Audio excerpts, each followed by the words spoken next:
Hi everyone, my name is Luna, and this is Moonlight Tea Tarot. Welcome to my channel. If you clicked on this video, that means that you are at a milestone in your life, at a turning point. There is a message here that Hekate asked me to bring to you. I had no idea what this was going to be about. Honestly, it felt a lot bigger, scarier, I guess, than they actually were. They were really good messages. But I think that's kind of how her energy can come off sometimes. She only comes off scary to the ones that she needs to in that way. There's many different aspects of her. That's why there's so many different signs and symbols that connect to Hekate.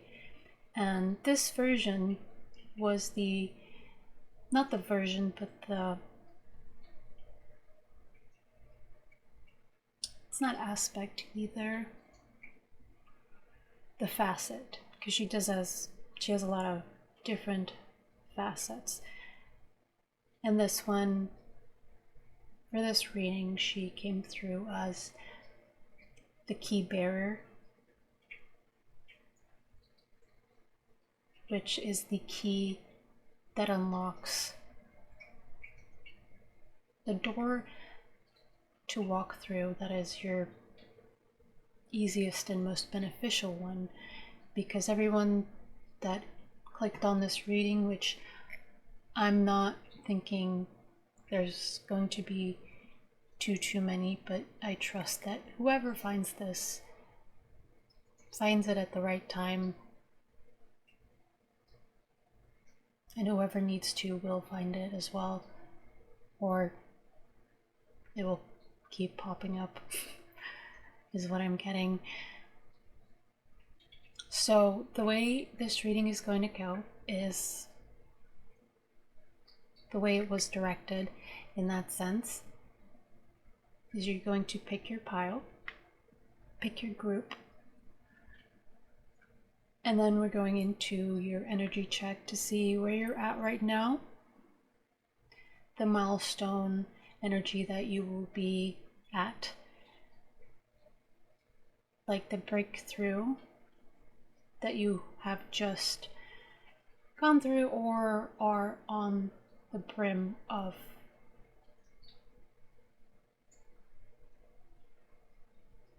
At the tipping edge, you know, that Fool card where you're about to jump off that cliff in a sense.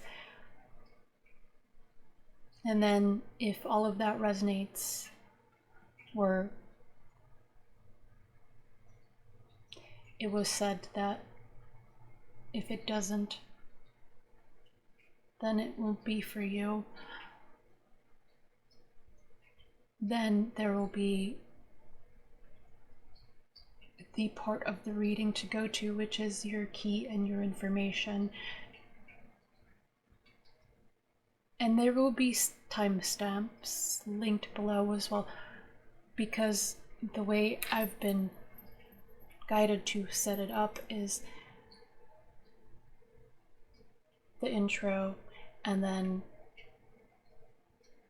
your energy.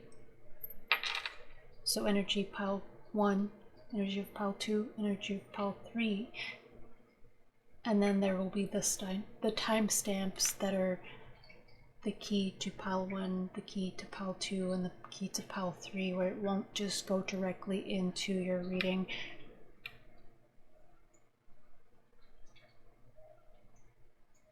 I'm trying to see if there's anything else. So I will explain a little bit on how I was channeling her energy.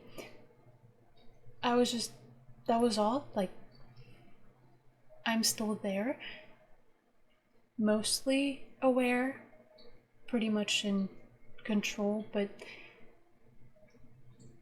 there's a different energy that is kind of flowing through me where it feels like myself but also not at the same time.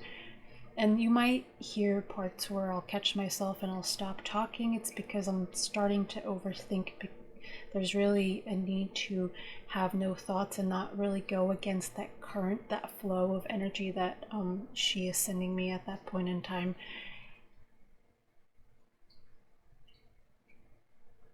And depending on which group you belong to, her influence was stronger, and then there were some that were just less strong. But what I got from that, or what she told me in a sense, was the ones where the influence is stronger, she is more present for you. The ones where her influence isn't as strong, it's just the key that she's giving you. You can call on her if you want to and if you feel comfortable. Obviously you do because you're here at this reading, but if you feel the urge to, you can. But her help isn't needed as much. However, she will still show up, of course. And I think that is everything that I need to mention right now. So let's get into the part where you pick your group, which with group 1 we have the Queen here, which is fire, with determination and sacrifice. Then we have the Heart Locket, or the Heart Lock, with this little bead that for some reason I can't get out of. And then on the back we have all these hearts as well. So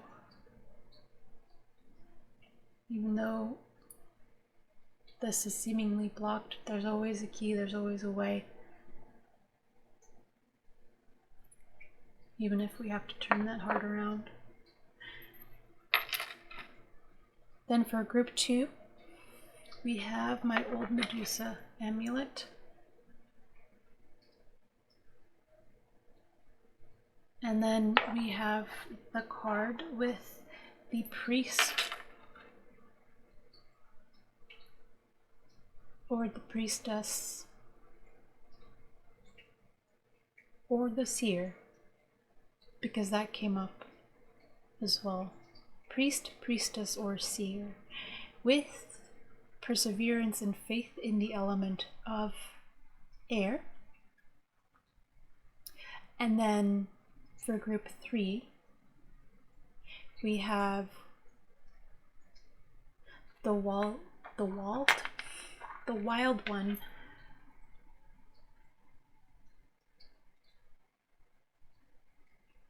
I want to call it an amulet, so let's call it that.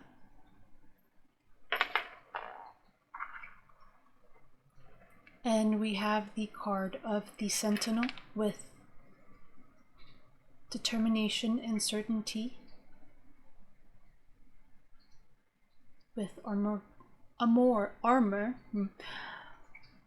fati.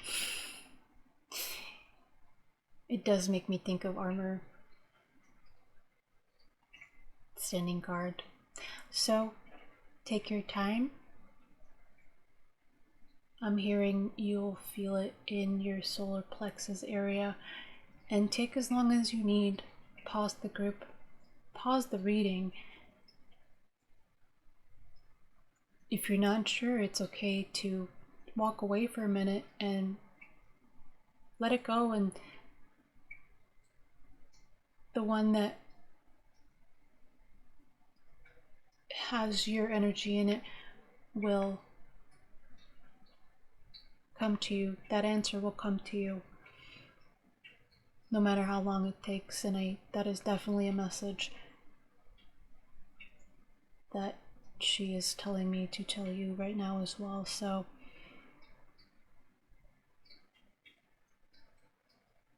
take all the time you need. And with that being said, I will see you in your energy check. Hello, group number 1. Your item of choice was this heart-shaped, not a locket, but lock.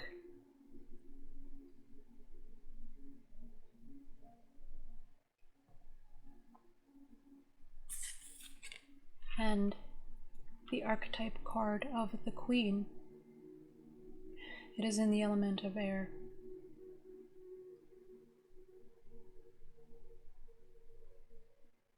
With determination and sacrifice.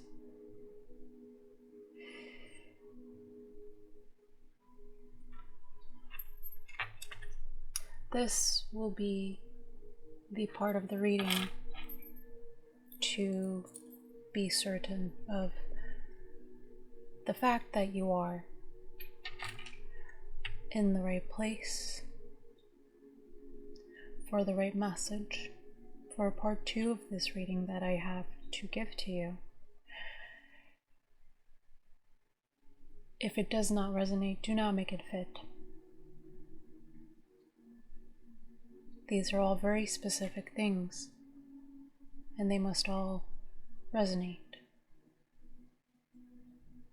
or the second part of this reading will not apply to you. So, what we have here is the sign of Taurus. This could be either your sun, your moon, or your rising.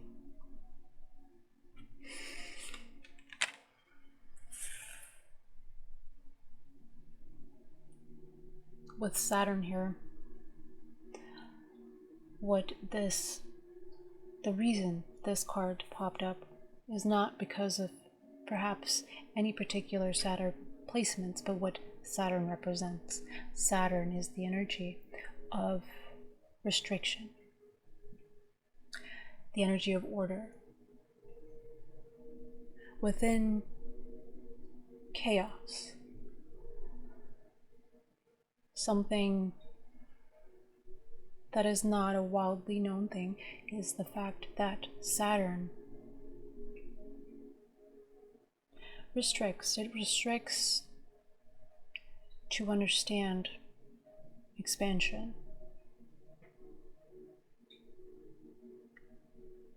Within the limits of Saturn, we become creative.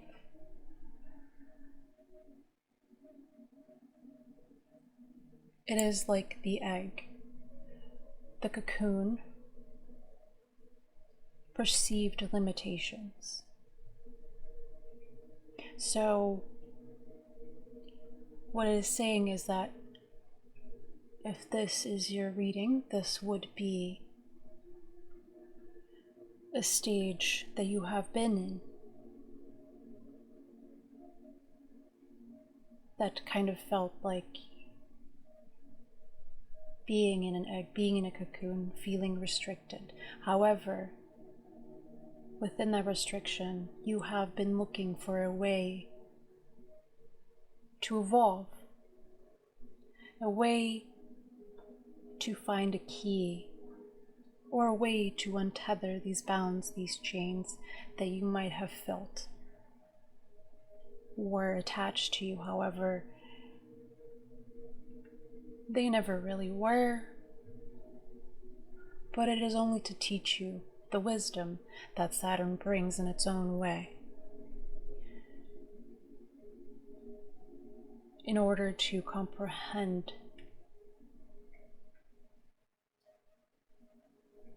a lack of limits. One must experience those limits first.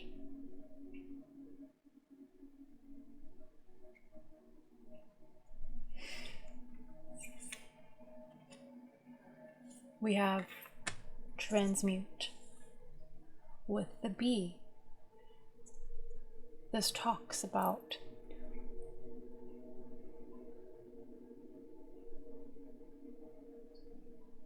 a similar thing with Saturn.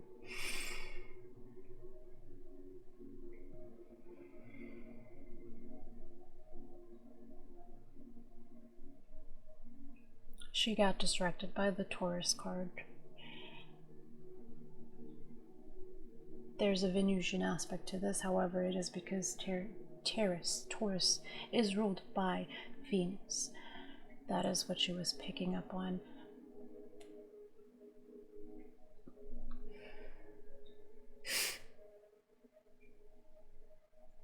So with Saturn and transmute and Taurus as well, it is building up the strength, the ability to navigate a world within all of its complexity, and to be grounded enough and to be confident enough within oneself to not be swayed by the things that are around us. Knowing very well, very intensely, very deeply what that restriction feels like. We have to truly dig through the dirt to find ourselves, know who we are at core, and this will automatically transmute all of these dense energies, because there are a lot of things we might see in this world that are horrible.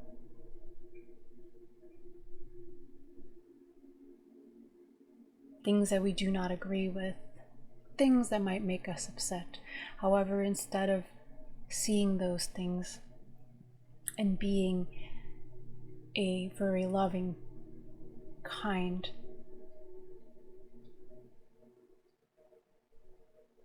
soul incarnation, we all are at our core love. But as to not have that love buried within us by blaming others, by having others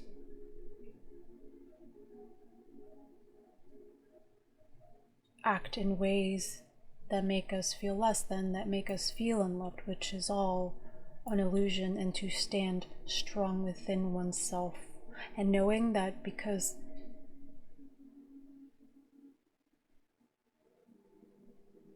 the fact that one is love, then how can there be a lack of love? And this is something that you are either currently grasping,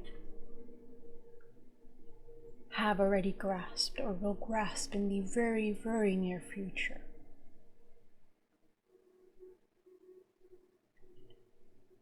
Knowing who we are, understanding what is at our core, which is the heart, which is love,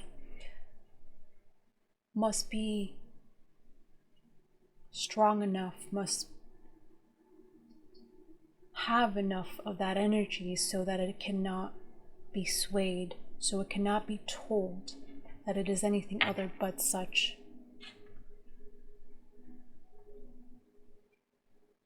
With the inherent fact that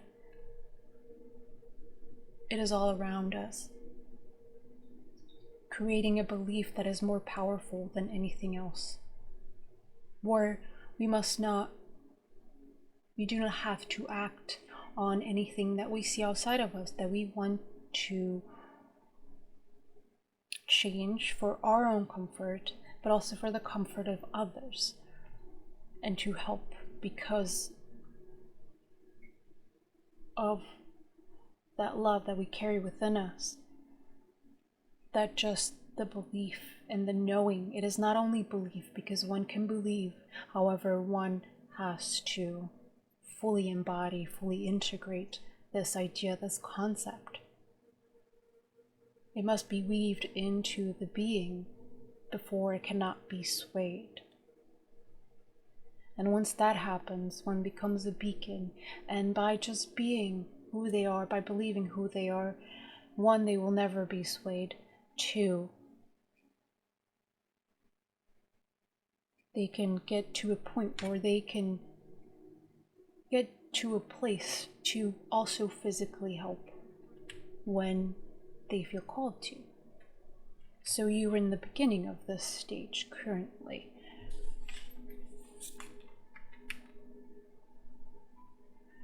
We have Hunter with the number 32 in here. I prefer the word seeker to hunter. Where you have been searching for something, you've been searching for yourself during this period of time that is now coming to a close. You have been searching for a meaning, for purpose. That is about to be uncovered because you have always held it within you. It has just been buried in the muck, the mud that has been thrown on top of everything. However, with the idea of mud, muck, and all that, it gives the nutrients and all of the other things for that idea and concept to start growing. And it has been growing, for you have been nurturing it. It's just unseen currently because it's yet to sprout.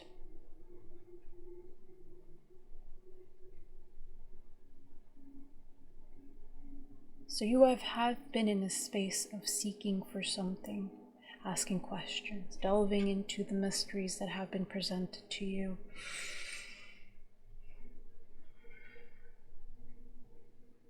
Without really knowing the true reason.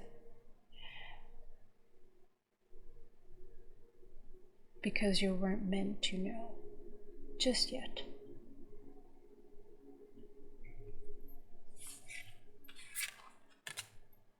Then we have Aurora of Gamma, the number 27. It is about finding the light within yourself. Because you carry that light with you wherever it is you go, understanding that you are the flame, you are the fire that can carry you throughout this journey of life, this experience, to carry you through the thing that you came here to experience, to create the change that you want to change.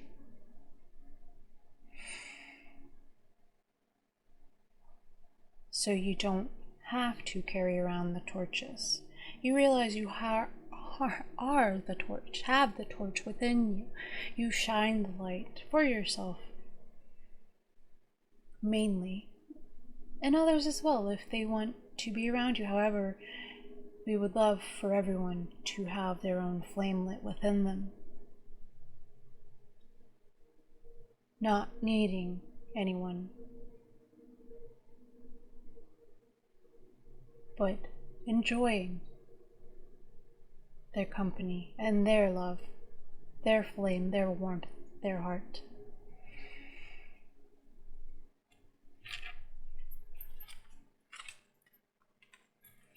And then we have the lizard. The lizard speaks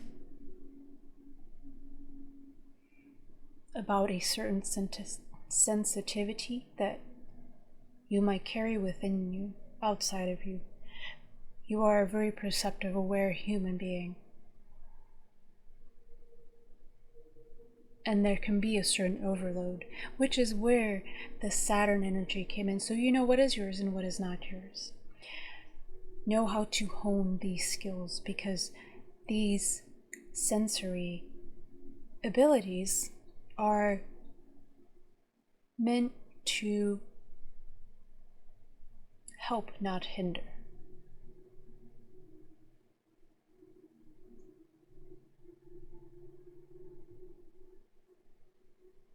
You had to become strong enough of an energy, strong enough of a person, but not in a physical sense, in an energetic sense, where a wall is not needed because we don't want to block everything out.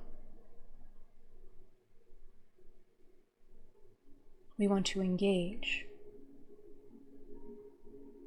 with this world, with this earth, with this reality.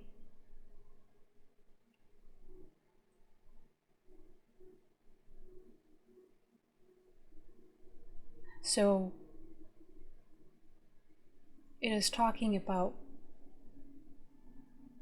the sensitivity, the sensory that could be overload. But this period of time that is soon coming to a close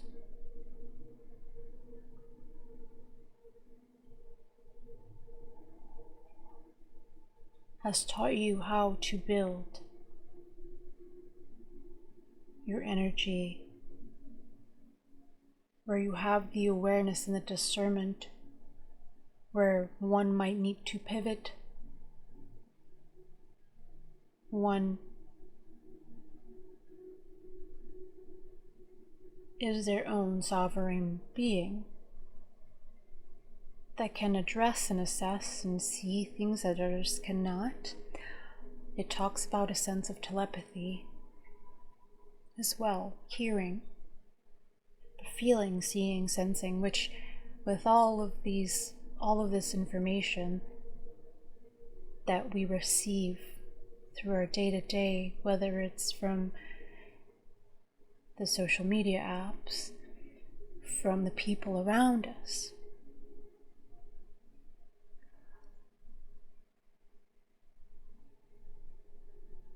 from the energies around us,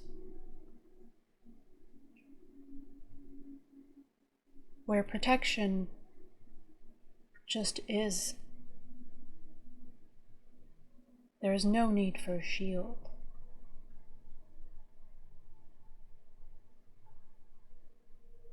Like a mother who learns how to not have the cry of her child be an irritation, be a sensory overload, and sees it as her child just trying to communicate something. She hears past the shrillness of the cry and gets to the root and the reason.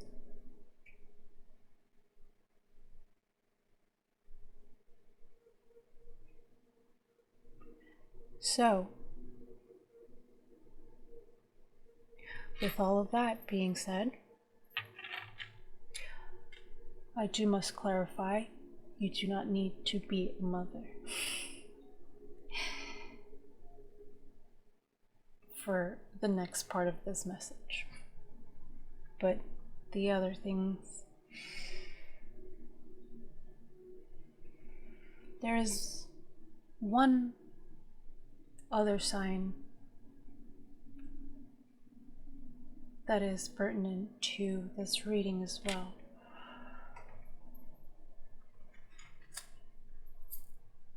And if you have stuck around for this part, there is also Capricorn, Sun, Moon, or Rising. If those two fit and everything else, then I will see you for the message, the key of information that I will be giving you that will unlock the next door that you are meant to step through.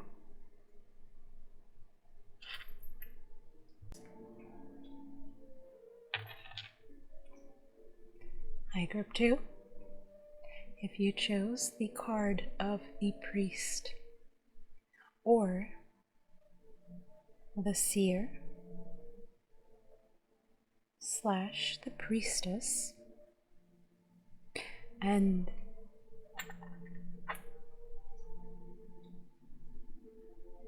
this lovely Medusa, then this will be your energy check. Don't make it fit. If it doesn't resonate, it is not yours. If you go on to the next part,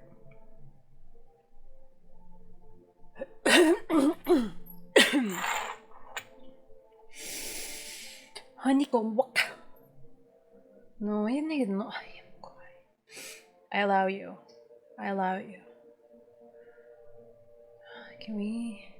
I would only like to channel your energy clearly without this.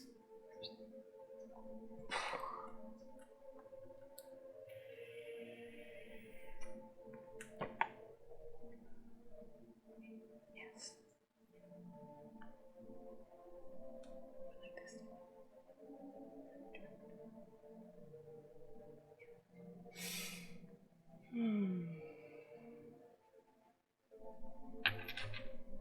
Hi there, group 2.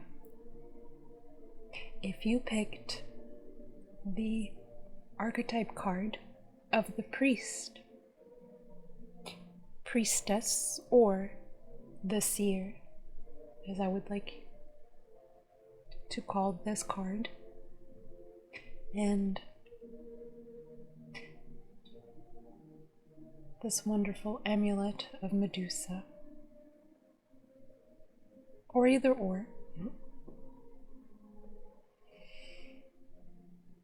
then this will be your reading.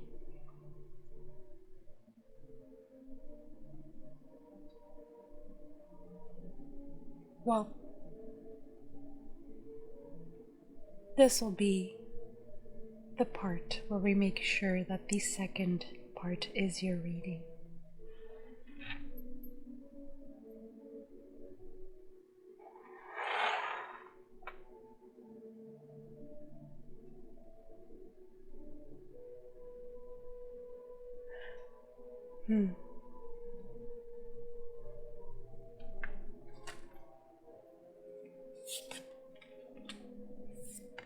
The energies we have here are the energy of Libra. So this will be your sun, your moon, or your rising. If you do not have Libra, sun, moon, or rising, this one is not for you. I would say check one of the other ones. You might find yourself in there.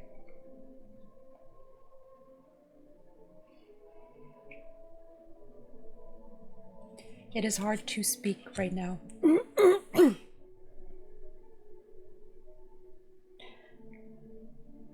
There is a clearing of the throat chakra that is meant to be had, and we will go into that. So, the second way of knowing that this is you is there are difficulties speaking up.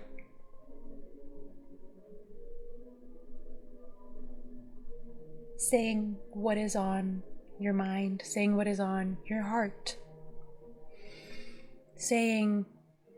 expressing yourself to your fullest.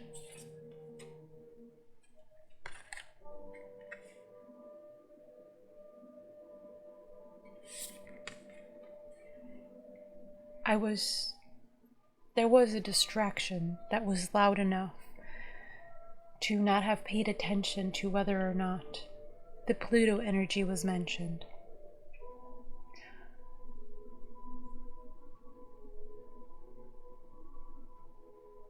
That is all. There is Dvara Patra.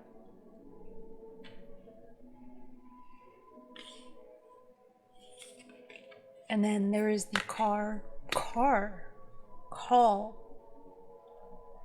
for help card. That is another way of that throat chakra misexpressing.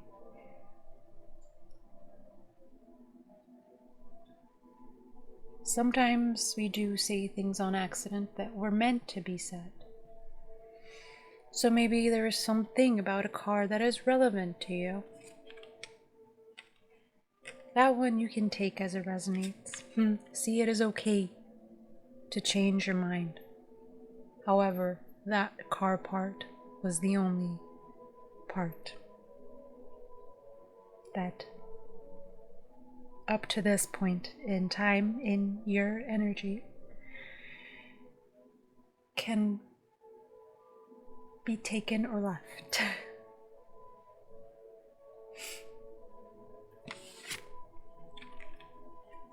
There is the energy of the fox, which is an earth.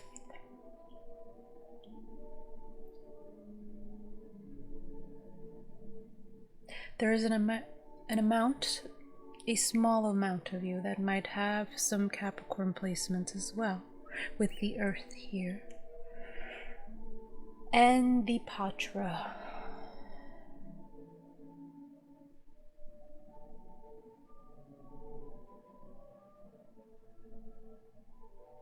Moon or rising.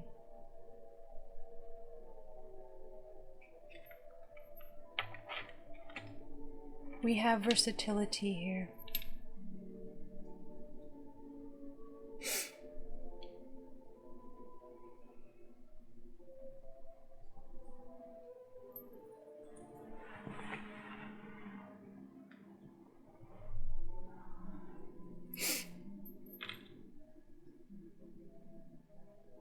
There is a sense of not knowing what to say, where to go. There is a blocking of oneself's inner knowing.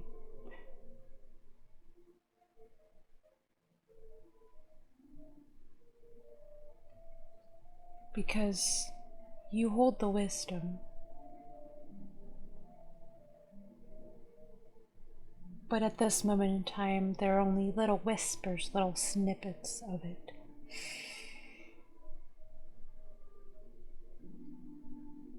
You are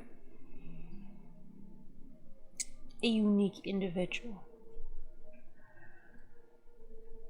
Perhaps you might use the word weird, which is okay. However, there are connotations to that word that are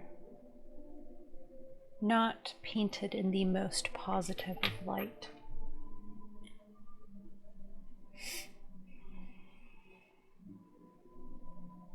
There's a self-consciousness because I just spoke in the way that I do, the way that I come out, the way that I am channeled in its most clear form that felt too stuck up, that felt odd.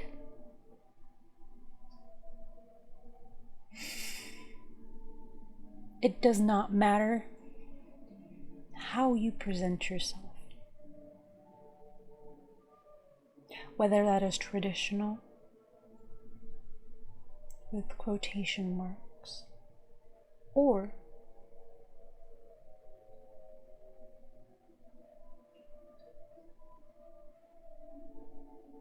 the idea of Gen Z lingo is coming up. It is a place of needing to accept oneself, no matter how Plutonian it comes off, no matter how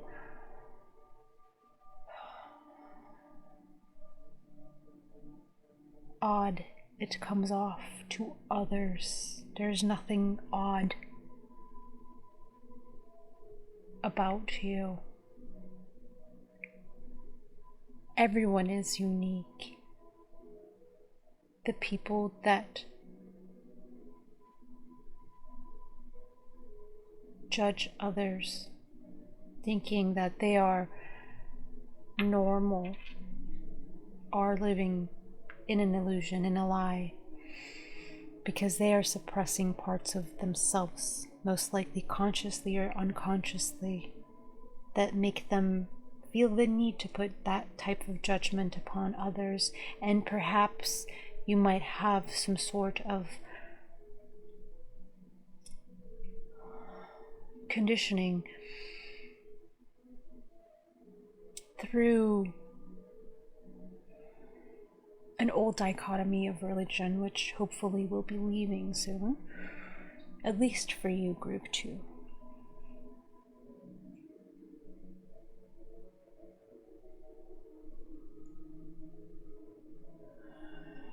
With the call for help card, with the green here, it is very much giving me that overworked Capricorn energy, the need to look strong and capable because of the way in which you express yourself, your identity.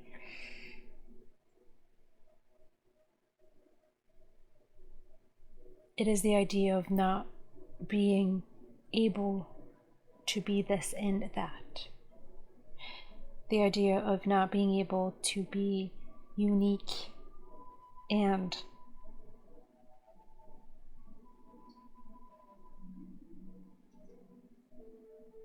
not being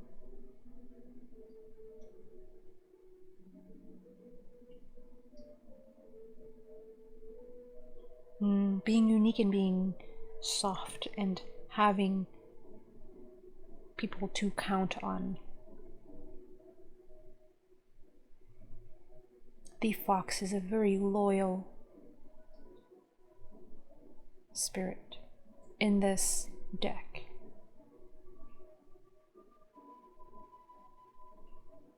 They're very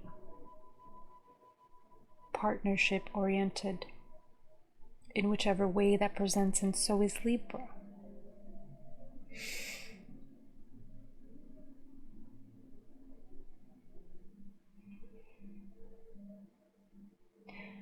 There is a feeling of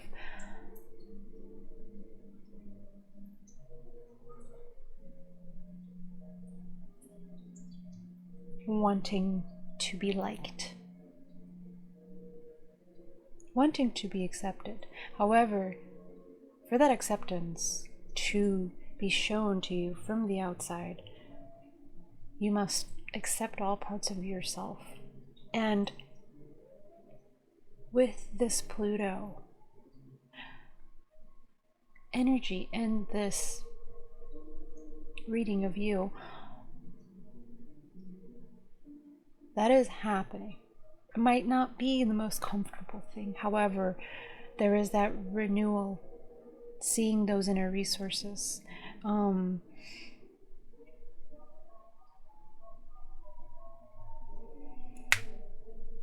A tower moment. I'm also seeing these vultures here, where people see vultures and they think of them in a negative light. However, vultures are wonderful animals. They happily get rid of things that would otherwise be decaying on the side of the road and get disgusting really fast. Not saying that it is something that you do, however, it's how they are misunderstood by things, by projections of others, painting them in a certain light when they're actually very needed and very beneficial to the ecosystem and the dynamics of nature.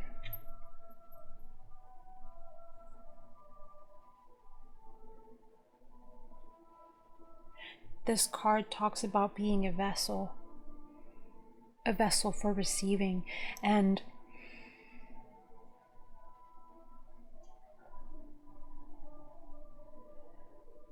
with this call for help, it seems like you have not, it does not seem like it is. There hasn't been any receiving on your behalf for quite a while. And now it is your turn to understand, and you will completely resonate with this if this is for you. If you do not resonate with this, perhaps come back at a later date, because you'll know.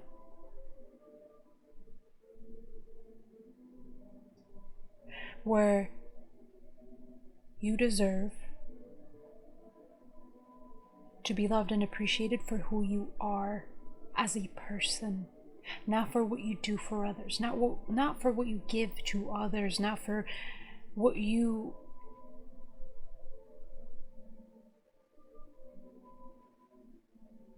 contribute to a relationship. Libra is about balance of give and take, of giving and receiving. And with this card, it seems like there is a depletion here, where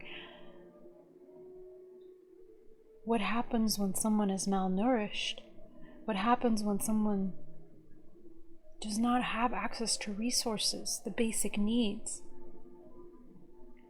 A death happens.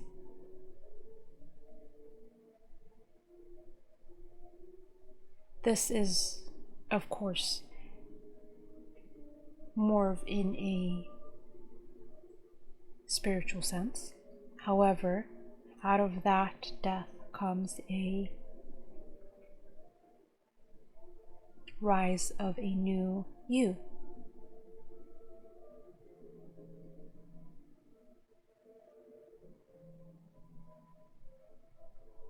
And knowing that you are allowed to be yourself in all of your beauty, all of your glory, all of your aspects, your facets, all the little planes that reflect the light of this card so beautifully, like this citrine in here.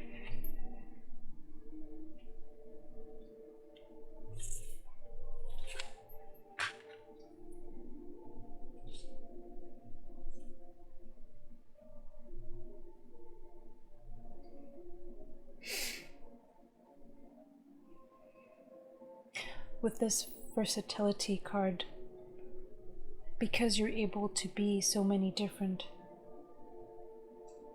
things to so many different people, does not mean that you have to. You do not have to do that to be loved and accepted. So it is time to shift that and understand that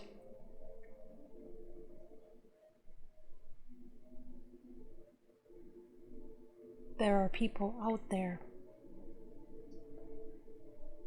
that will enjoy your presence and your company and your wisdom and your conversations and your loyalty and your friendship and your kindness and your love that you so easily give.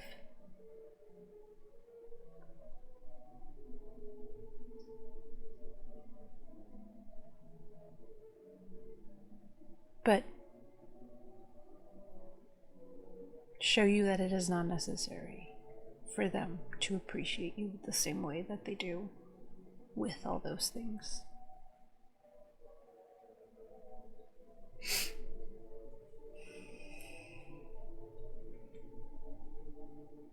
With hard work, well, it says perseverance and faith. I get a lot of hard work here. But make sure that work is to give to yourself and feed yourself with before you share with others. They can do the same for themselves.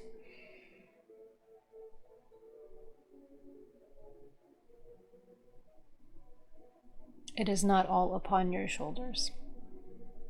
You do not have to bear the weight of the world. The world can bear its own weight. You do not have to hold the earth, the world, in your own hands, carrying it around you everywhere you go. And maybe that's what this has felt like. And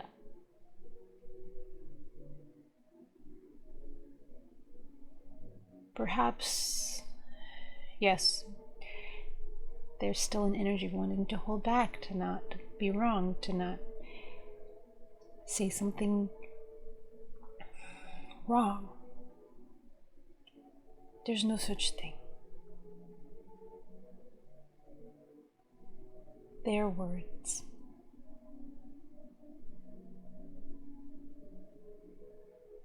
People can take them or leave them. And if for some reason a finger has been pointed at you for saying something that might have been uncomfortable to another, then that is a test of their own character. And perhaps not a character you want to be around. You are safe. You are safe. But you must just realize that you are safe, and that is with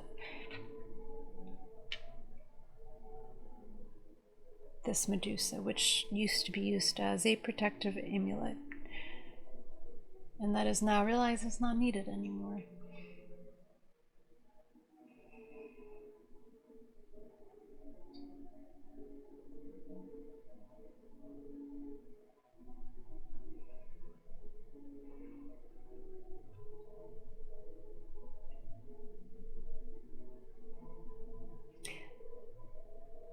Because the need,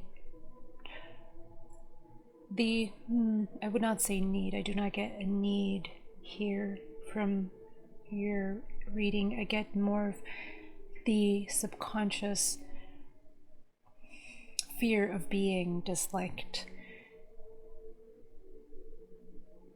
Subconscious fear of perhaps an altercation because it's a life or death situation. It is not. That is something that came from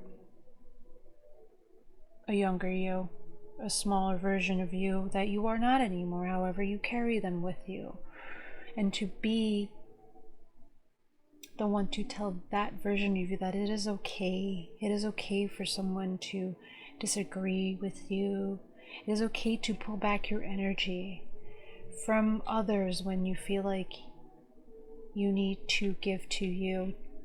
It is okay to be a hard worker as long as you're doing it for you, not so you can support others. And if you are a person that is supporting others that are dependent on you, like children,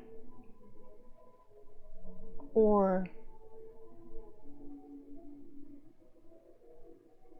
you are a caretaker, that does not apply to those situations.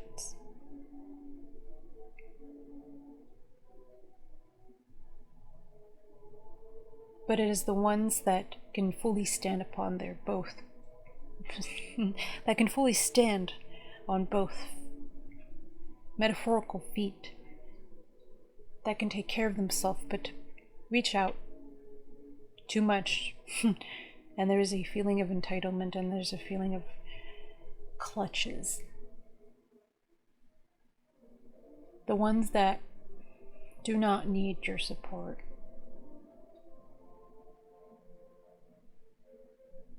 And when you pull back away from those and they get angry or fighty, they cannot hurt you because you are protected. However, you must know that first. I believe that is all for your group. So, in a place of transformation, things might have happened very recently that have made you really take a look at everything in your life and yourself and the people around you, and perhaps cut some people out, or you might do that very soon.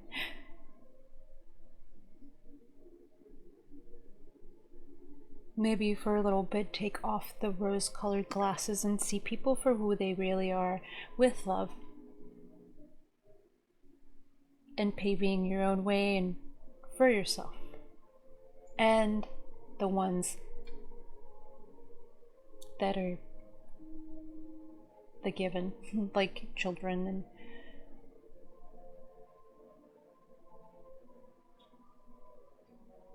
ones that you are in custody of. Yes, okay. So, if all of that resonates,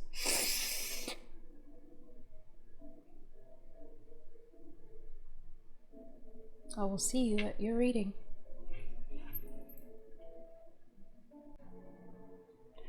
Hi there, group number 3.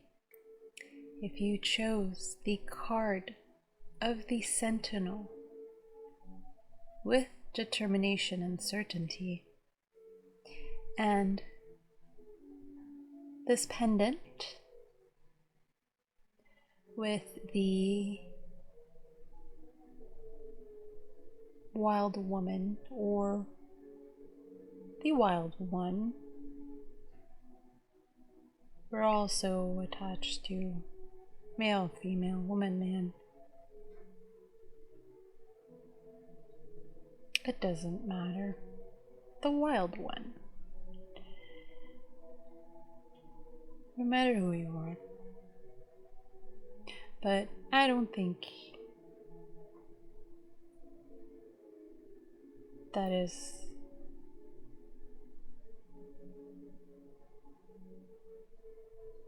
pertinent to this group either way. It has the element of air and the saying of amor fati, which means love of one's fate.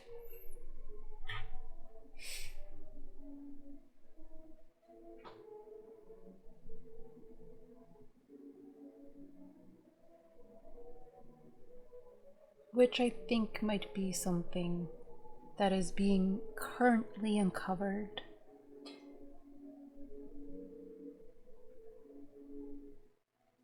But if there is a love for your fate, even though you don't know what that is necessarily, then it has to be great, right? It has to be something you love.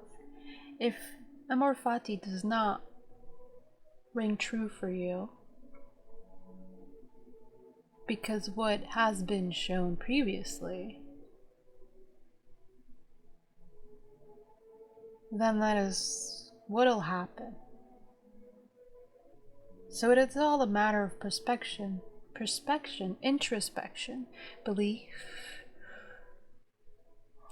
Maybe it was just the road to get there that was not as great, with the Sentinel standing guard for something. The shoe to drop, the other shoe, all of the shoes to drop on your head. But it doesn't rain shoes, not in this reality.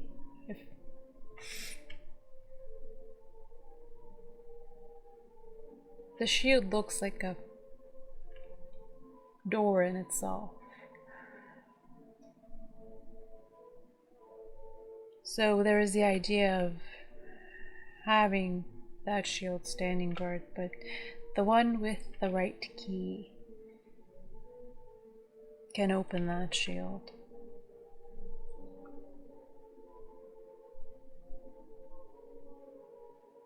We're gonna go into your energy check now, just to make sure that the guidance part, the part that I like to call the key, which is the information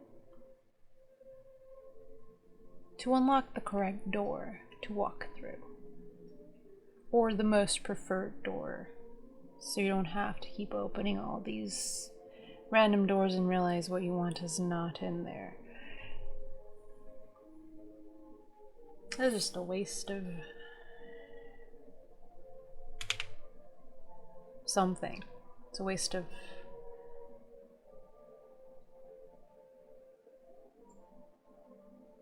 time that could have been a good time.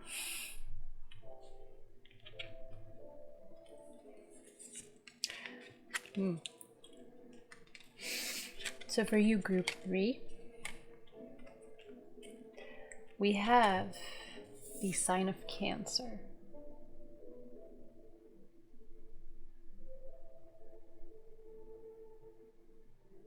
Just Cancer, not the doula.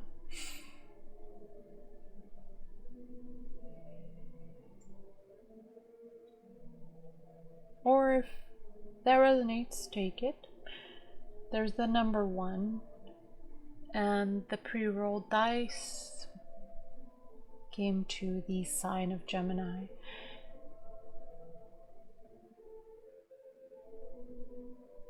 With this one, the Cancer placements.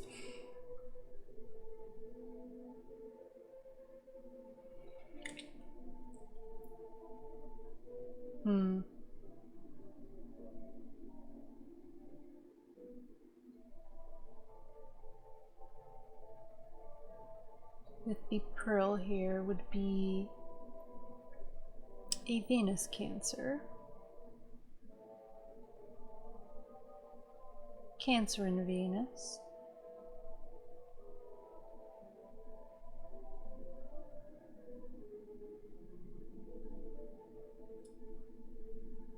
Cancer rising also.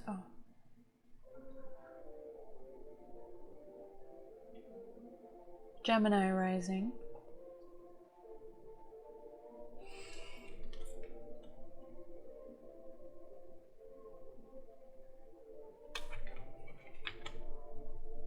There is Jupiter with expansion.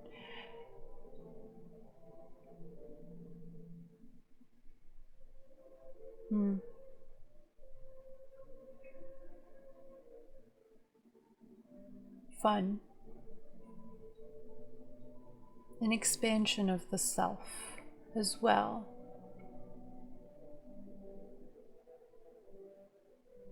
Of the awareness of what is the planet Jupiter in itself.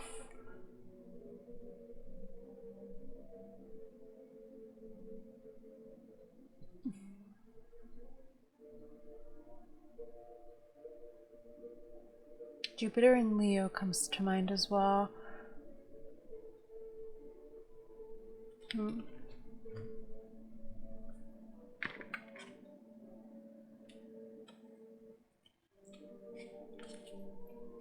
I'm going to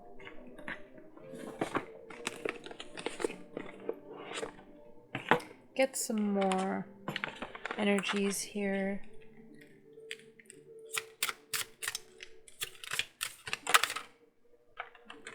Gemini Sun as well.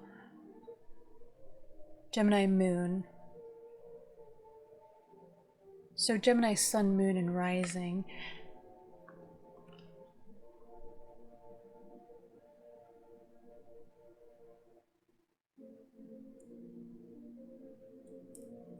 Jupiter in the 10th house.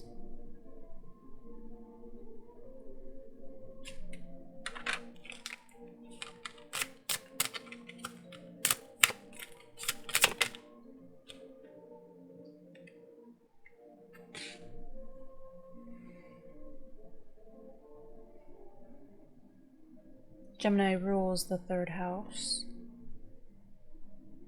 So if you have your sun in your 3rd house as well,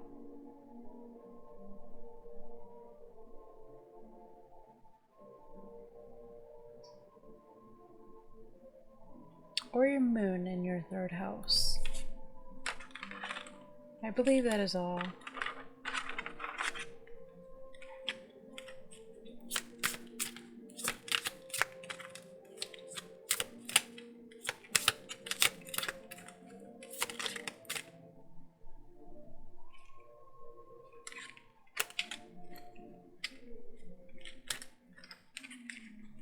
There is Uranus energy here as well.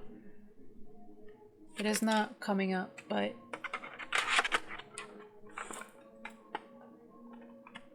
it is coming up, but not in a physical way.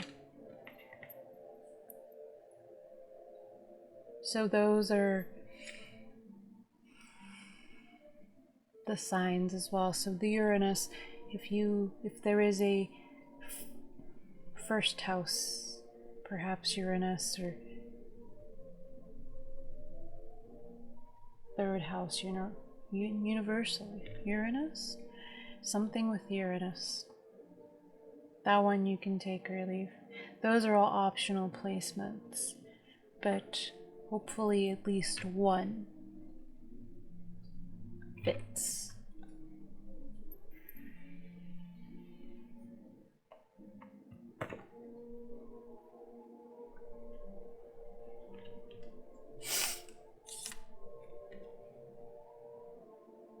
Yes, that is where the Uranus comes in.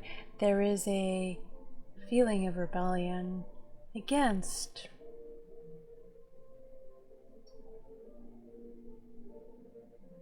what people want you to do. It is the idea of the rebel. That is what I'm picking up with Uranus. It is the rebel, it is the anarchist. I almost wanted to mention the Antichrist. However, I am in support of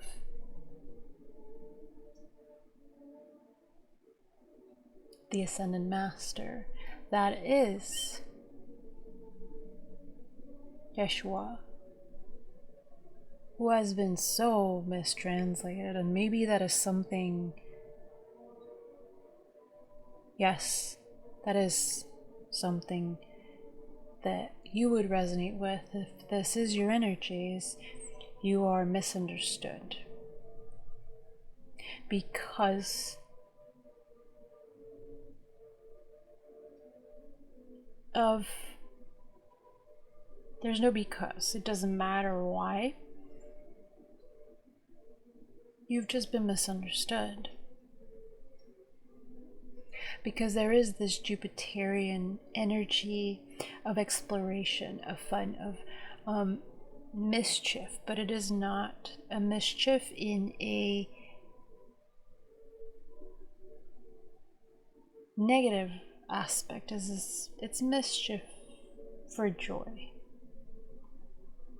But it's the sense of a lot of very serious energies that have been around, that have misunderstood that light-hearted fun and banter.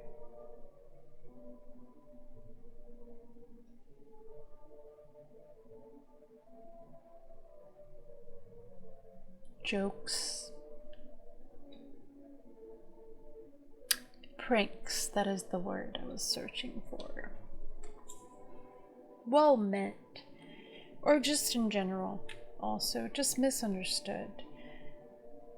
Oh yes, it was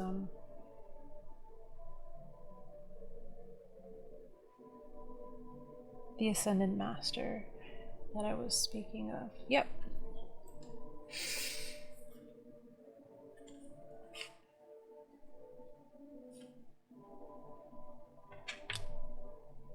We have higher perspective and the seeker.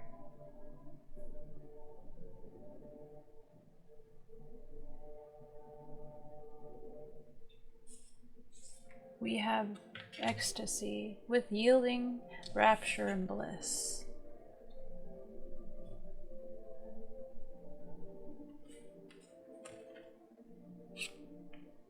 And then we have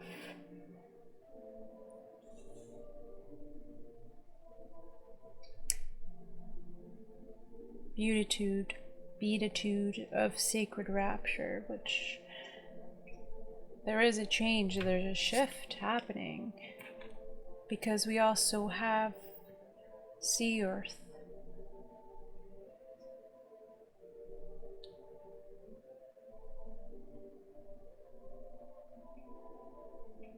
A transmutation through fire. The not so comfortable womb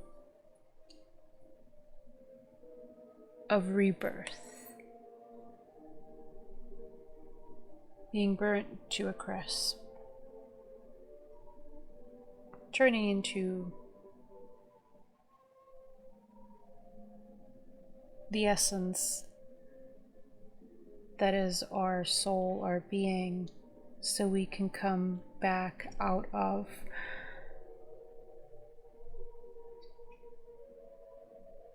this fire.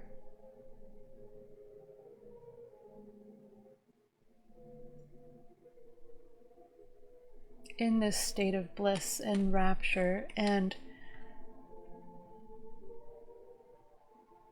a new awareness, I believe that is where you are.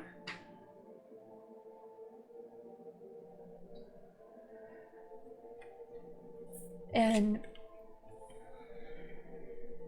with both of these here,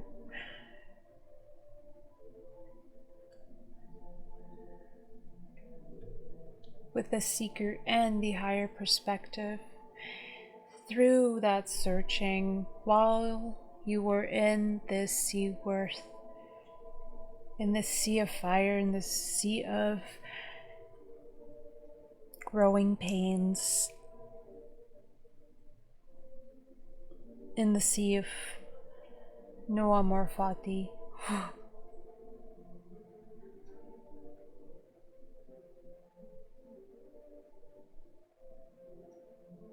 It activates that seeker part of you that maybe used to look for things in spaces that were not as healthy.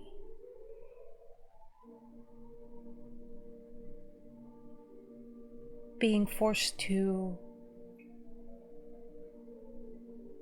turn to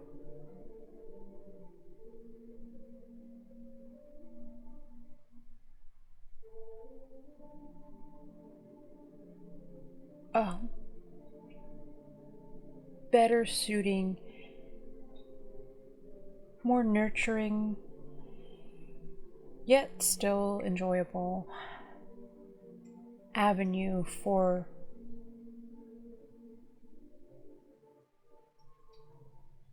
this Jupiterian playfulness.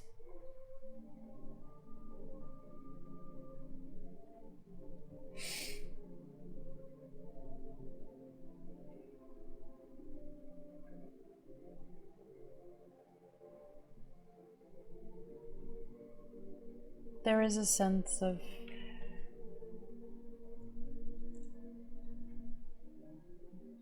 family here with the doula, with the Cancer.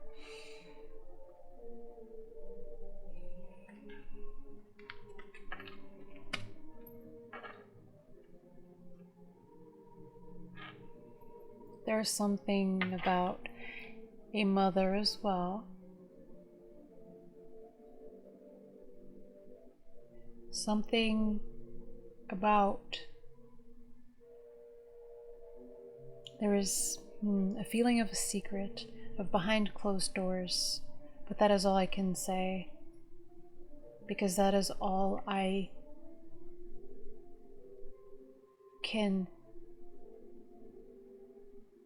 am allowed to witness. And maybe that is something important to hear, is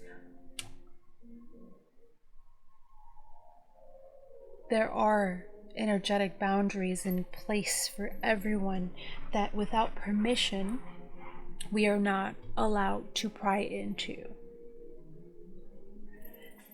Even as spirits,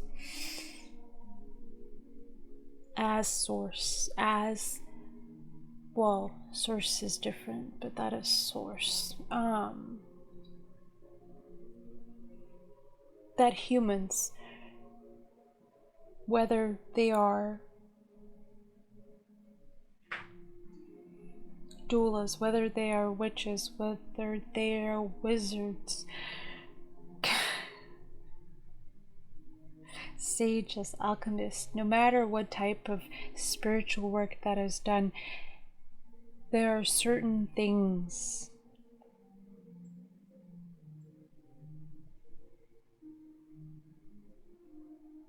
that we do not have access to because those are energetic boundaries. We only have access to the things that a person would be open to share, or where those people aren't around anymore, like things that happened a long time ago. But the things that we do not want others to know about, in an energetic sense, others do not have access to that. I am getting that with that shield as well. Which is why there are times in the whole spiritual community online, or just as a spiritual person seeking for truth, for answers on certain topics and situations, it is not going to happen, because that is whoever they are trying to look into, that are their those are their boundaries. And there are some things that one has access to because that other person allowed it and is totally okay with it. And that can be very confusing. And that can make a person want to look and seek and go here and go there and ask their guides, ask their higher self, go on all of the social media platforms, and it is too much. It is easier to just focus on oneself. Besides the point, we're back. Well, this is a part of your energy check. Yeah, with this ecstasy card here, there is a rebirth, a very quiet, a very silent rebirth within, because this character looks very docile, very sweet, very tender, very almost scared.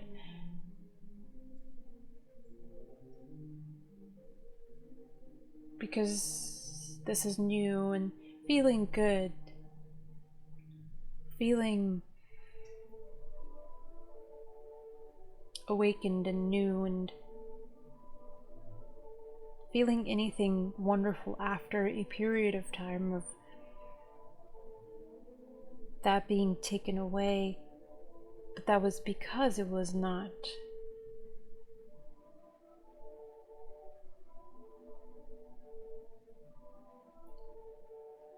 the thing that was meant to be able to sustain this feeling in the long term.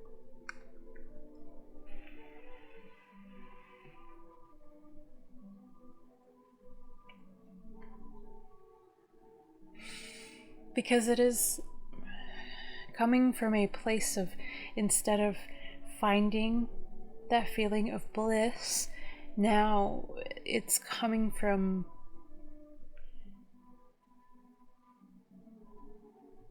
a place within, or a place that is higher, that is more, that is the unseen, that is getting answers that are not the ones that were always given from people, because those were just opinions. So this is getting answers from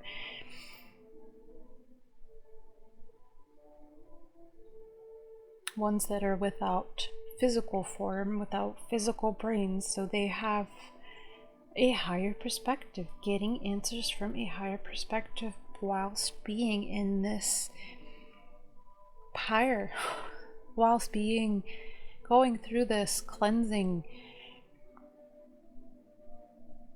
of all of those beliefs that were holding you back from your joy and your expansion in that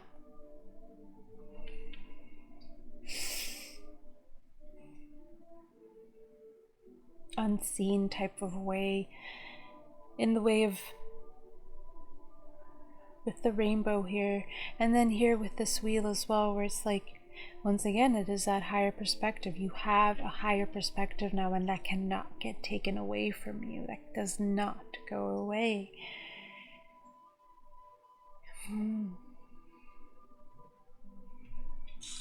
There is a lot of fire here. There's a fire here with the archer here. That is these.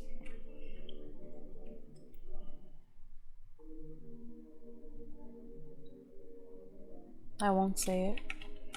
However, for those who knew what I was about to say, know exactly what I was going to say. For those who don't, that's okay.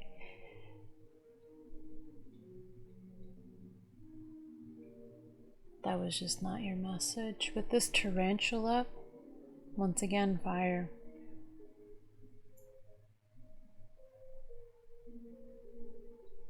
This is also very much fire.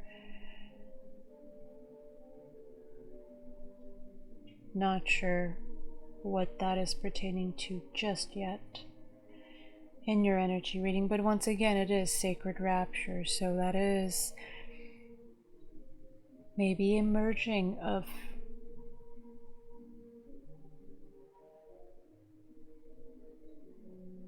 the two parts of you.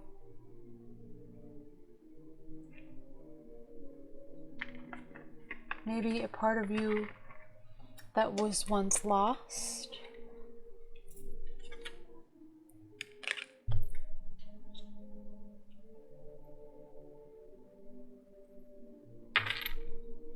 I didn't see the nudity in there, so let's cover that up just in case.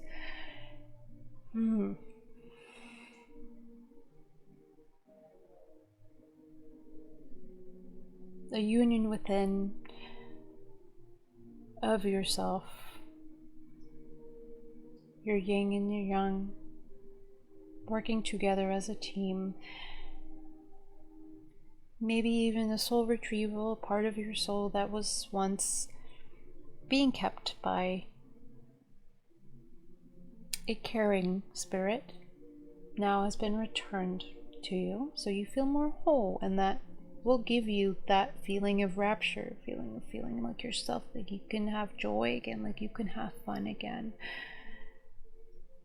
The tarantula here is very much talking about not letting old patterns, old belief systems holding you back anymore. And you might be there already, or you're working on it, or this will happen very soon. Old routines, things that just do not serve you anymore. Things that make you feel suffocated. Things that feel like are holding you back from this expansive energy. Because I don't believe the seeking is over yet. It's just the beginning. There's a choice to be made here with this tarantula. Spiders talk about being in our power. This tarantula has wisdom to give you. This fire spirit of tarantula. There are other ones that can give you the same advice if you don't want to talk to spirit of tarantula. Another one might, even butterfly could come through, whichever you prefer. But there is, which is, here you are. You're at a crossroads, at a turning point. There is a decision to be made.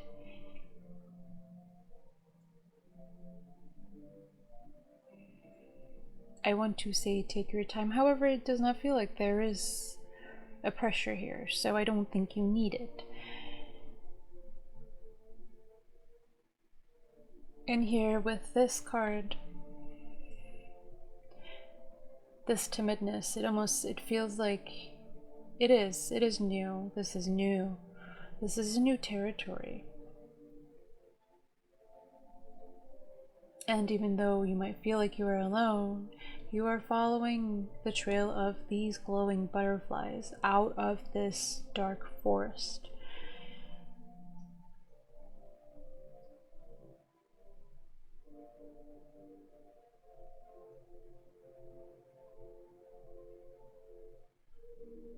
Which are whoever. There's a trail here as well. I am seeing that pattern. It's a trail out of this funeral pyre into like the new and old version of you, the real version of you, the core version of you.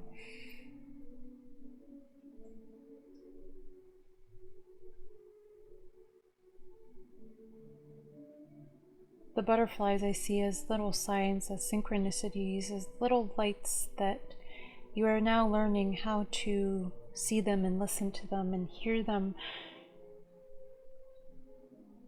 Right before I started this reading, and ever since, I have seen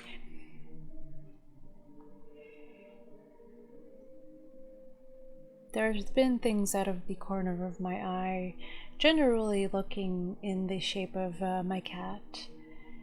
Yeah, my cat. So it's nothing scary, but it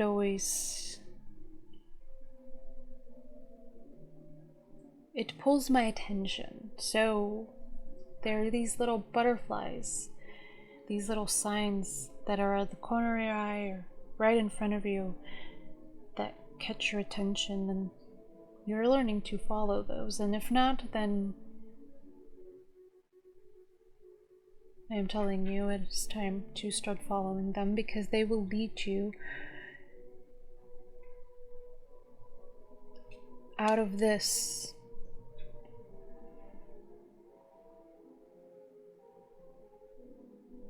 where you will become the arrow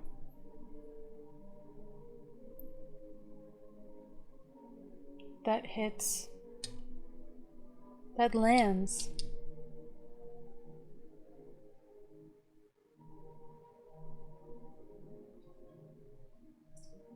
wherever this is, into the fate that you can love.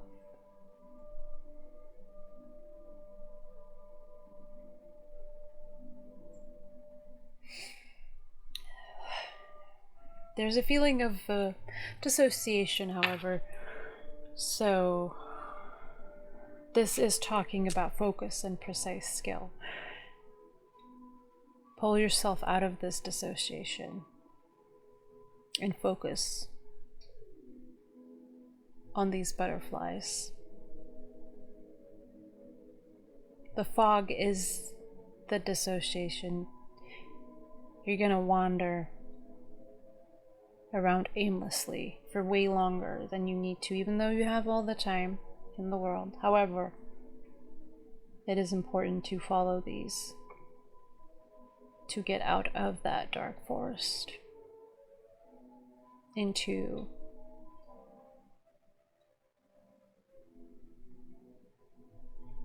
this place of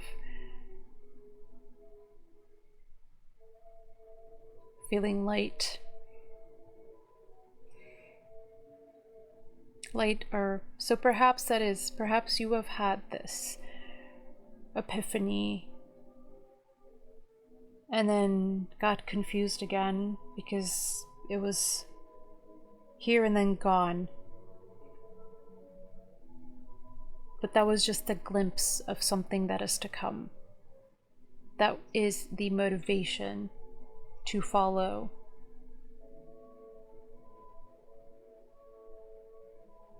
The trail. All the little things that remind you of that feeling, follow that trail. Get out of that forest of confusion. It is heavy. Not physically, but mentally it is very confusing. I feel it, and it is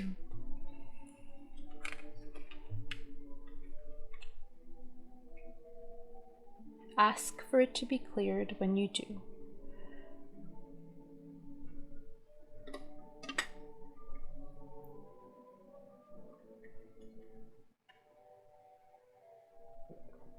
So you can get to this island.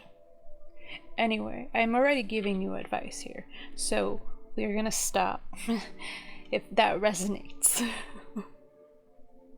You're very, I would say influential, which makes sense with this Gemini here. I believe you can talk pretty much most people into a lot of things. Not everyone.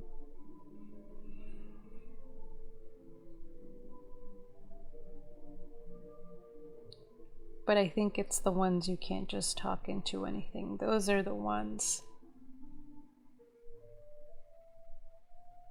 that will create the greatest something, whatever this is, whatever this looks like, whether the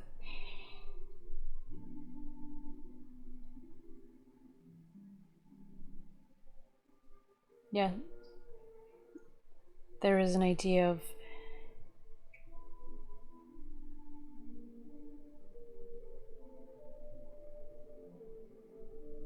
being able to influence others, but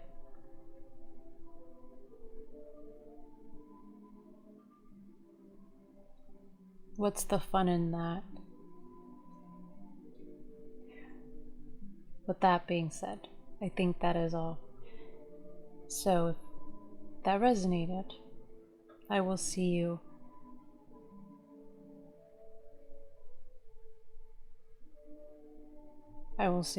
at the key, at the reading.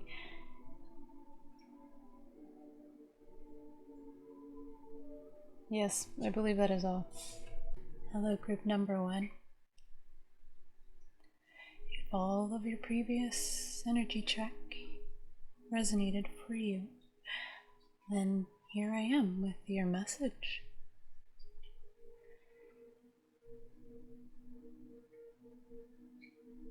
There is a feeling of shakiness, of an excess of energy. Luna, who I am channeling through, is feeling this. Her hands are shaky.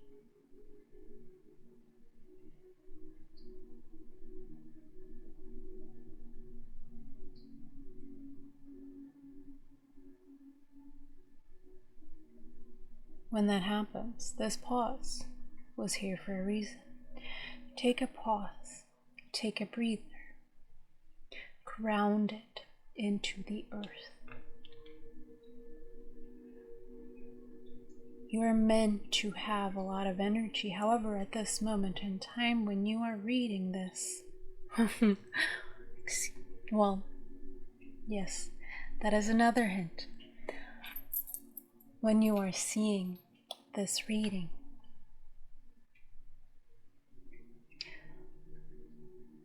that energy is not being put towards the things that you are meant to put them in.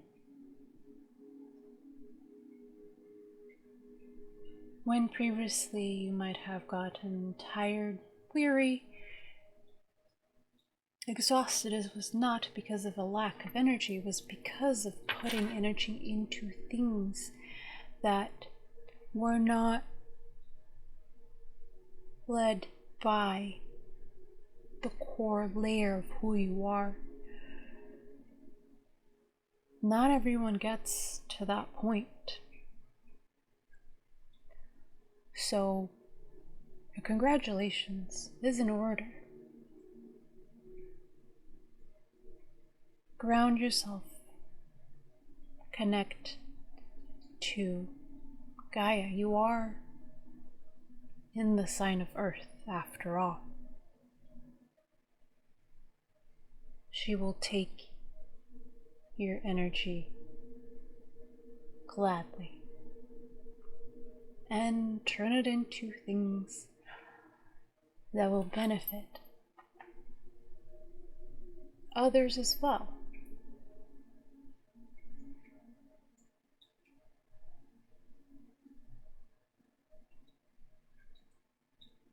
This will give you an equilibrium. You probably already do this, but know it is for a reason, that you go outside when you feel called to, go on walks. There are no shoulds anymore in this space and place that you find yourself in. There is only listening to yourself.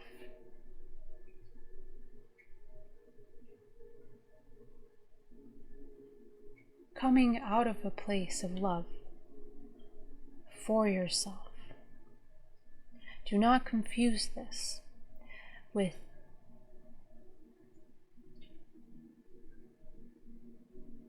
resentment for others, or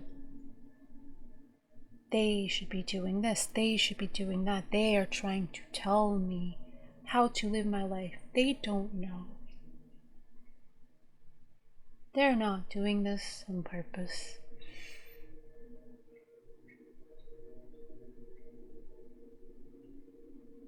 To love oneself is to love all. And once we all get to a point, including you, Group 1, of true self-acceptance and love, and knowing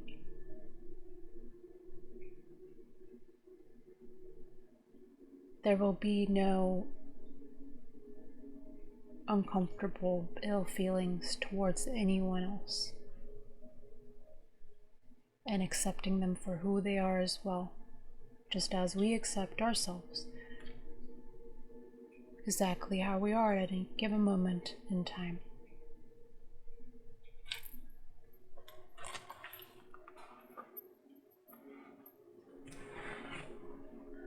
And when we are given advice, or when we might be swayed or feel swayed by another, we will have the knowledge and discernment whether that is a path we want to take or not.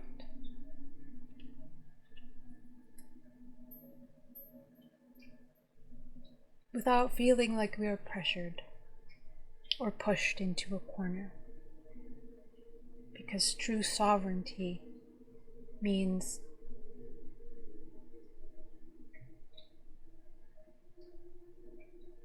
we understand that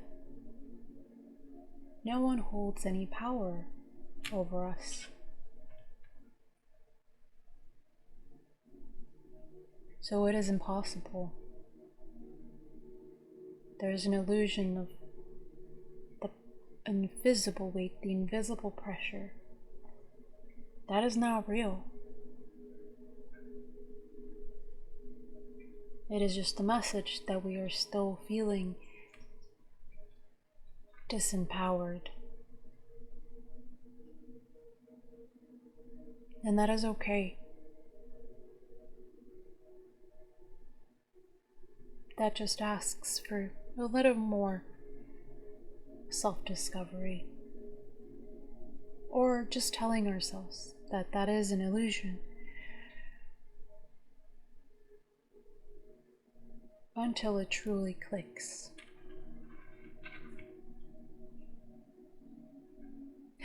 The reading came up because of the lizard card earlier with the senses and the sensory overload. And once that is leveled out, balanced out, and we see everything for what it truly is, we can become a reader of this plane. Just like in tarot, just like in oracle cards, our day-to-day lives become a place of guidance, of answers to our questions, of road signs, of where this path will take us and where that path will take us, where we will be happiest, our guides speaking to us through the birds, through the piece of trash you see on the sidewalk, through the interactions we have with each other, through what we overhear from one another, where one chooses to use cards because one enjoys it. That is wonderful, but it is not necessary. With that, let's get to the next part. There is the card of the moon.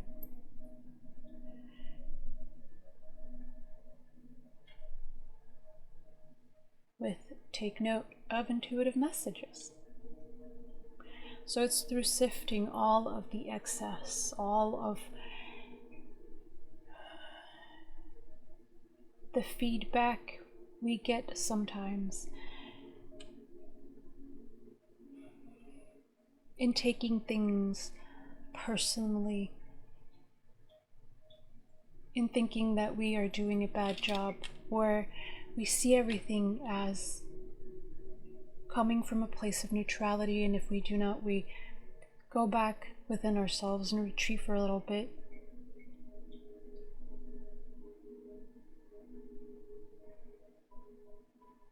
Clear the air, so to speak, get in our own energy. Then the whole earth, this reality, becomes our messenger. You've been doing this already, but just like an inbox that is filled to the brim, it is so hard to find that one message that we are actually looking for, that will help us. We're getting other people's messengers. We're getting other people's emotions, their energies.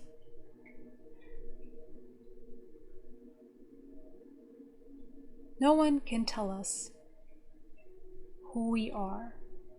That is up to us. Neither should we expect others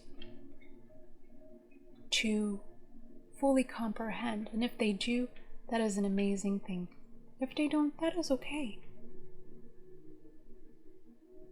So with the moon and the phases as well, as you have phases where there are phases you shine bright and you are seen.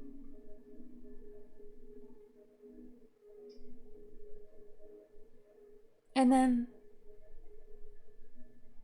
you interact with this world, have wonderful experiences, enjoy yourself, and then just like the moon, there will be times of retreat to come back to oneself. Retreat into nature, into meditation. You will know, you will trust your body when that time comes.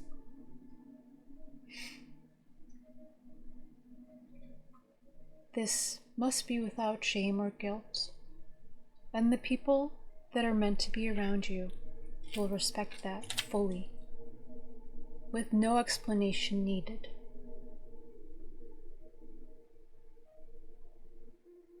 It is okay to sit within your silence if you cannot give anymore, because you must give to yourself for a little while. They will understand. And they will know that it is not a thing that they did.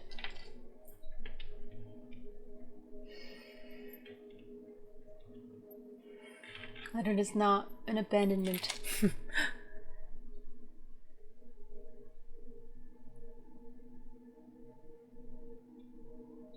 And they will respect your need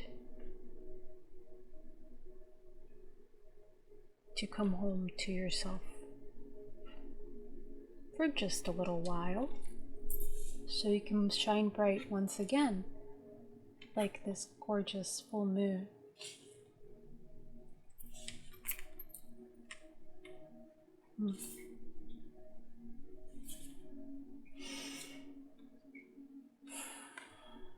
We have mandala of the heart with the number 17. Do you see how she has that light, like in the previous card?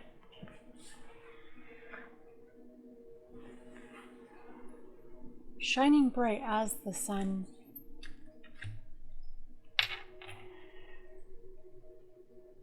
Following her passion.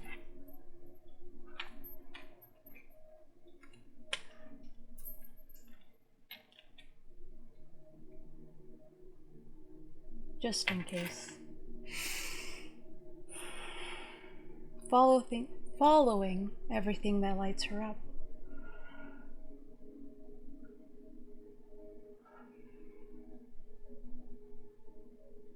Basking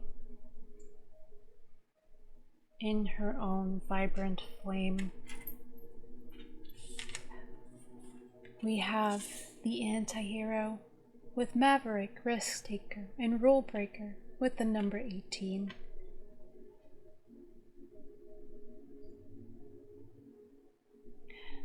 The purpose of the 17 and the 18 is that this will come first, and then you can step into this energy, because it is being so strong within who you are.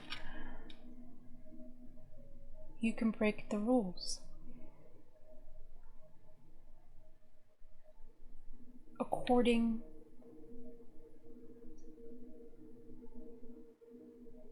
to your own guidelines, to your own instructions, where you can truly be yourself even if it is unique and different.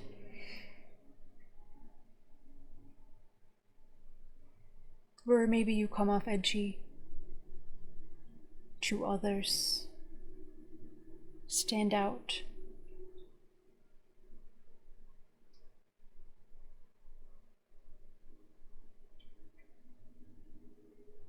You follow your heart. You follow your inner self, your inner being, the things that resonate with you, and be untouched by any opinions another might have. We have the zebra, which is the next step of that gecko fire sign.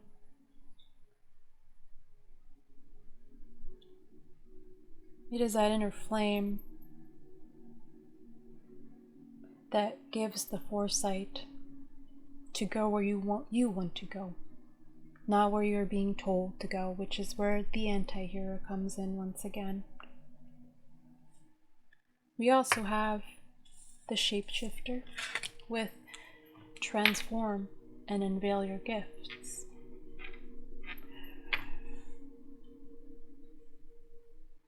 You have them. They can only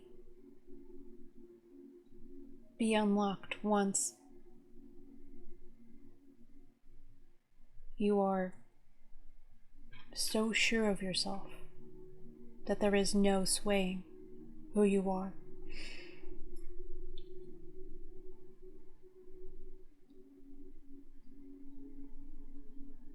So you're not controlled by others, because control is an illusion. But there is work that was needed to be done before that illusion could fall away, and you can see past the curtain, past that veil that many still walk around with.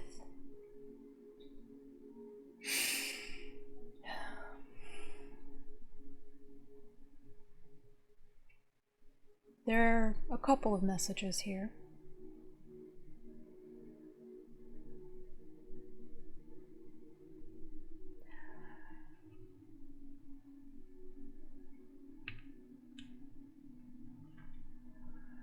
There's a feeling of wanting to explain oneself,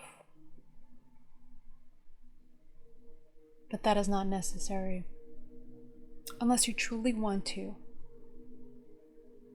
But an explanation is not needed.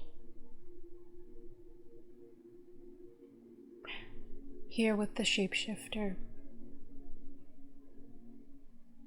there is a sense of, as an earth sign, you are connected to nature, you're connected to animals. There are many animal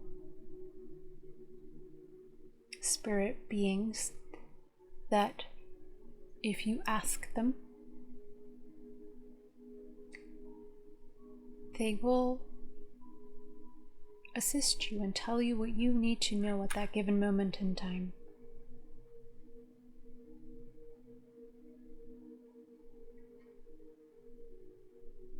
There's a lot of things online, there's a lot of things in books that talks about a specific animal and what they represent. And yes, they do, but they also represent many other things. So it is important to go straight to the spirit of wolf, the spirit of eagle, the spirit of lion, and speak with them directly. And even if you do not hear the message or see the message right away, just trust it will come in whichever way is the easiest for it to receive, even with Zebra here.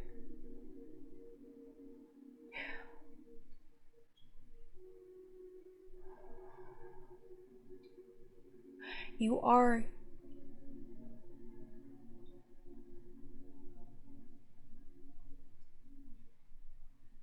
a unique human being with a unique soul, and you came here to experience life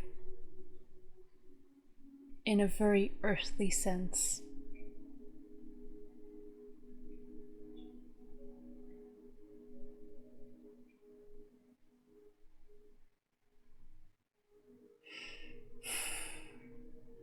There is a thing in this current movement of spirituality where we want to transcend being human. However, we are still human. We eat. We enjoy food. We enjoy taste. We enjoy touch. We enjoy seeing the beauty that this earth has to offer. We're here, not all of us, obviously, but for you in particular, that is where Taurus comes in, where Capricorn comes in.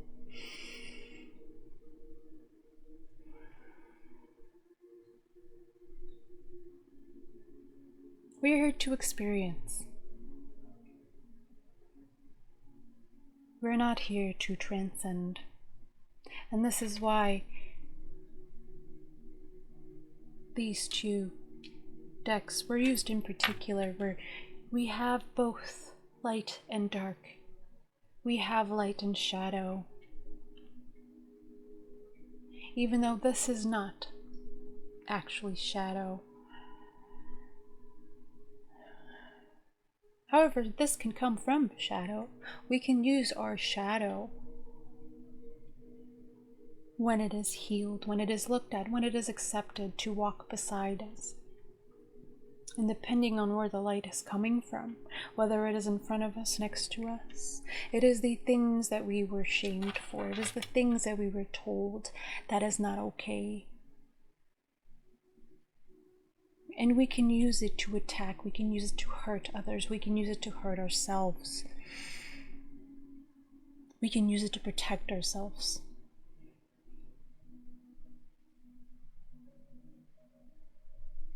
But not in a preferred way. When the shadow is utilized in a harmonious way, we become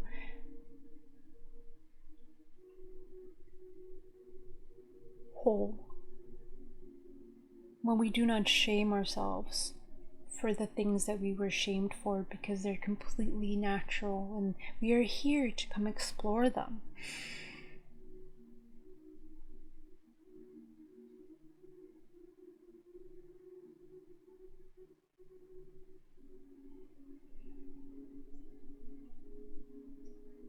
They can walk beside us as friends and propel us. Because there is want, there is need, there is desire for something.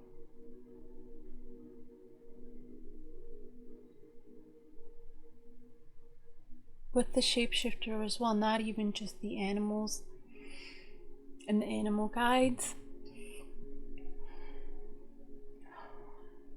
There are many different things that you as a person enjoy. Things that other people have created. The zebra talks about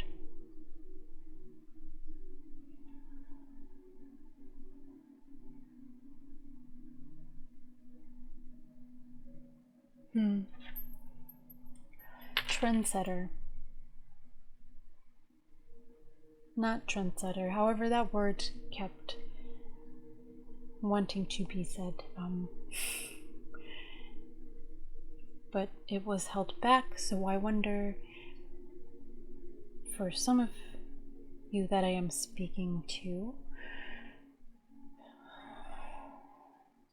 that is something that was put to the side because perhaps it was looked as too surface level, too not enough depth. But everything has its meaning, even if it is not perceived that way. It talks about fashion, about trends.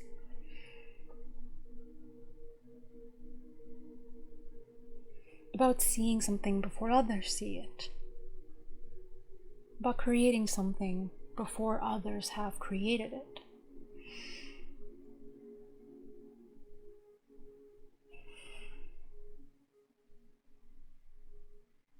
Taurus is all about earthly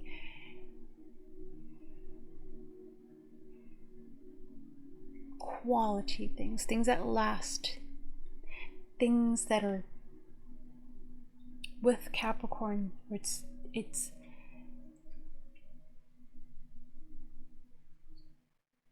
worth every energetic currency that might have been put towards it, because it will last. And that is where the quality comes from. It is not just taste, for everyone has different taste, but it is the structure of it. Whether this is music, fashion, homes, interior,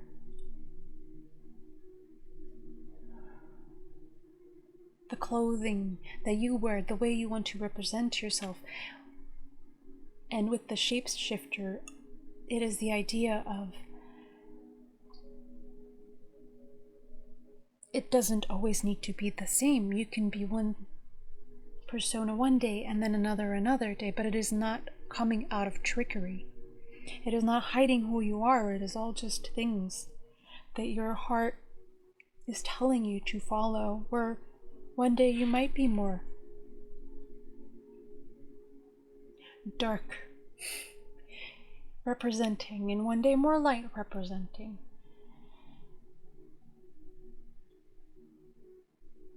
One day more neutral, more gray. Maybe not in mindset, but by the things that you indulge in.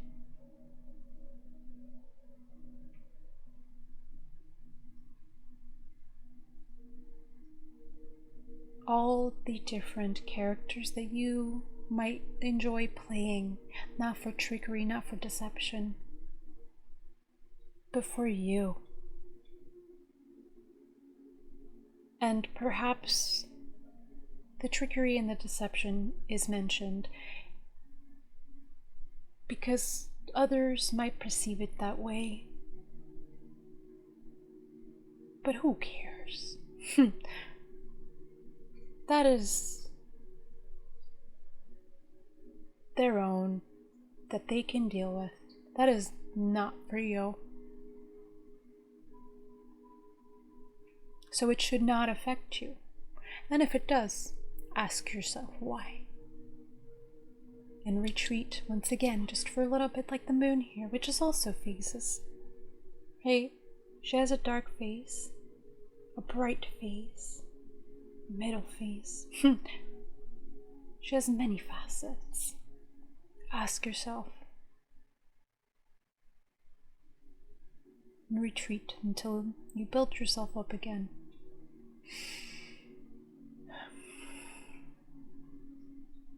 In this cocoon of the love that you carry for yourself, that is all the love you need, and anything extra is just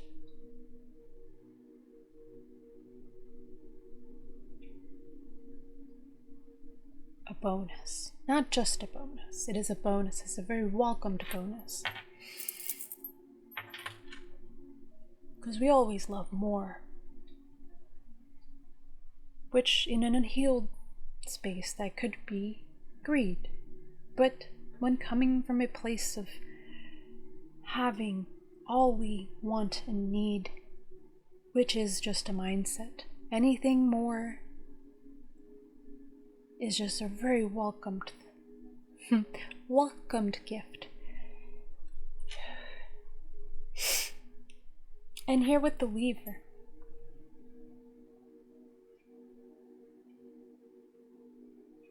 that Hunter card returns to my mind's eye,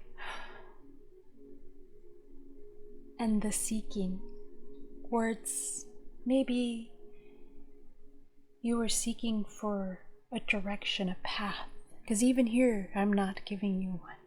I'm giving you the information to move forward and weave as you desire. Weave what you want by taking steps towards the things that light up your light your fire, make you feel alive. And for some of you, perhaps at first it's just a small inkling of a fire, a little buzz. But the more you do this, the brighter the flame will get, and you will understand, yes, this is why I'm here. This is what I came here to do. This is worth all of that Saturn restriction that wasn't there. Well, it was, but it wasn't. It was just a long phase of this cocoon. Because there is a misconception about Saturn, the karma being punishment, time restriction. It is all to our benefit. It is all love. It is all meant to help us get to where we want to be, not even need to be, but where we as souls want to be. Yes.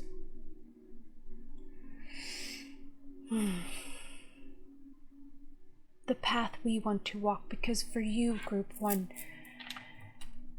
you will get exactly where you signed up. You will make a change in this earth by being yourself.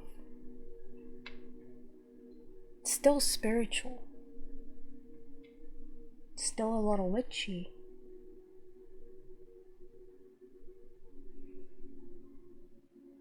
And it is up to you how much of an impact,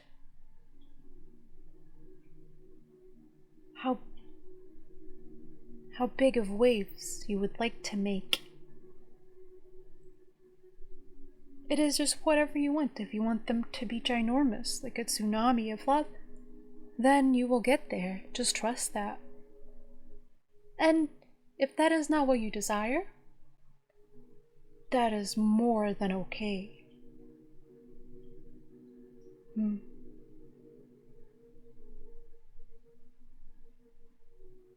Here, with the eyes of this anti-hero, it almost looks like they're glazed over.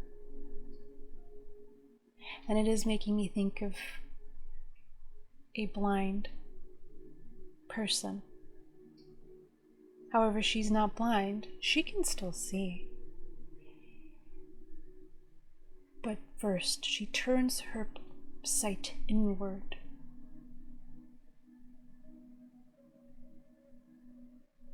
Checks in with herself first, and then looks outwards.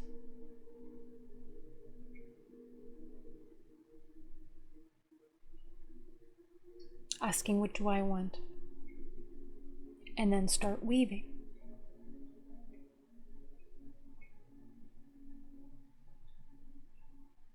It is understandable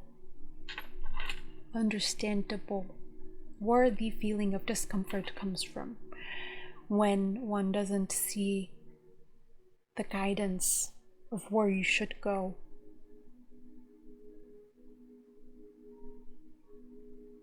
But the beautiful thing is you get to make your own destiny, your own life.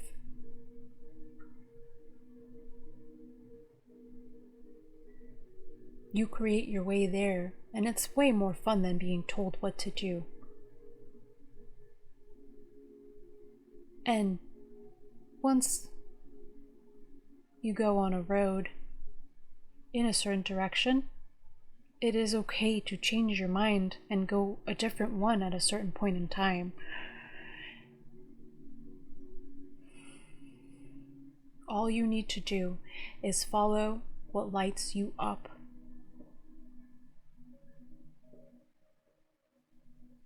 Things will come into your realm. Opportunities, options, paths. It is important to take a breath before you take action. Make sure it truly lights you up on the inside before you head that direction. If it does not, it is not for you. If it does not and you still go that way, and you understand that it is draining you and it is not lighting you up, that's okay too. You can stop. You can go a different path, right? Or even if you do follow something that lights you up and then all of a sudden that flame dims a little bit, that means that was just one step to get you where you want and need to be, because it is not linear. I just heard fireworks going off outside. Okay.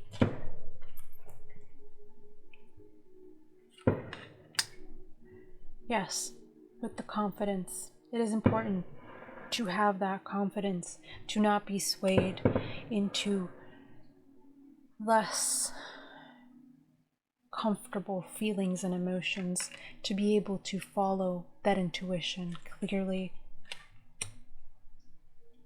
to peel back the layers, and to find that balance and equilibrium within oneself, to not need guidance and direction. Well, I take back guidance. We can always use guidance.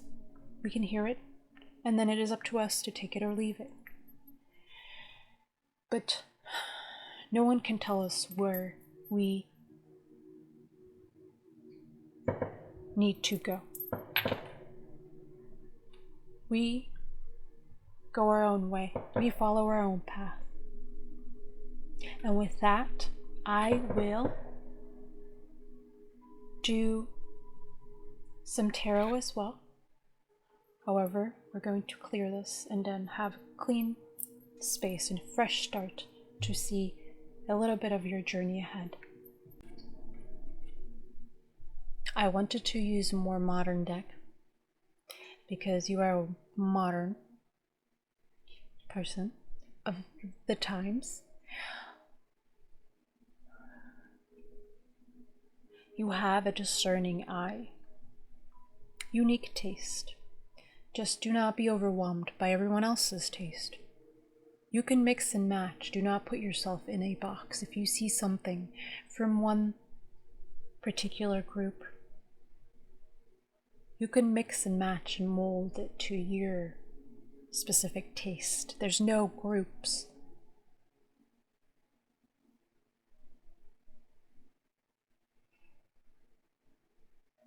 And that can be done terribly. However, you have that unique ability. It is a ability. Luna's humor is coming through. Okay. There is a celebration as well with the fireworks. I was thinking, yes, 4th of July, which is, I believe, Independence Day. Sovereign. The new sovereign you. Weaving that tapestry of your life in any which way you choose.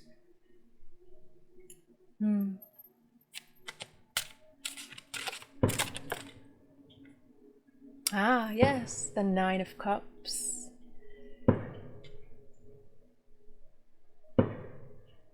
Emotional wish fulfillment, because you realize that it is joy you must follow.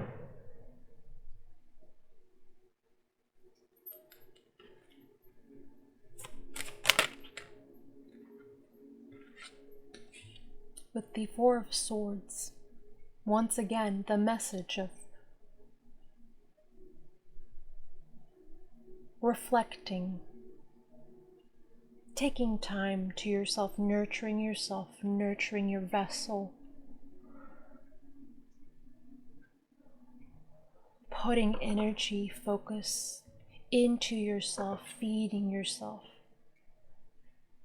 None of that work hard, play hard. Play hard. Play softly. Whichever you want. But listen to your body. Listen to your vessel. Listen to when things get too much, when things get confusing. Pull back into your own sanctuary so you can hear your own voice once again. Declutter. When feelings of discomfort come up, that is a message to do this, but also to dream, right?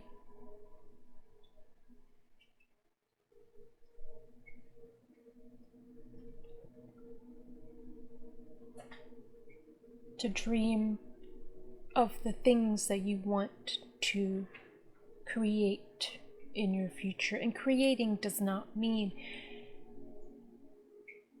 you will have to overwork yourself.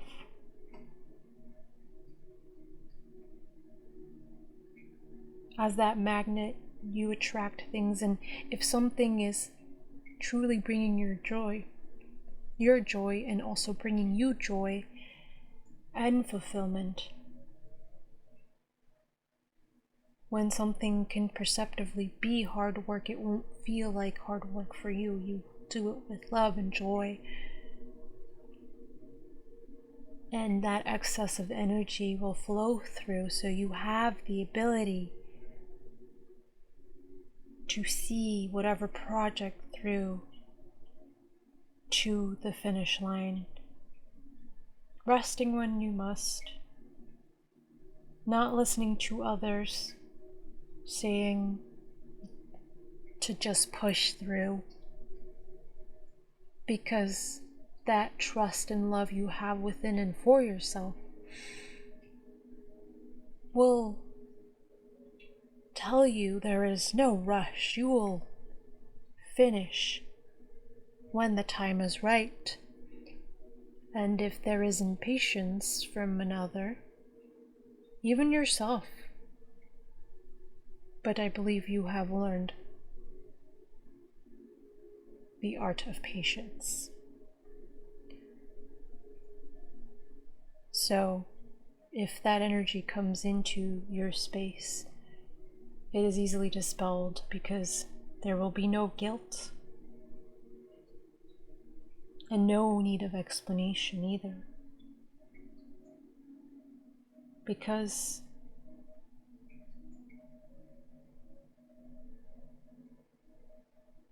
what you are doing is for yourself, and others will naturally benefit from it.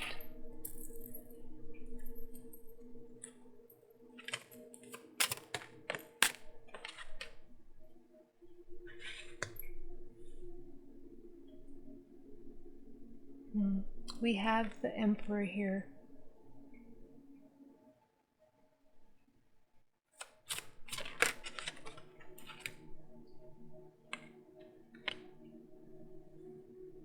Judgment.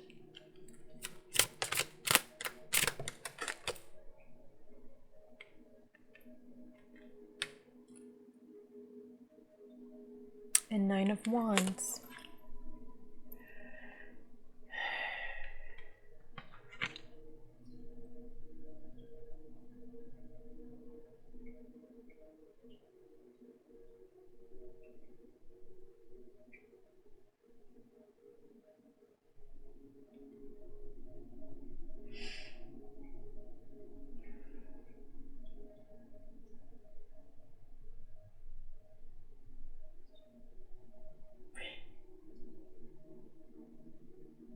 This is not... There's a lot of information in this Emperor card. There's the number 4, which is stability. It is security. It is 4 walls of a home. However, a prison cell also has 4 walls.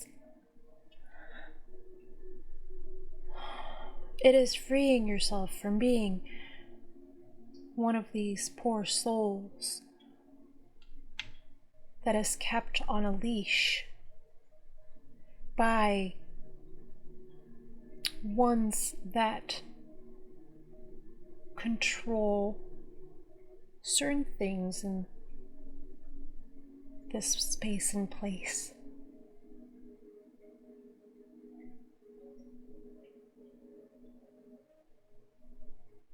It is hard to talk about because not much can be said on a platform. However, there is nothing to fear here because we all have free will, we all have free choice. However, it is thinking that we are on this leash. We are not. Something that is unknown in this card for the ones that are still chained.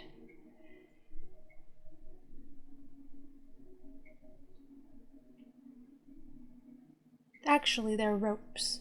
And if they're chains, they have a pair of strong, they're not pliers, but you know what I mean.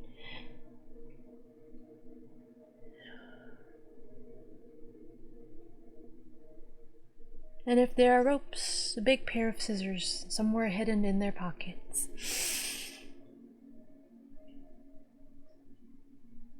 This Emperor card almost looks like the Devil card, where there is a perceived system of control, but it is only because the belief that they have any control that they do, and that is what for you is being changed. It is the Devil masked as the Emperor.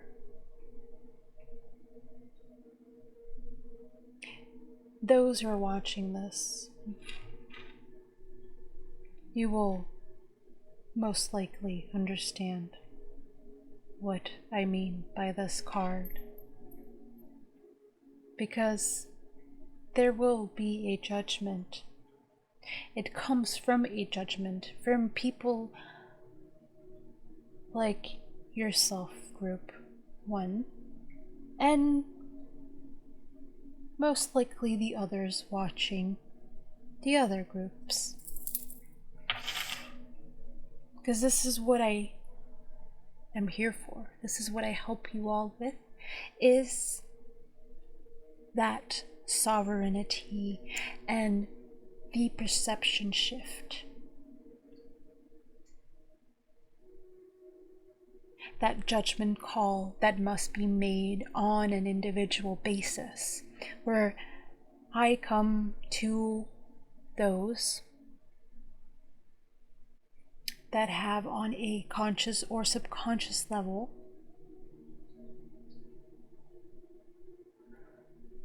made the decision to start the path to seeing things clearly. Whether they know it or not, I do come in many different forms, just as yourself, Group 1.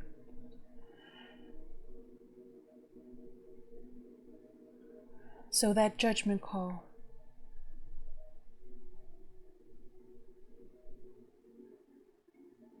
of sovereignty and knowing that you and you alone are the weaver of your own destiny, of your own fate, and that you are here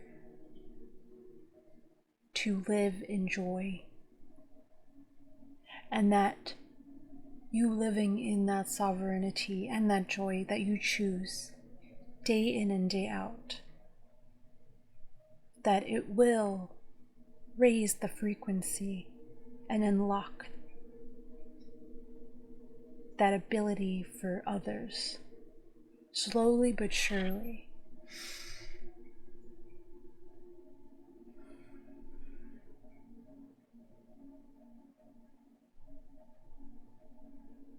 Even with all of the perceived imperfections,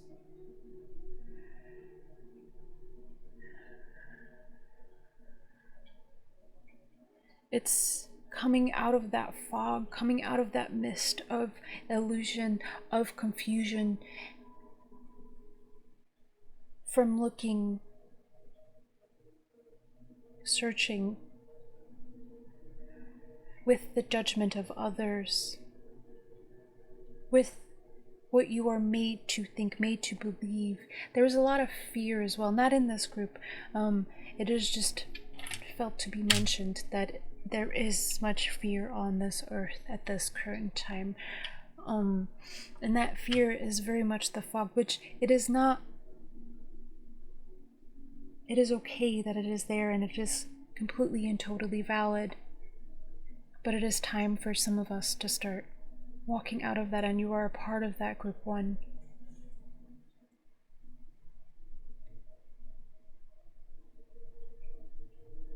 Trendsetter.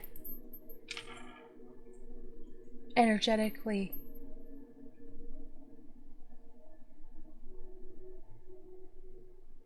We're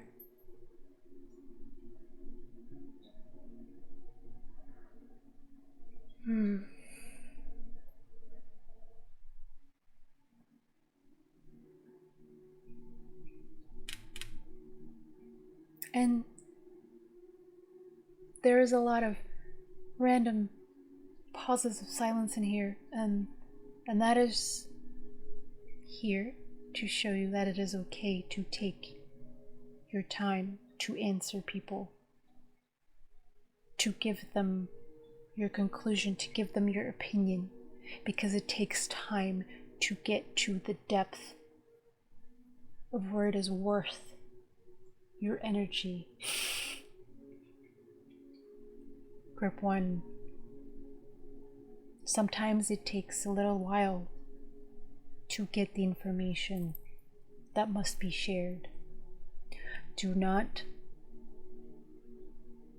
rush yourself on the account of others.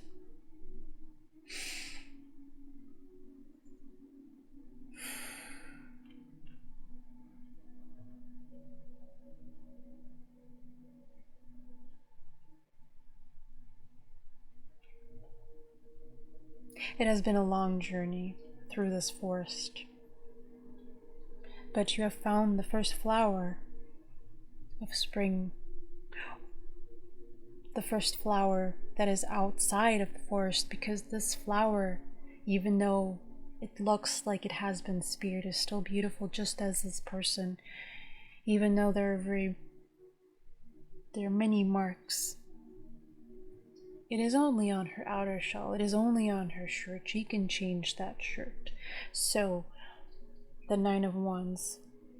From this judgment, it will automatically, the judgment for yourself to be free in that sorts. That shirt will automatically change into a clean shirt that is not full of stains. Look at your wound as just stains on your clothing. And this would not be said unless you were the one to hear it. This is not for everyone. This is for this group in particular, which is why it was so important that in the energy check, you resonated with it fully. So this is not advice to give to anyone. This is only advice for you, Group 1. Of course, there are others, however.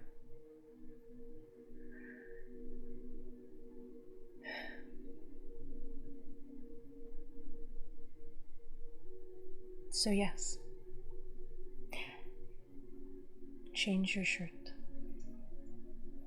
that is filled with stains of the past through making that judgment call, finding the hidden scissors in your pocket and cutting those ties and releasing them.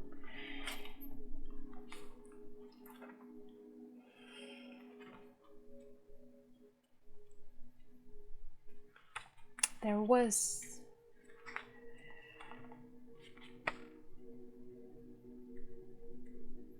an excerpt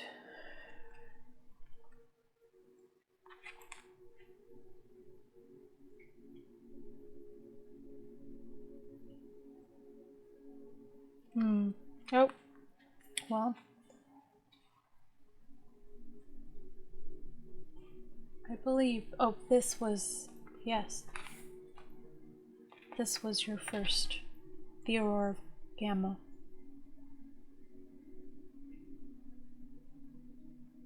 Embrace your freedom to be creative in your approach rather than doggedly committing yourself to your previous ideas or plans. You have the spiritual intelligence necessary to evolve.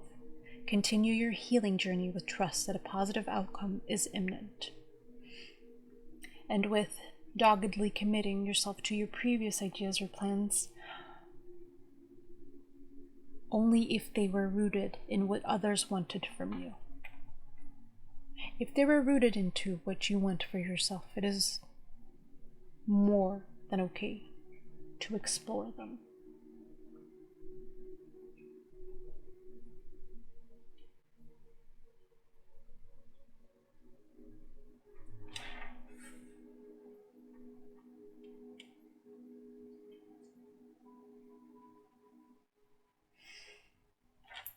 It does this when I was, yes, 17.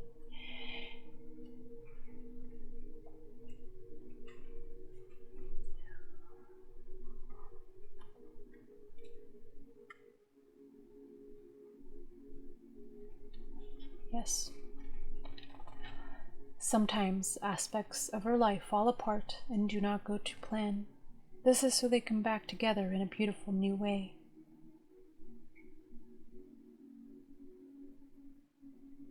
Trust into your destiny falling into place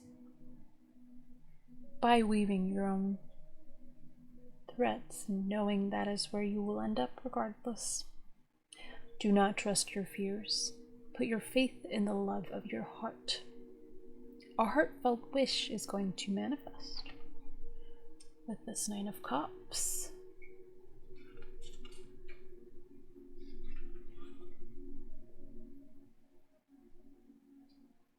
As we open to heal with the frequency of love in our hearts, we naturally evoke positive effects in the lives of others too. We attract positive intervention from spirit.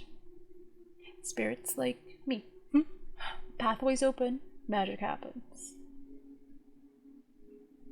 The heart has access to wisdom more powerful than logic, which can overcome any obstacle. To enter into that wisdom, we have to trust in something greater than our own opinions and our own alliance to our history, which is your heart space. Your heart is more than connected to the universal heart. Interesting. I do not know. That.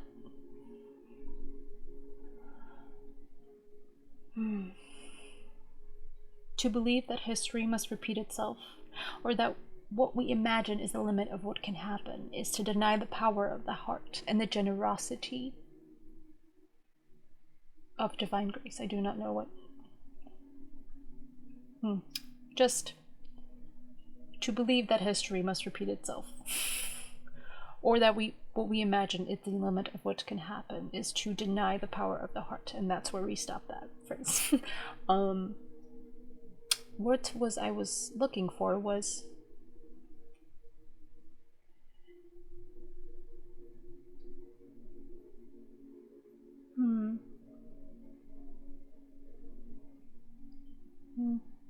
what needed from here was gotten.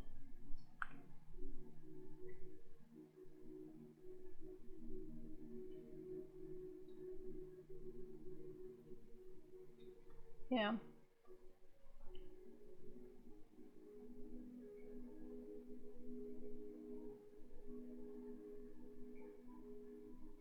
There was something about cutting those cords, but that was already said. However, there were some wonderful messages in that writing.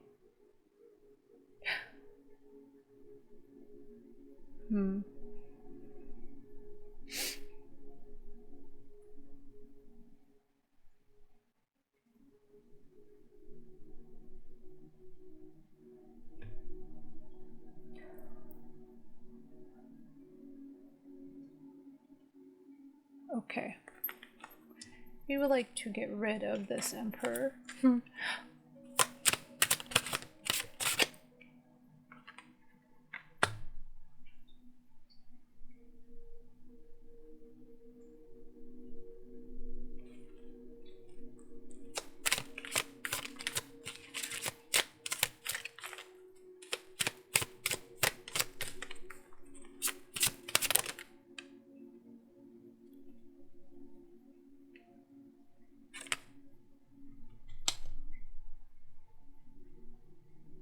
It might make you feel left out in the cold,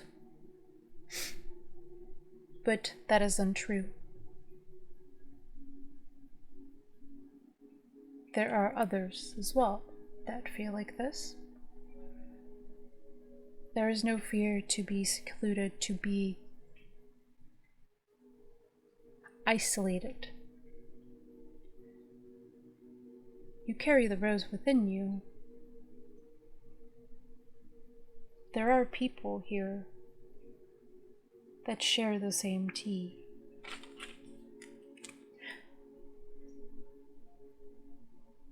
And they will naturally enter your life.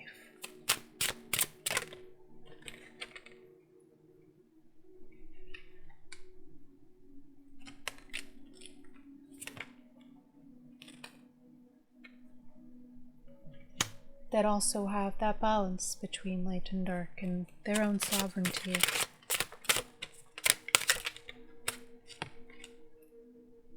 And it is through taking the actions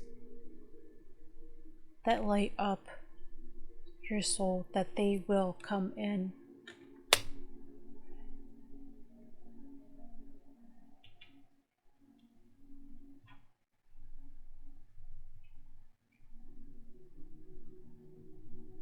And if they're not there already, and you are waiting on them, at least you're waiting in the beautiful garden that you built and planted, and are enjoying the fruits of on your own.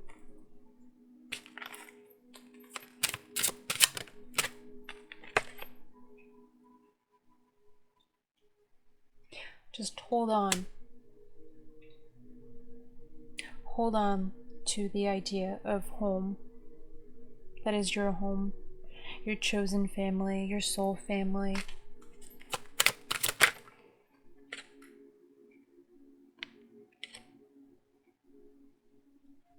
That have gone through similar heartbreaks and situations and were forced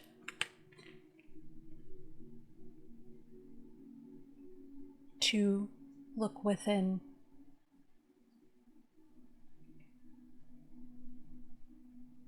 and find the key to their happiness in a similar way you have.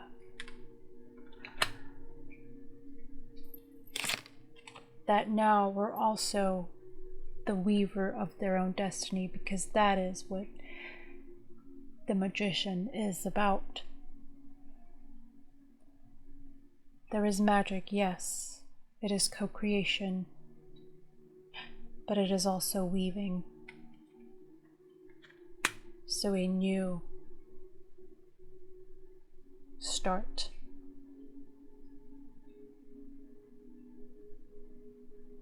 Can be had.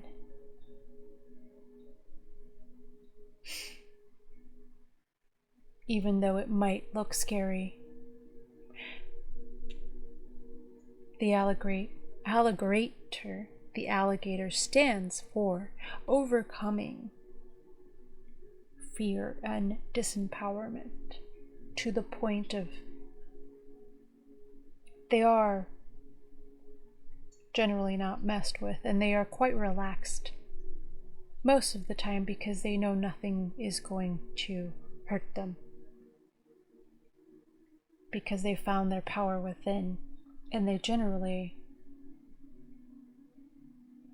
well, I cannot say this for sure because I do not know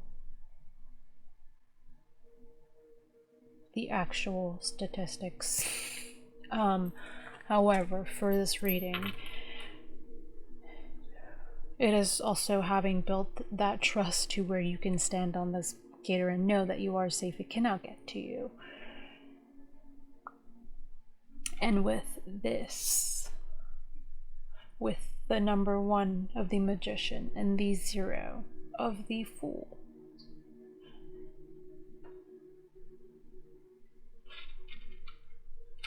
and then we will read the zebra card from the guard deck.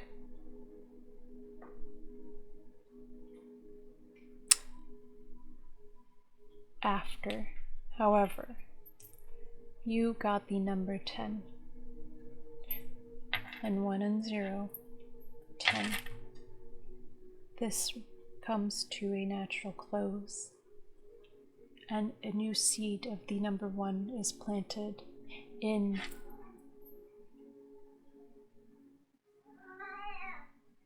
the 0 of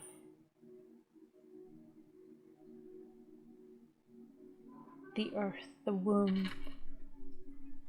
So something can grow. that is beautiful and unique to your own.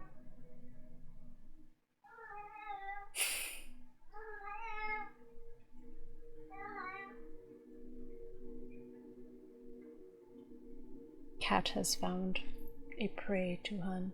She is excited, as should you be, Group 1. Oh, the hunter. And that is exactly how the world and reality can speak to you. What a beautiful metaphor. As distracting as it is, we will close out this reading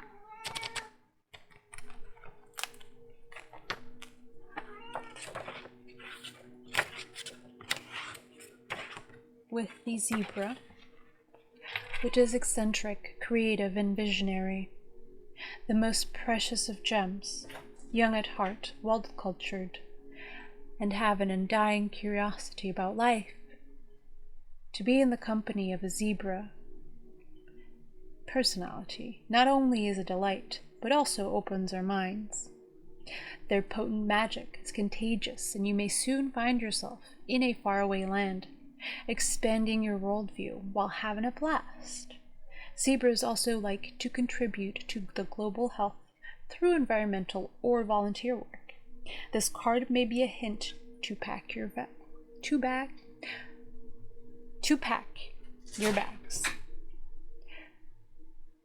Worldly, enthusiastic, and fashion-forward. However, when out of balance and need to retreat, one might get jaded, pouty, or vain. And that is okay. That is the shadow. To bring into balance an epic adventure or art. But first, retreat within yourself and find out what that epic adventure or art is. So, thank you, group number 1, for your time, for your willingness to be here and to have done the work that got you to this point. There will be channeled readings available either when these readings get posted or shortly thereafter.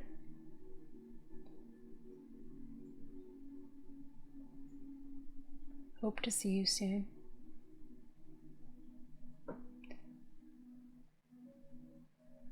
Goodbye. Welcome back, Group 2. If everything resonated for your energy check, your being check, where you are at right now in life, then these are things that you are meant to know. Your next steps forward. The biggest thing is everything is going to be okay. You are going to be okay. We all end up in the same place, which is transition. And I'm here to tell you that that is not the end.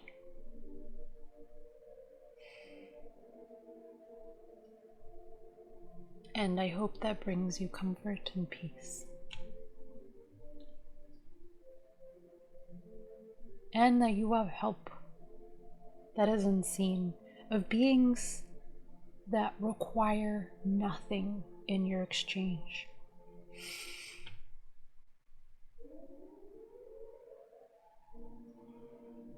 Some of you already know this.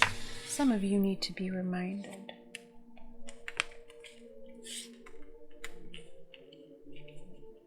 You have to ask them, because they don't interfere unless they are asked, which is one of the many things that is learned here on Earth, is the ability to ask, but also the ability to not interfere with someone that is perceptively struggling.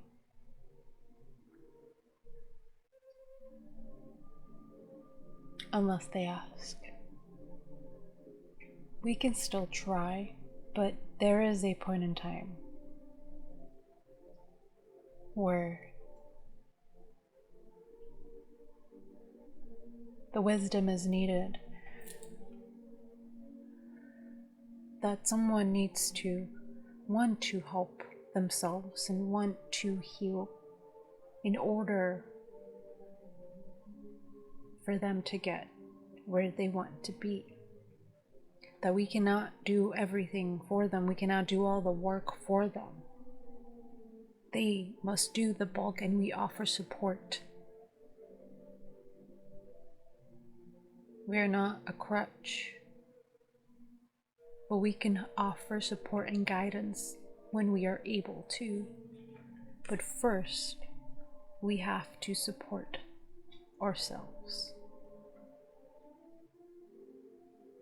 There is a feeling of pain in the lower back, the back in general, which too much weight has been carried that is not yours.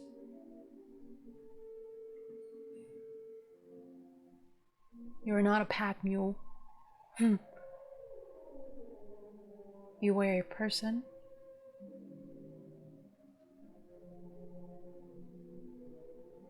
You are a good person.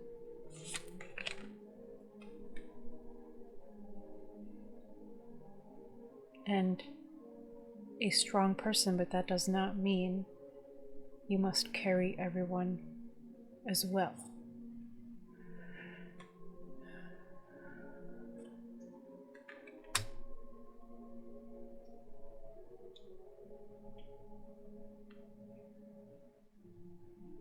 I don't think I have ever seen a buffalo carrying others on their back, nor been used as a pack mule. They are protectors. They guide. The fox card earlier talks about a teacher. And teachers are very valued, however, they must be supported.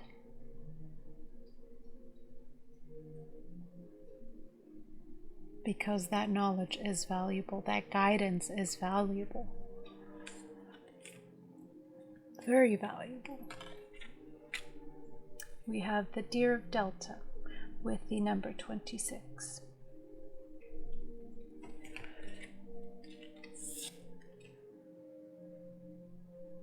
There is the Call of the Night with daring adventure and excitement with the number 16.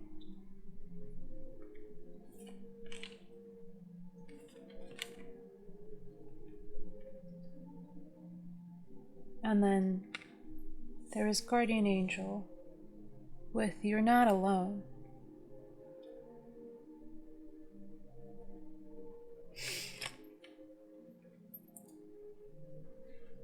And Animal Guardian with Trust Your Instincts.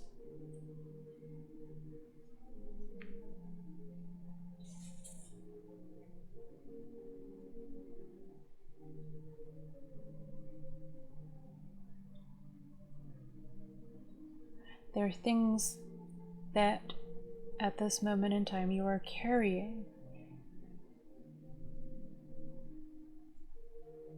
that are not of your own. And then on top of that, you're carrying this ancestral trauma in your genetics, your DNA, that is meant to be healed. That you came here to heal. But how are you going to do that when you're trying to heal everyone around you? The first step is to realize that you have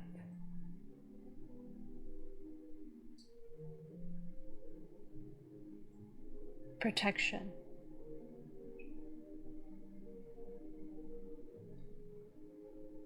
We all come here with a team. of spirit guides. We have one spirit guide that is with us our entire life and lifetimes before, and will be lifetimes after if you choose to return. It's not that bad here at Pile 2, and I think you know that.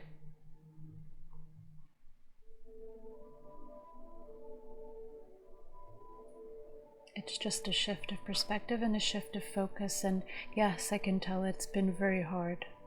There's been a lot of weight, so much weight that's been carried. But this is a turning point, this is a tipping point. This is the point where you decide, no more.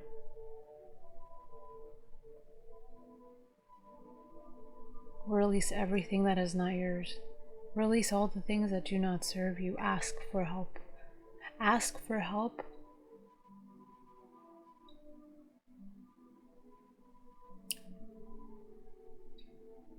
And the one that will help you, the ones that can help you, trust your instincts. You will know who you are safe to ask.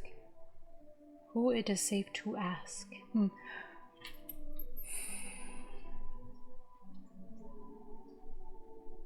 Start with your spirit guides if you haven't already. Ask them for signs, ask them for synchronicities.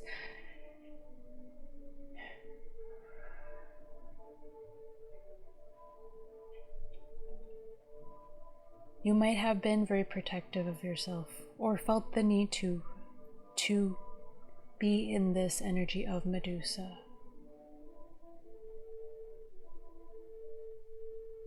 Which there's absolutely nothing wrong with that. We go through different stages in life and embody different energies throughout life.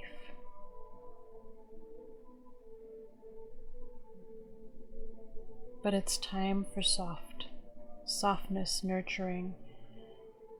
This does say animal guardian, but I see this doe, this deer as you. And this is one of your guides. They don't look like this, but they do present in a way that is the most easily for you to accept and to be comfortable with.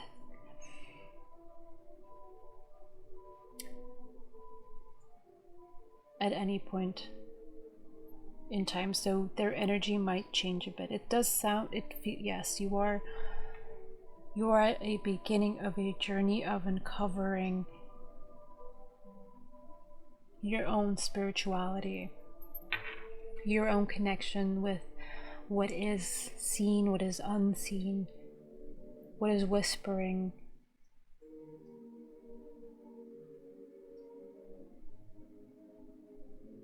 At night, when all is silent, when there's no noise around you to distract you from what is there, what is true, that are not the thoughts that everyone else has put in your head, all the beliefs.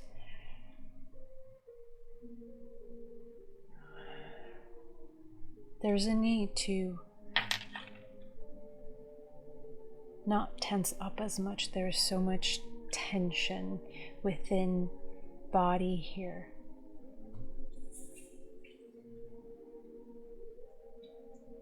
There's no rush. You get there exactly when you need to.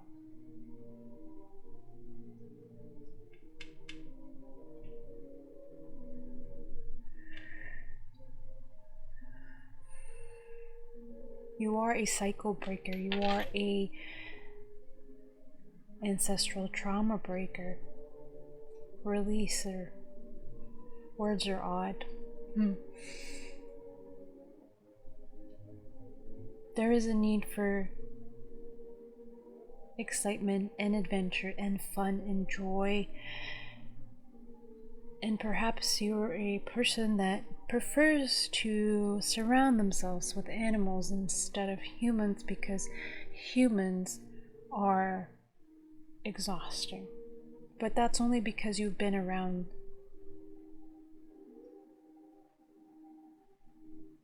ones that you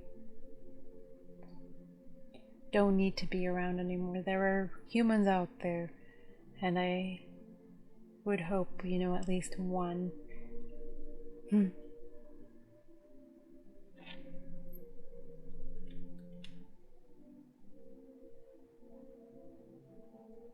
That you can be around comfortably.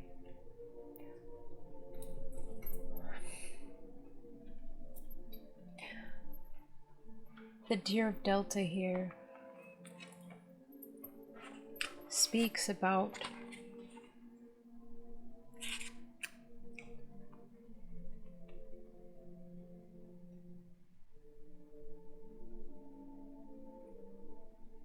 being gentle, a gentle soul, a gentle person, and I feel like some of that is forgotten because of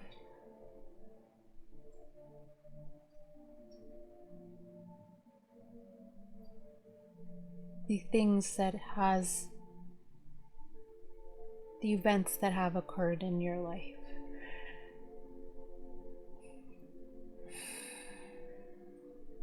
And that there is an urge to fight. But you can't fight a wave.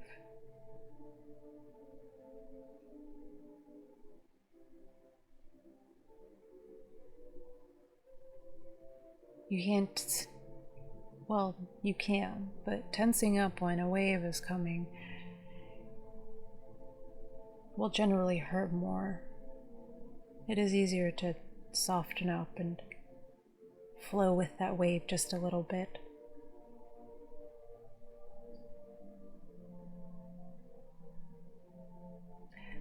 You can confidently and effectively invoke spiritual protection from the light. You can never be dominated or bullied at a spiritual level because the real you is always empowered and protected in the light. Your real nature is gentle, which is powerful in its own unique way.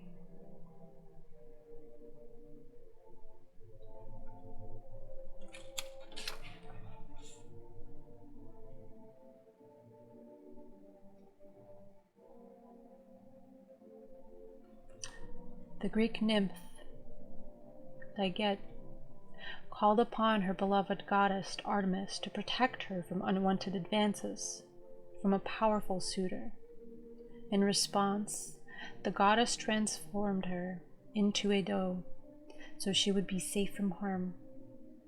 She teaches us that we can become vulnerable like that gentle deer in the spiritual sanctuary of our devotion, protected by a greater source. Then there is no need to become aggressive or harsh to defend ourselves from the aggression of another. We can let go and allow ourselves to be held. This is a way to ward off negativities without needing to disconnect from our softness and grace. Deer of Delta encourages you to call for spiritual intervention with complete confidence in the grace that will instantly and consistently be bestowed. Your strength and power can flow from your spiritual connection. If you have been advised to toughen up, you are encouraged to instead remain true to yourself and find your strength within. And this powerful suitor, I believe, is just life in general. And there are people out there that are willing to help you, but you can always start with spirit. Start with your spirit guides. I keep saying that. Start with your spirit guides. Start with your power animals.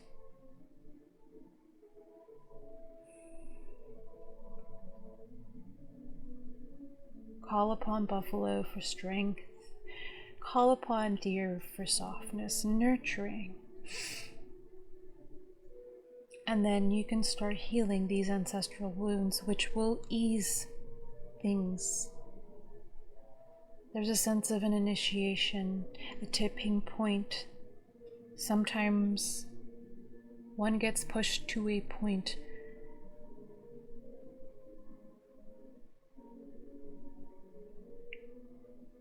of breaking open, but also to search for answers somewhere different than the places they have gone to before. This is a moment of stepping into your power by knowledge that is not accessible to everyone, that is not accessible to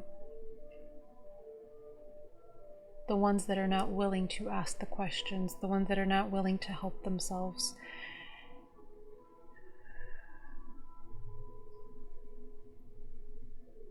Don't second guess yourself. It keeps coming up, second guessing.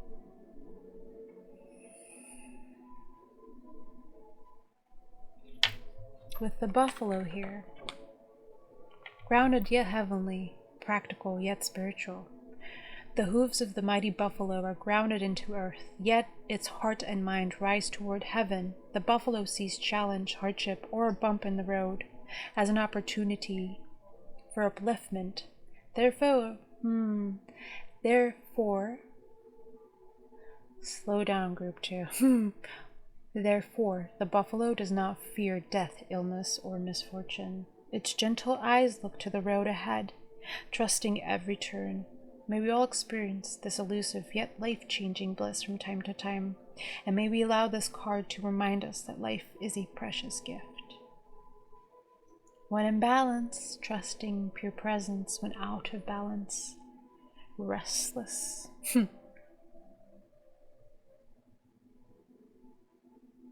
I would say it says lacks gratitude here. I would like to rephrase that, because sometimes it's hard to find gratitude.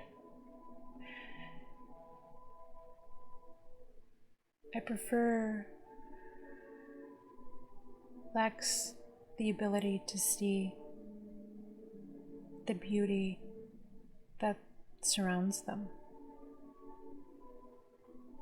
Like the warmth of a nice hot cup of tea after being outside in the cold, seeing an old friend that is very dear to us and just enjoying the conversation, the simple pleasures of life that may not seem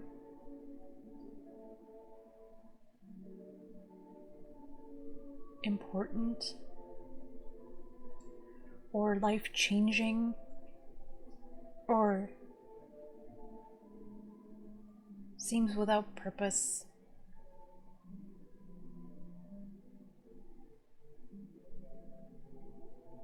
But there's great purpose in joy, in connection, especially for you, group 2.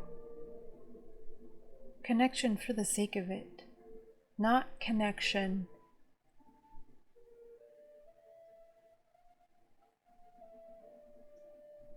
to get something or give something or get somewhere, like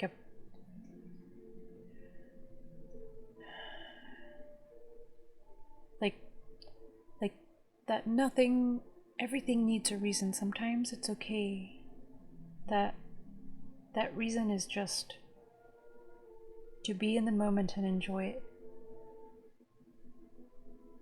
Yeah. And that is presence. And that is trusting that we are always right where we need to be, and that there is nothing scary out there, and that fear is yeah. I can't say you're not there yet with that. However, there will be a time where you will look at things that were once scary and realize that it is very untrue. And I believe you've already gone through all of that, and there's just the healing that needs to be done. And then looking back, you will see that even though there was a lot of really, even though there are a lot of really scary things out there that you have faced, and that now, then, time is an interesting subject, that you were okay the whole time.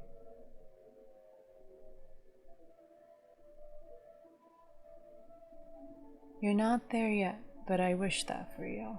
I hope with every part of my being that you get to experience that.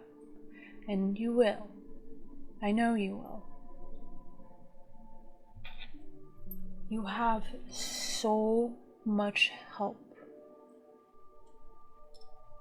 that you cannot necessarily see with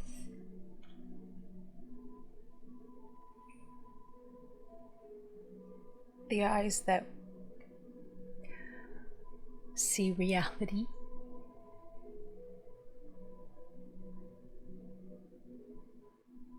But they're there. You can feel them in the wind. You can feel it, especially at night when there is a breeze and the leaves of trees wave back and forth. And I think you do see the world this way when you slow down and are present in this moment. We are here in the now. There is no use in worrying about something that might not even happen. Actually, our worrying about it makes it more likely to come to fruition. Where our perception goes, where our focus goes, that's where our energy gets put into. So it is important to go from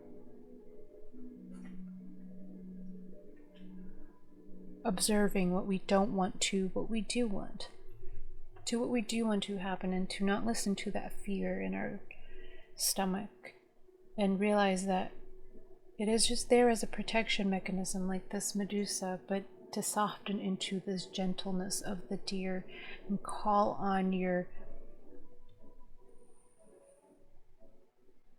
divine spiritual parent. A memory comes up where there was a fear. There was a fear of the unseen. There was also a fear of an intruder, or any intruder, or anything just bad happening, especially when alone and at night going to sleep, called upon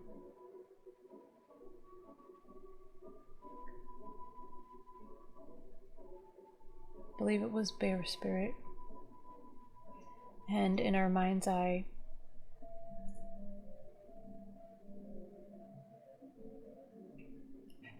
the presence was there, and it felt safe and comforting, just like this picture. And with these ancestors, there's a lot of information about working with your ancestors. However, remember that they are still your ancestors. Their energy will come through as them, with their light and their shadow. So it's important to call on the higher beings. Guardian angel, there is the angelic realm to ask. You can also ask the Divine Mother, of course.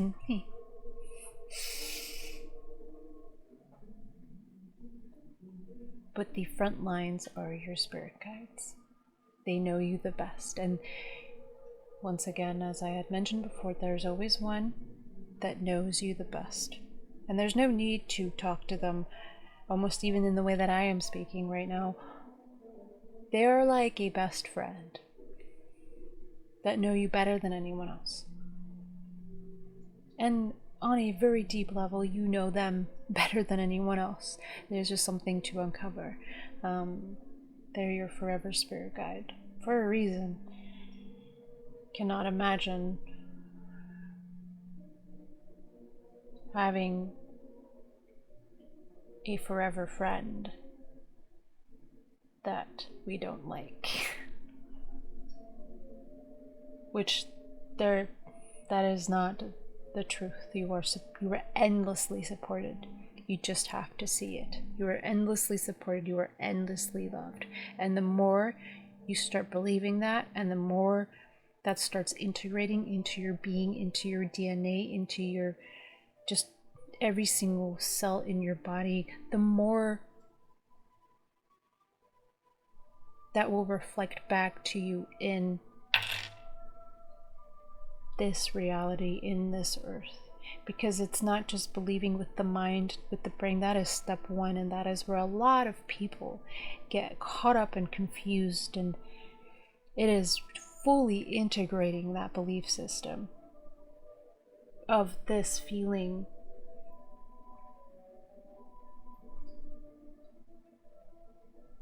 and you will get there. Interestingly enough, the less you rush it, and the kinder and gentler and softer you are with yourself, the faster it will happen. And that is what I would like to call a cosmic joke. It's not a joke, it's can't find the words for that, but I hope you understood that. So we have, there's forgive here, so forgive yourself, forgive yourself, forgive yourself, forgive others, but first, forgive yourself. Then, forgive others. But yes. And your ancestors, and all the events, the things that happened, which will take as long as it needs to. Be patient, be kind to yourself. You never did anything wrong. But first, forgive yourself. I promise I will stop saying that now.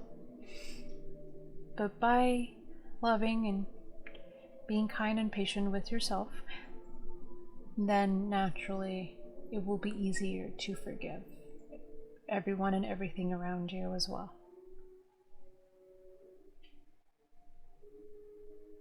If that is something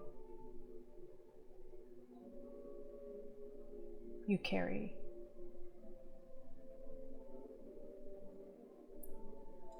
Transcend everything. Transcend the illusions, transcend your ancestors.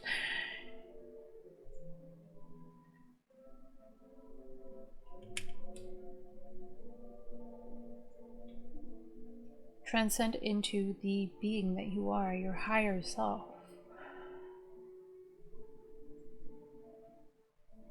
And I believe now it is very important to focus on the light. However, at some point in time, after that step is completed, then you can delve into your shadows, and that is for next time. That is not for right now.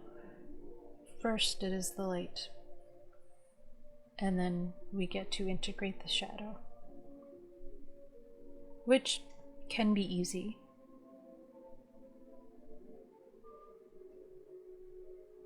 There's just a lot of misunderstanding and miscommunication, I believe, of what shadow work is. But that's for another time. Yeah. You are limitless. You are a limitless unicorn that is very aware, very perceptive.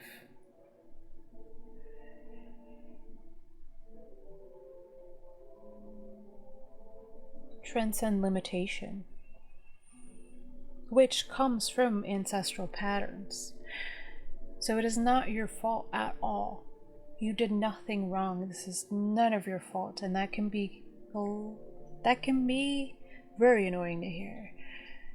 And that is okay. It is okay to be aware that that is annoying and accept that. But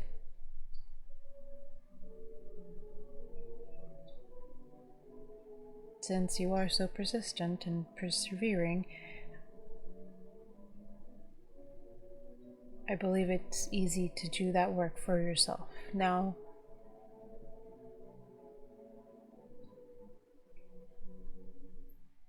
that you can understand how to break these patterns. There is empathy for yourself.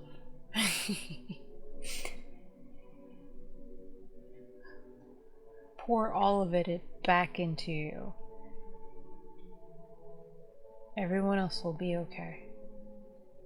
If you did it, they can do it. Remind yourself that as well. If you can get through it, they can get through it with love for them and for yourself. But you can't give out of an empty cup. There's nothing in there. You cannot even give out of a cup that is half full. That is for you. You are needed here to do what you are trying, maybe-ish, in a different way, in a more healed way, because there is a feeling of I want to help, I want to nurture, I love people, I love, however, it wasn't time yet. It wasn't time yet. There's stuff, first we must grow our own roots, build our own foundation,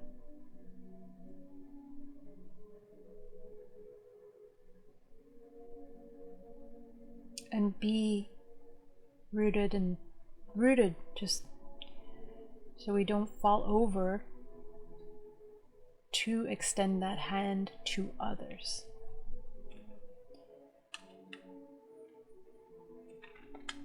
There is macrocosm in love, so it's when zoomed out, one realizes that all is love. That is the current need. That is the current thing that is being worked on. Yeah. You're getting there. You're getting there.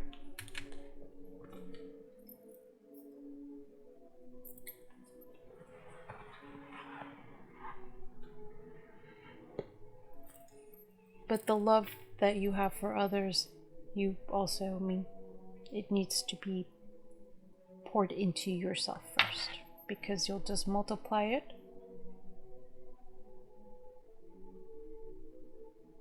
And then it can grow.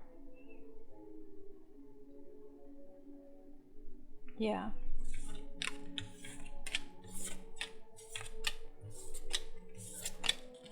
We're gonna go into the Mind's Eye Tarot.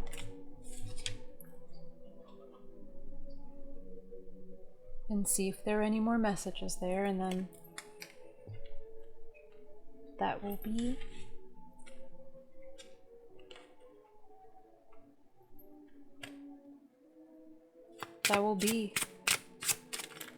there is a need to just be.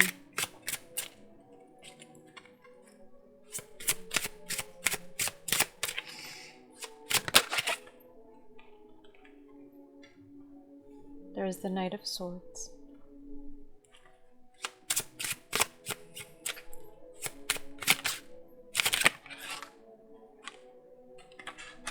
Knight of Pentacles.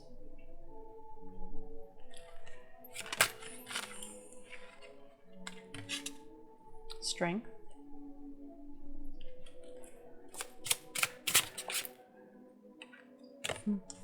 Queen of Cups.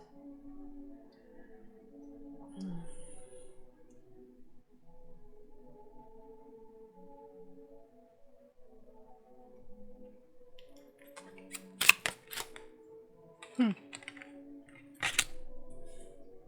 have a lot of things to look forward to. With a group of very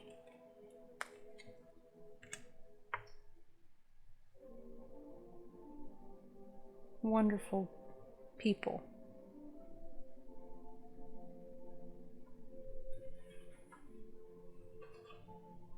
Here's that Leo with the number 8.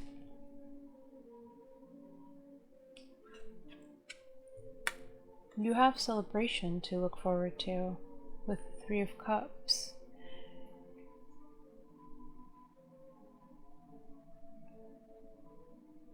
There are people coming into your life.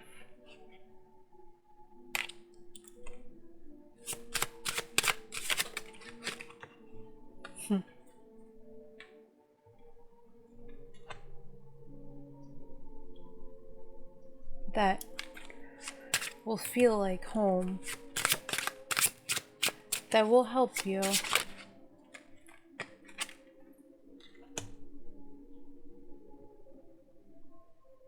Especially here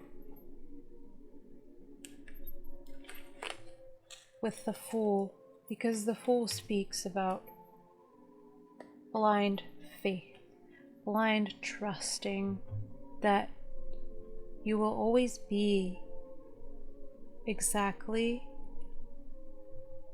where you need to be. And even if we feel like we are not on the right path, something will redirect us. The 3 of Wands is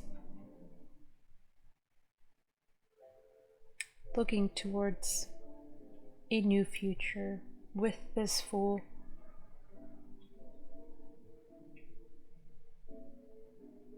And that will be you in the near future, is the Fool that has that trust within themselves and their intuition and their guidance that they can start on a new adventure.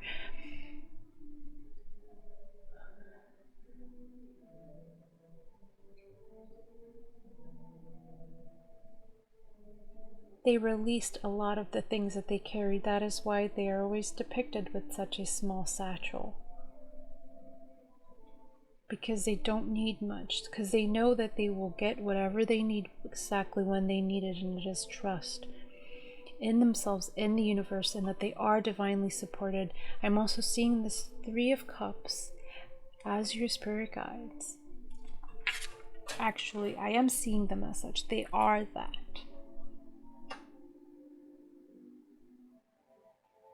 They are so loving. You just need to reach out and they will help you with anything. They do not need to eat. They do not need to sleep.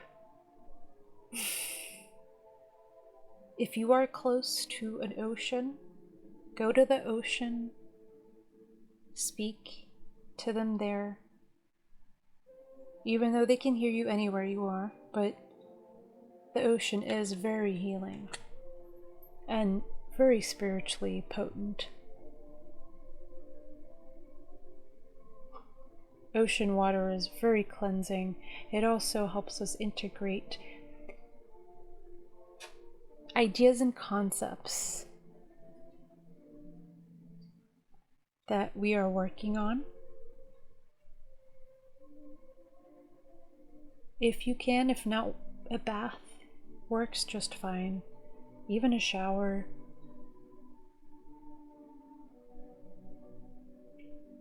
If you're feeling too burdened by worries and thoughts and fears, and if all you can do is take a shower and talk to your guides.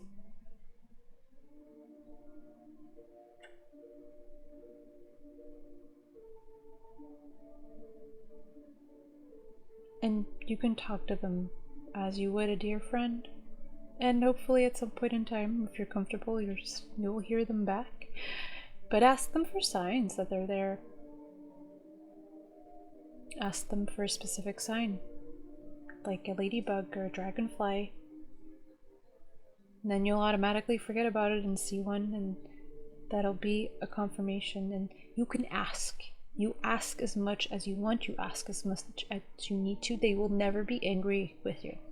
They will never think you are too much. They will never think you need too much. They are unconditionally loving, unconditionally supporting, and they are here to help you. That is what they signed up for. That is what they want to do, but they are able to do because they do not have a physical body, so they don't have the same things that we as humans deal with.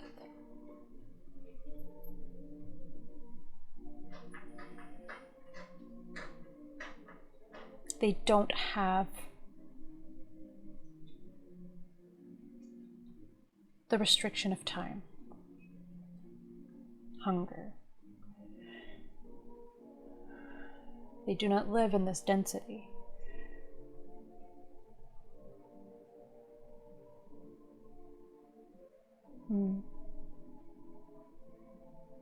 Yeah, this Page of Swords feels like you're got one of your guides just sitting there waiting, just bored. They don't get bored, but it was necessary to say.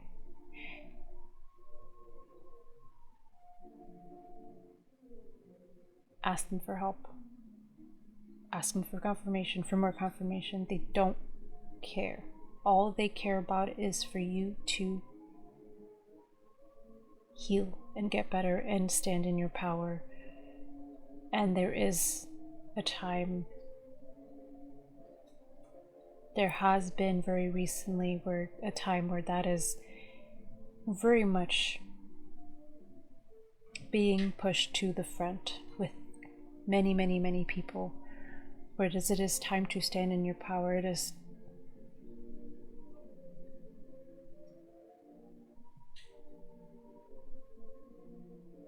and the longer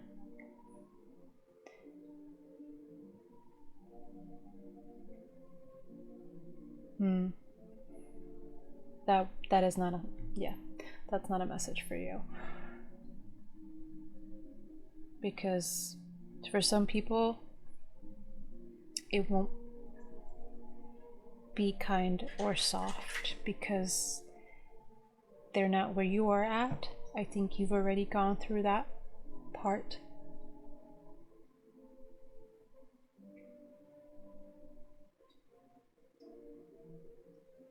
I'm hearing you heard the call. Now it's time to call back and to ask for help. And I will keep reiterating that.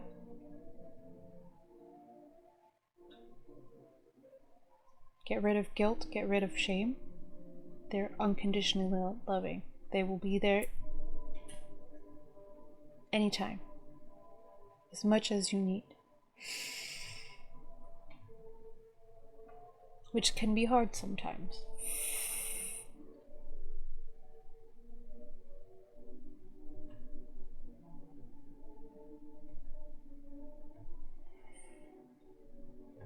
And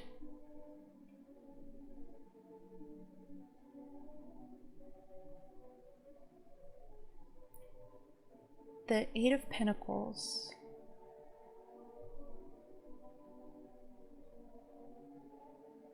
you've put in the work, you've done a lot of work.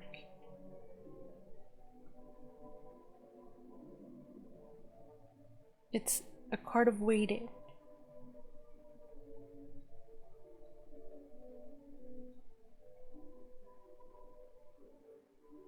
If there is a message that you have sent out, it will come. The response will come. There's no use in worrying about that. The Eight of Pentacles is all the work has been done. You're just waiting for the fruits of your labor to show. So you can harvest. And the Eight of Pentacles is like your hard work has been seen and it is acknowledged, And that's part of this message for you. It's been seen, it's been acknowledged, and I believe from here on out, there will be people coming into your life. Because I believe your lesson now is to start accepting help and knowing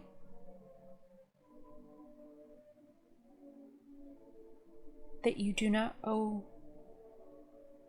They're not going to ask you for anything in return. There will be a feeling of home, and there will be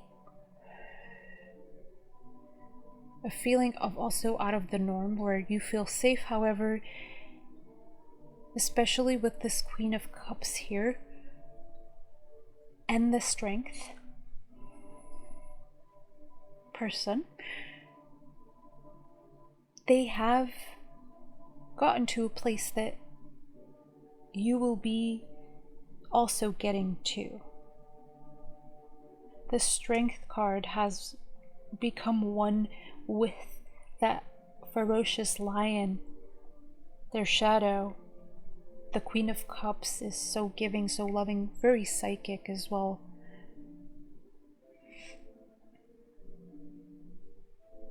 They are giving me a feminine energy.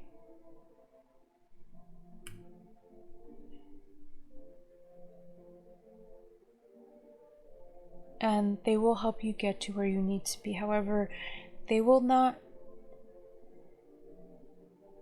be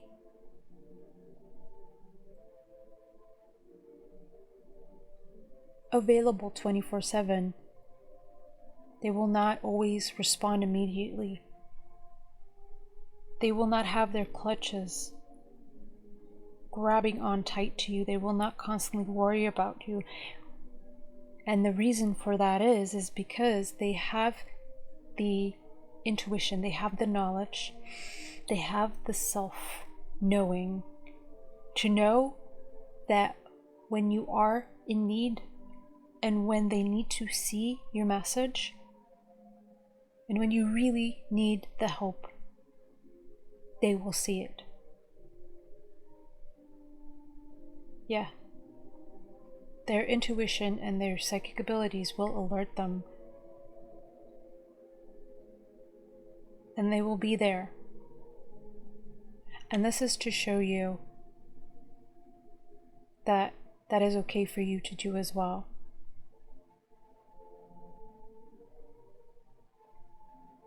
And that one can be sovereign and still be unconditionally loving. And that they can trust themselves and their guides to alert them when their help is needed. Continuously filling their own cups, continuously filling their own flame, feeding their flame, so that they are never without, but they can always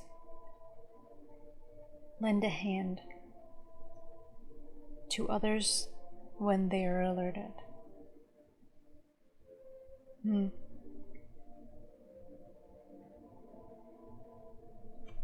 This is the Four of Wands, and there are 4 people here. I think it seems that, yeah, they will present themselves. You will see the Strength card as this Knight of Swords, and vice versa, and the Knight of Pentacles as this Queen of Cups, and vice versa. Because just like you, they are very multifaceted, and they are able to be different versions of themselves. So sometimes they're these regal creatures, I want to call them. Sometimes they are these doe-eyed beings. And sometimes they are the messengers, the knights. That is 3 and 3.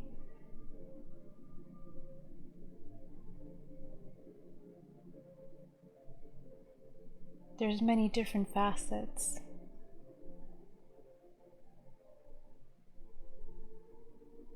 And this could be 4 people as well, but it also could be 2 different sides of 2 people.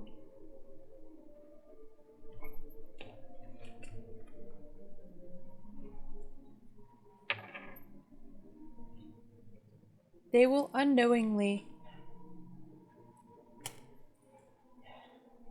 test. They won't be testing you, but they will unknowingly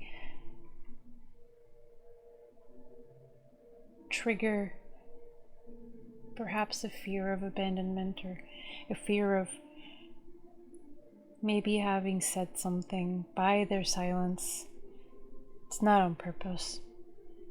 But then they will prove you, not you actually, your ingrained beliefs, your fears, they will prove them wrong over and over again by just being who they are, helping you get to that place of the Fool, seeing the bigger picture, the macrocosm of love. And look at this throat chakra right there. It is glowing, it is open. They're ready to speak their truth, and that is where you will get to.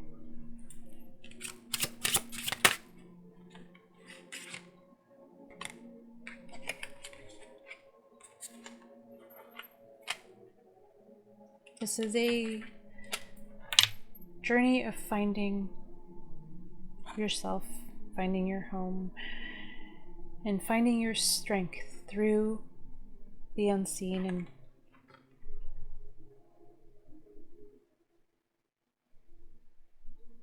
your power as well.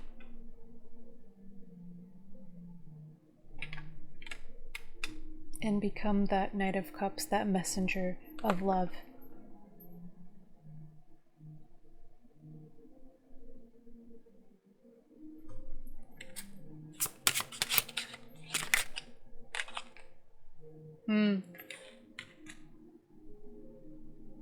Or going towards that messenger of love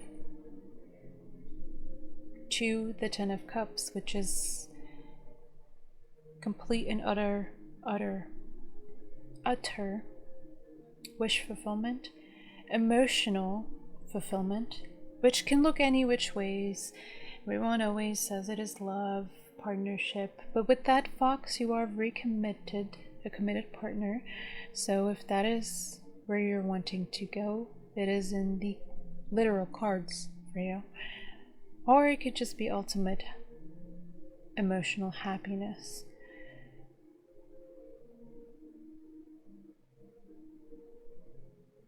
Or perhaps you already have a partner, or a friend, or many friends, whatever.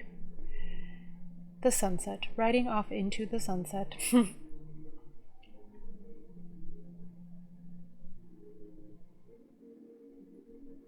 But I believe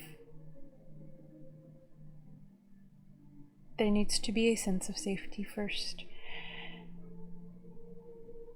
And learning the lesson of being loved just through being. There's nothing you need to give that you do not have in excess to be loved and accepted.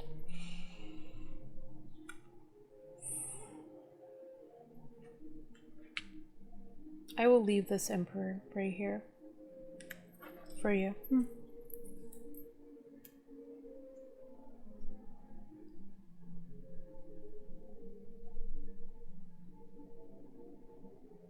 Yeah. I hope you enjoyed this channeled version of a reading.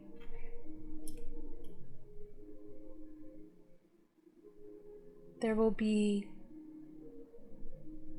an offering soon, either when this is posted or later on, a little later on, for channeled readings.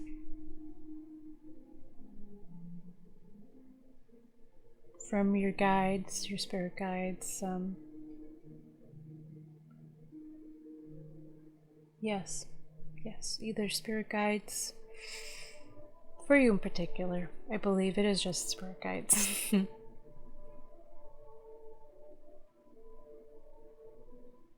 Or for the for the people watching this. So with that being said,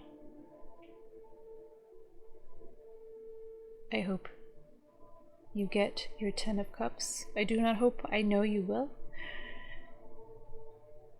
You can call upon me as well.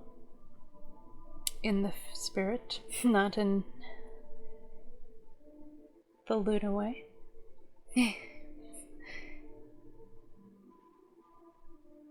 And I am of assistance as well, so there is a reason you are here. I've already been with you, I've already worked with you. But there is also the option to have a more personal reading. You are so supported, you are so loved. Do not forget that.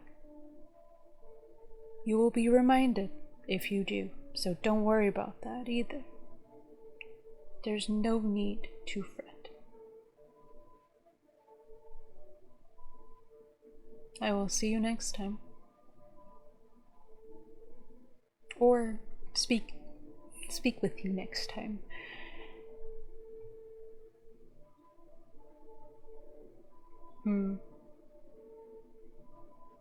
There is a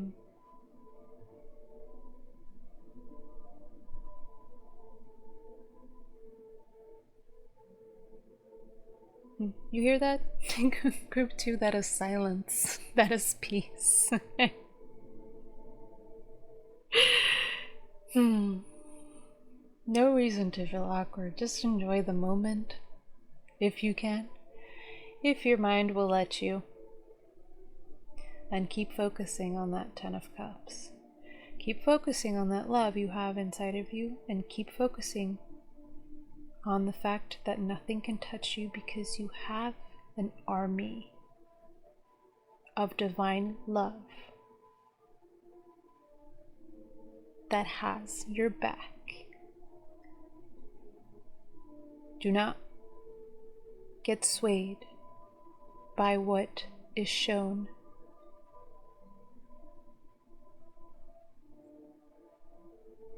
On the media. Do not let fear, anger, and pain win. And this is coming from me. That is quite the surprise. But that is for you, Group 2, because you deserve love and kindness. There are ones that don't. And they get their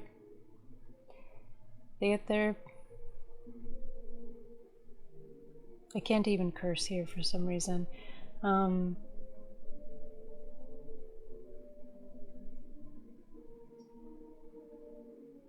You will get everything that you deserve, which is a lot of beautiful things. So relax, love yourself, and be this dear to you.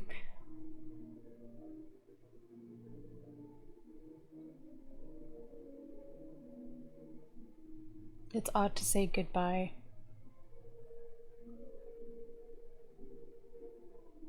Knowing that that is never true, so till next time, Group 2.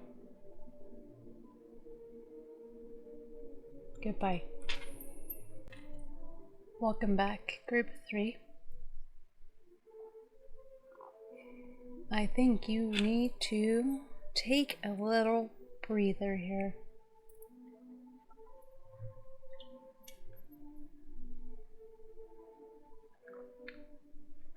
So we're going to hold a little bit of space for you to do so. All you need to do is accept it. As you might have noticed, I've dimmed the lights, I've changed the lights because there was a feeling of overstimulation.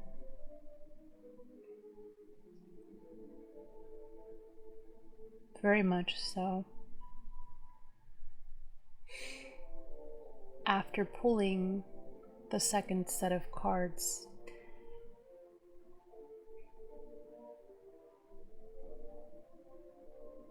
let's just say I am surprised that you even have the time to watch this reading, or maybe it's because you're starting to do what is best for you.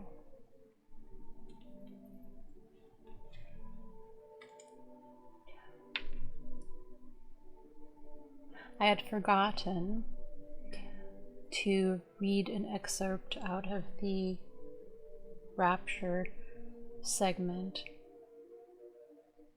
in the previous section of your energy check. However, I know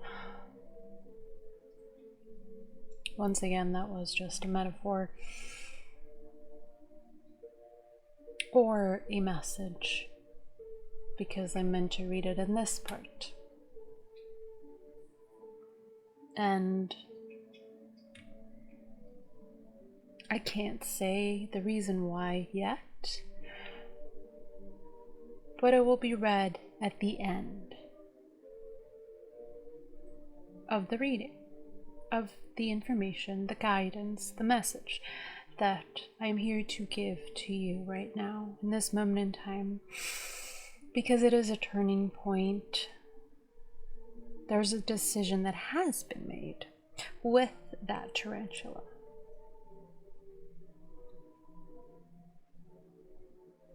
Whatever decision that was is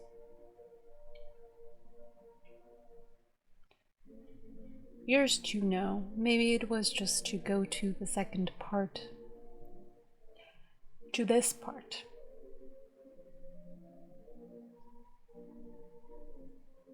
To this reading itself.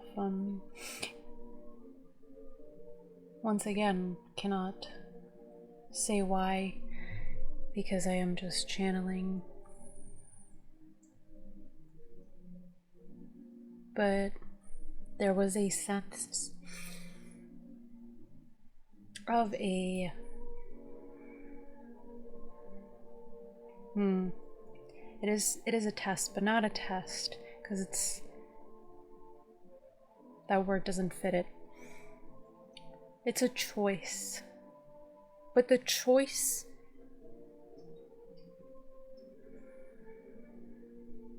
is something on an energetic level, because it is communicating something to whatever that is, that you are ready. And that is all that needed to be done, in a sense, where it's as soon as you made that choice, that would be the turning point, the tipping point. That was all that was needed to be done, was to make a decision. I don't have context, but I trust that you understand. And with that choice we have now, 39, with the ivory wish fulfilling crow,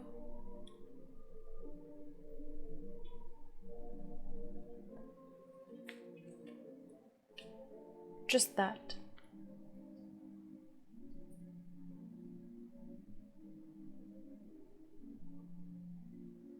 As a result of the choice. The rest is related, but not that at the same time.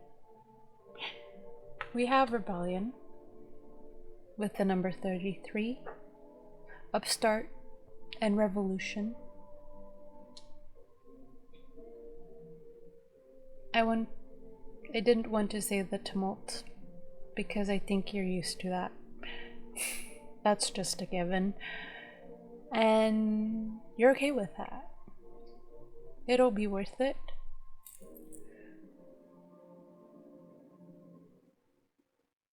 It'll be worth it.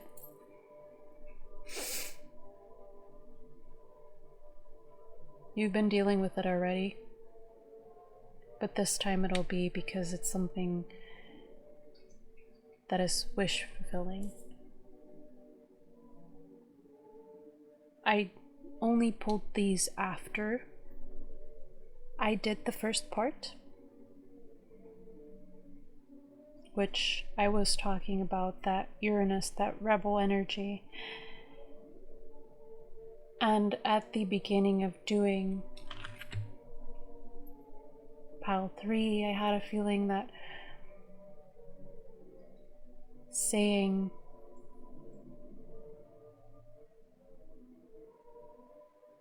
take it only if it resonates, especially with the zodiac signs part, that there are some of you that do not have those placements and still came here, which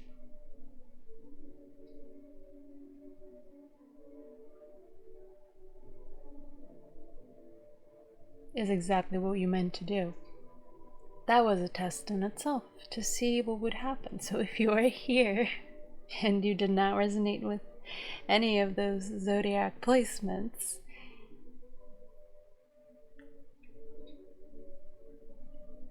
that is exactly what you were meant to do. You were meant to now listen to that part.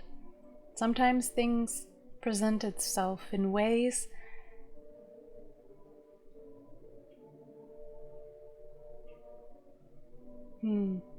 that are different than what they seem, I believe. Because this is a channel, this is a channeling of an energy that is perceptively higher than, but it is not, is just what they say. It's what they tell us. There is no hierarchy.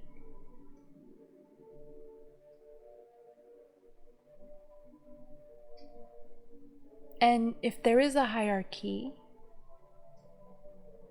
if one is greater than, that is not truly spirit. That is not the energy to be engaging with.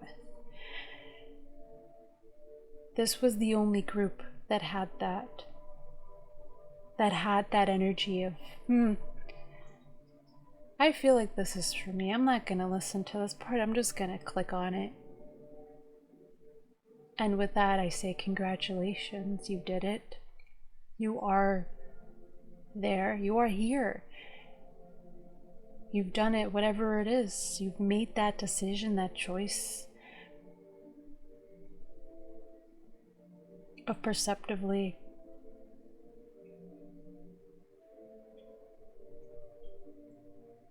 being told what to do, but trusting yourself to a point of knowing that no one and nothing can tell you what to do, and that every choice that you make is the right choice, as long as it is the one that resonates with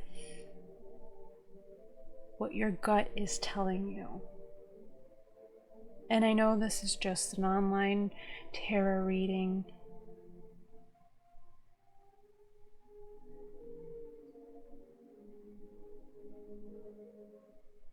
but there are still people out there that think they will be punished for clicking on a button and listening to information.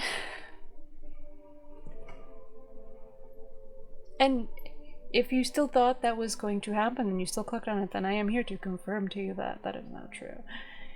There is no such thing as punishment. There is only experiences to learn from. And you have fathomed that, or are very, very close to having that click. However, you still carry the weight of the world on your shoulders, and that will be released naturally with this turning point, with this decision, this choice, whether it is just of the clicking of a button or something that is going on in your life currently that you have been going back and forth on with good reason, because it is confusing, and it was meant to be confusing, because that is where we get our true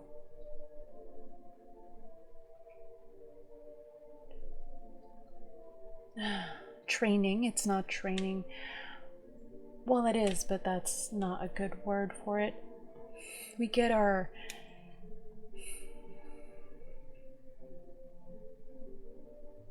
fine-tuning.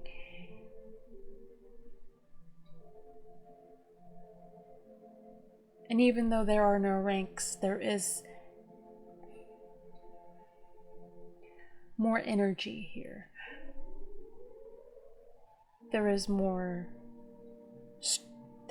lot of strength. It is the front lines, in a sense. It is the idea of a specific type of person that will be fulfilling a specific type of role and destiny that they chose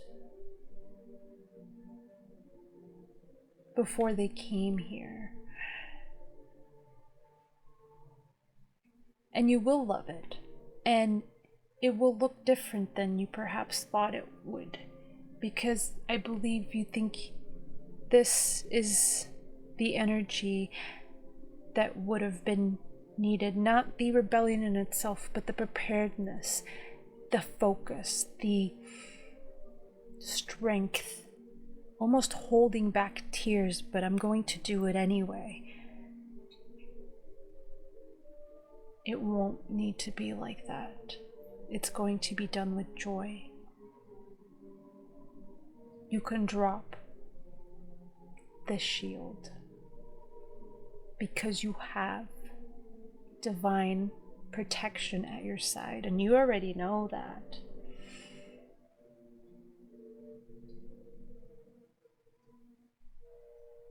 Because you know you wouldn't have been able to make it here on your own. Even though it might have felt like that many many light years, many times. You have fallen and gotten back up, and yes, it felt like you had to get yourself back up. But you know you had help. And yeah, you know you had help.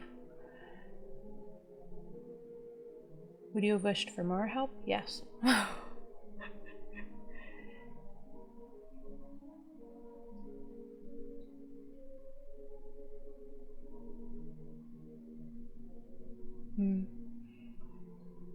But you had so much love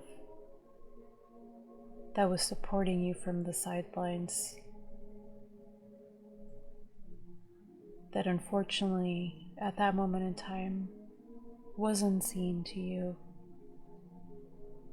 And we felt your pain. That was a slip of the tongue, but the energy that is speaking through me right now felt your pain. But they knew what was on the other side, and they were rooting for you the whole time, and you know this. You know this. And if there is still any resentment, that is okay. You will know this at some point, very soon.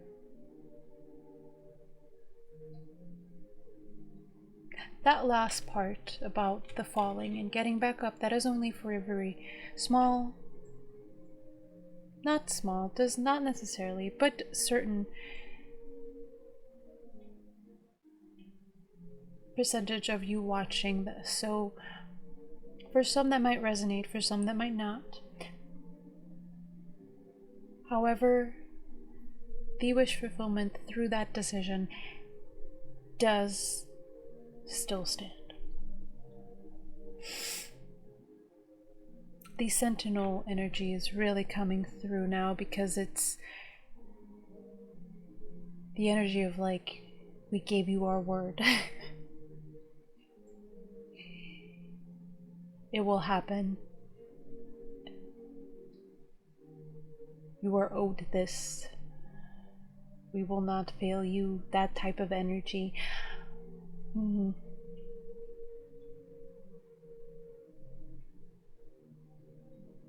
I keep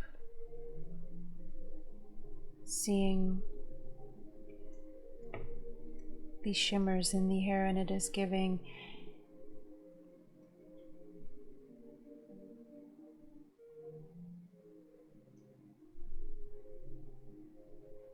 a knowing, a spark, an energy.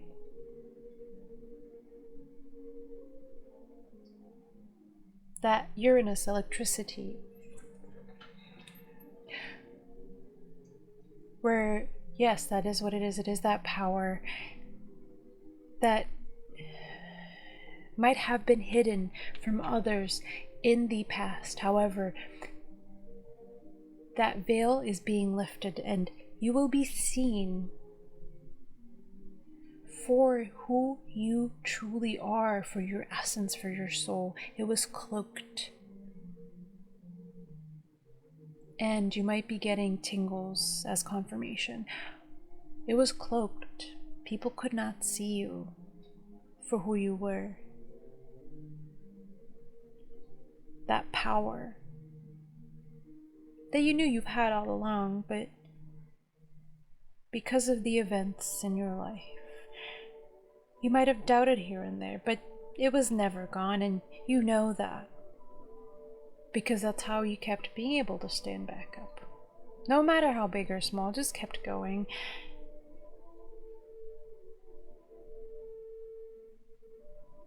There is an energy of a mother here. You might be a mother type.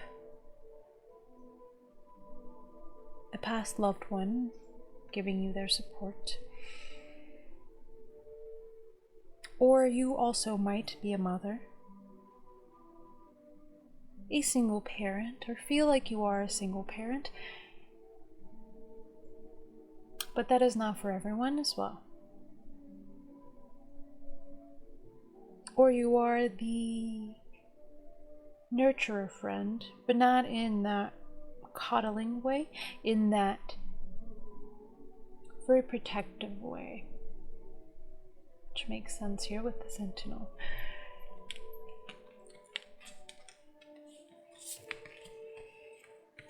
There is the Druid, which is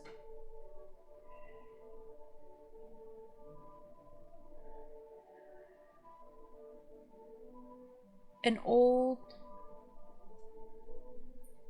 ancient, but also new and from the future energy that is here, that will start coming through, if it hasn't already. That is very healing, that you are carrying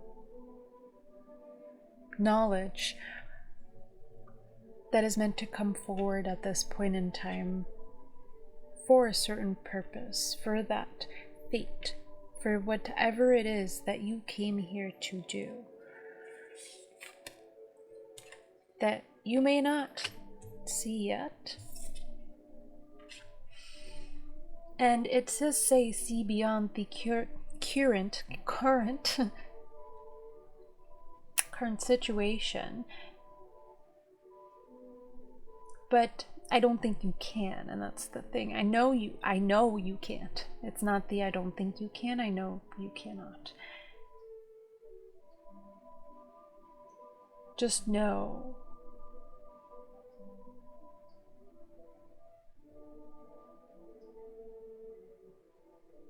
and that's that. that's all that came. But you know, in a way, and there is that veil, it will be lifted very soon. But in this sense,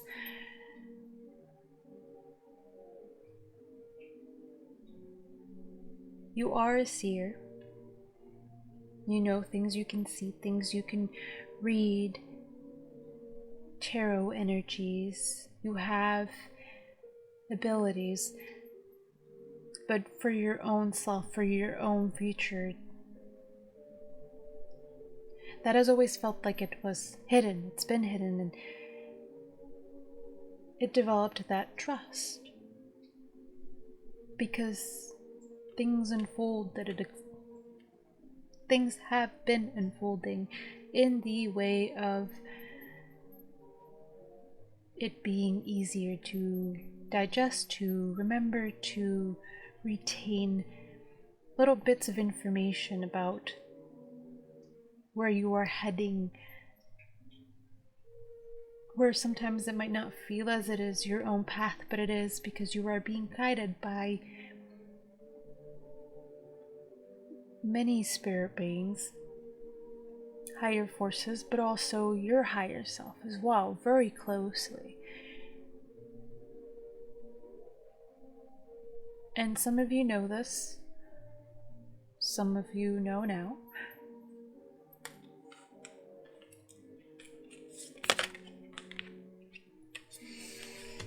We have the pillar. You are a pillar. You're a pillar for others.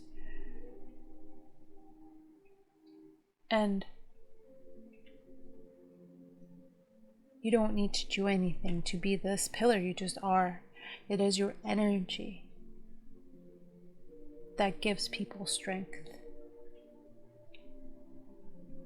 All they need to do is think about you or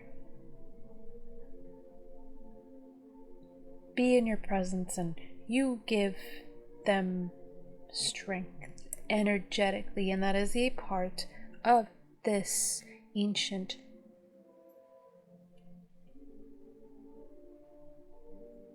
/ future way of being.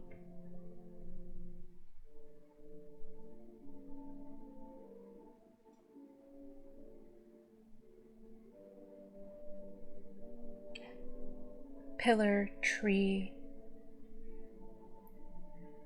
kind of like being able to rest by that energy of a tree. Something to lean on energetically, and it won't take anything from you. And this is confirmation to something you already know. But there is a sense of peace, like there's a sense of home that you carry within you, that you just have.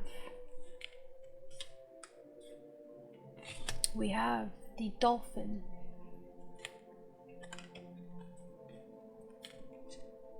And we have the deer.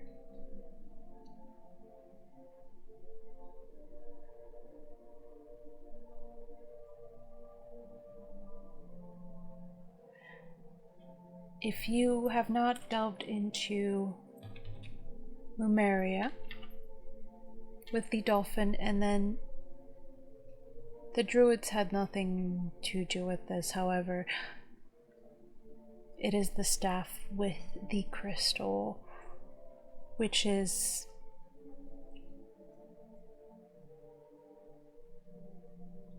a frequency. I believe the word modulator comes to mind. I cannot remember what that means. It's something about timing of energy where it channels it, just like we do, in a sense, but in a different way.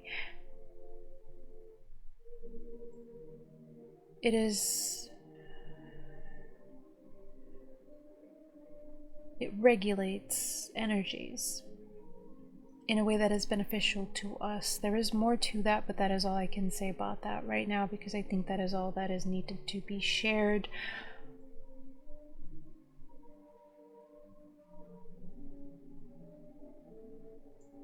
The deer is that mother energy as well. It's that soft, nurturing, loving, kind energy. And if you just see a deer, you just look into their eyes, there is just that sense of nurturing. And with this dolphin as well,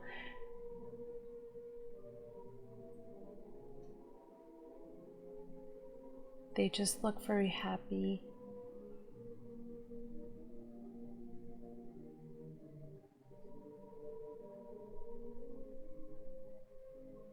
Your situation will change greatly, and I believe that things are going to very quickly become much easier because of this choice that was made.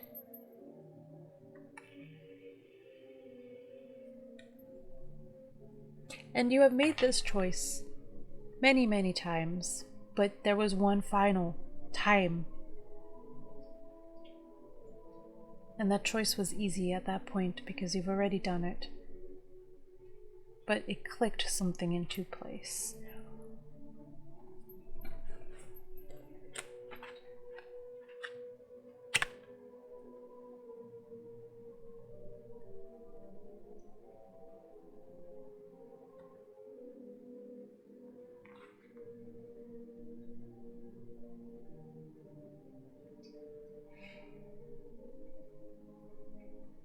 I opened this in a random place, and some of these were underlined.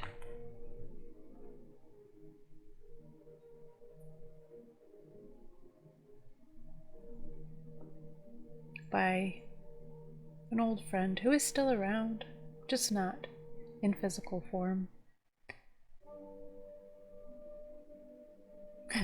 Enough of that misery.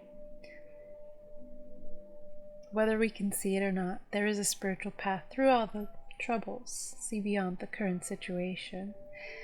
That path can be so beautiful. We will become profoundly grateful for the struggle which caused us to grow. Even if we never wish to repeat the experience, which I'm sure you agree with. The path of control and dominance is regressive.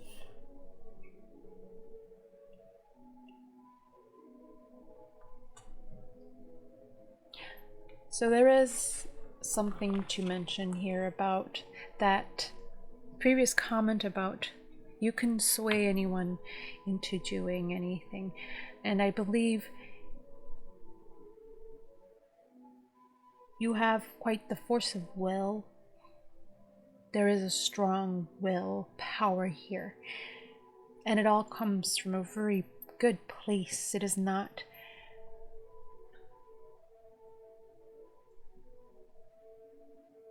coming from a place of harm or hurt or wanting to make people pay, but it is more of carrying so much and feeling the weight of the world on your shoulders, where instead of flowing and with being in fear, an urge to control situations with that will, but it just did not work out in that sense of control, which is where you have mastered surrender in whichever way you see surrender, because surrender is not giving up. Surrender is knowing when to take action, knowing when to be still, knowing when to react. It is the ultimate self-trust, and that knowing that if something doesn't work out the way we thought it would, there's a purpose for that. And yes, sometimes it sucks, and that we take all the time we need to grieve, we take all the time we need to process, we take all the time we need to be gentle with ourselves. And that it is still strength, because group 3, you are strength incarnate. You are the feeling of security, you are the feeling of the energy you carry, that when people are around you, they can do anything. But that is your energy. That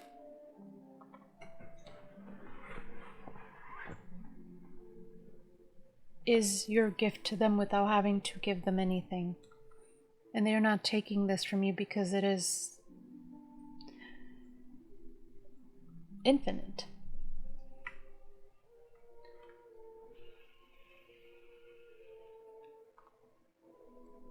It is the gift of no one can take from you any longer energetically.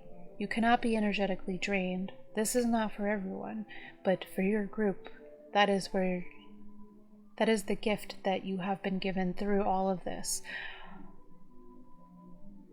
Because you've connected to a part of yourself that is infinite, so nothing can be taken from you.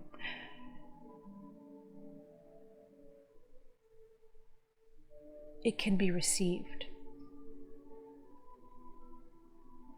And the other way around as well, where you have learned what is the difference between taking something from someone and receiving it. Whatever that means to you.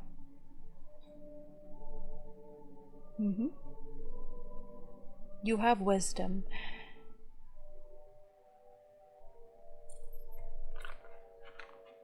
There is an old wisdom,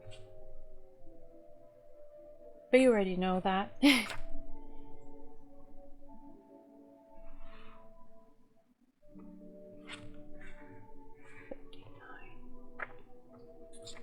going to try find this wish-fulfilling crow.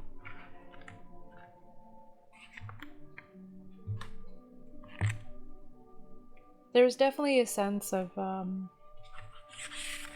do ground yourself. Oh, yes. There was a bookmark there all along. All I had to do was open the page. There is definitely a sense of grounding. There is sometimes a feeling of feeling lost and just not being very connected, and a hurricane, the energy of a mind hurricane, until you stop yourself. And you're like, hold on, because it's right there, the thing that I'm looking for, but you just got so caught up in that flow, in that wind of being in that higher vibrational state, that it is time to pause and connect to the earth. Because that does happen once in a while.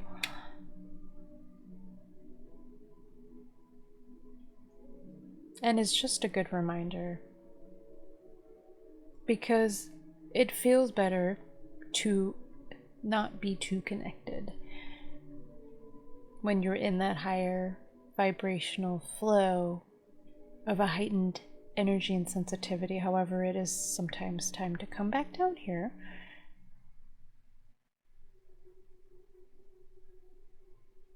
and feel that density a little bit, but it's easier to focus. You don't have to be all the way in that denser energy though. Just the soles of your energetic feet. Just connected. So, here we have the wish-fulfilling crow. You can have what you truly want. Such knowledge helps soften and release fear, grasping, control, and doubt.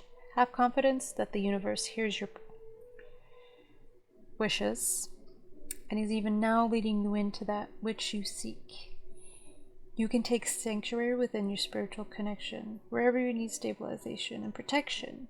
against the fluctuations of the external world. No matter what is happening around you, there's a way through to the fulfillment of your potential.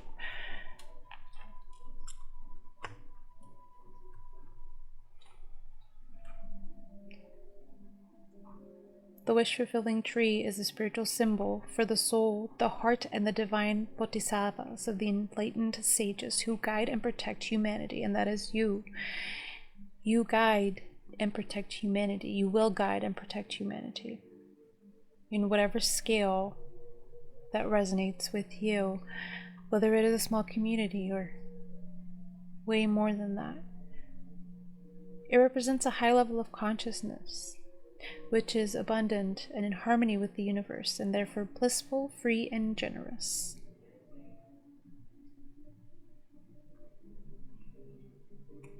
The price for such sacred empowerment is the surrender of one's ego, and that is exactly what you have done. This lifelong journey is for most of us. This is a lifelong journey for most of us, rather than a one-time event. And I think you can agree with that. It was not just a one-time event, it was a lot of events, which maybe makes you feel like this old druid, even though maybe some of you're all young at heart. You feel ancient, but you're not.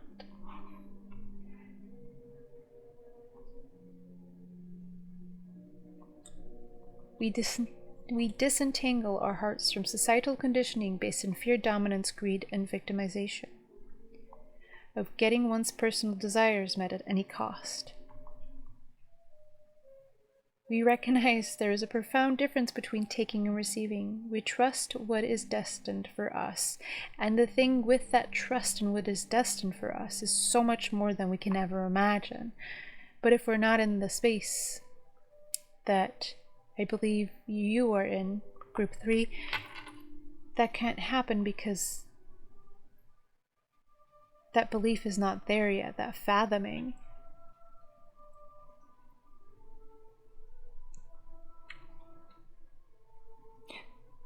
When someone sought to possess the wish-fulfilling treasure for their personal use, they would always be thwarted by the higher spiritual intelligence of love, which cannot be controlled or manipulated, but maintains as is. And that is a vibration that you carry. It cannot be controlled or manipulated, which you have seen proof of, because I believe that in this veiled state that you have been in, people have tried to do that recently, and it did not work. And you didn't even have to do anything but be yourself, when maybe before it would have worked.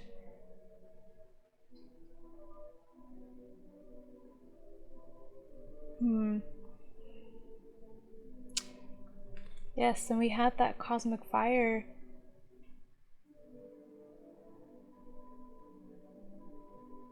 You can attain what you seek by becoming and radiating, rather than through contriving or manipulating. Bosunda teaches that when the cosmic fire of transformation becomes too intense, we can focus upon the sacred waters. When the winds of change blow ferociously, we focus upon the mountain. When the waters become such that we fear becoming submerged, it is best to focus upon the movement of the air. Yeah, that is your balance. That is that trust that when you need to pivot, you pivot. You go where you need to. You go. You are always where you are meant. This is... Oh, I'm gonna stop myself here. You are always where you're meant to be. I keep repeating this, but you already know this. That's why this is happening. I believe the need to over-explain will surely slowly but surely dissipate. It's already been dissipating.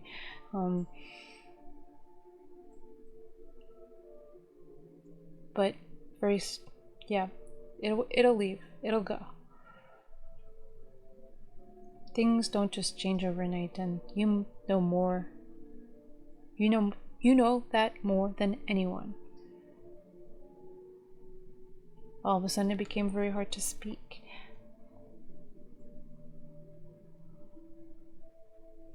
I think that is it in here. I think that was it for this excerpt. That's why always you trust that, yeah, it is the idea of whatever you say is meant and needed to be said, and whenever you can't say something, it is because that wasn't necessary. When there's nothing to say, there is nothing to say. That is that flow. That is that trust that you are in.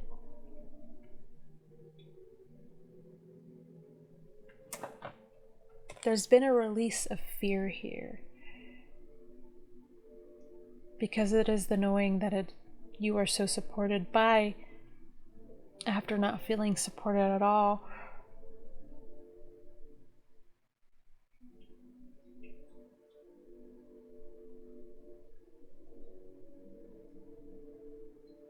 Looking back, you can see how you were supported all along. And that there is no reason to fear because you have faced your biggest fears and gotten through that.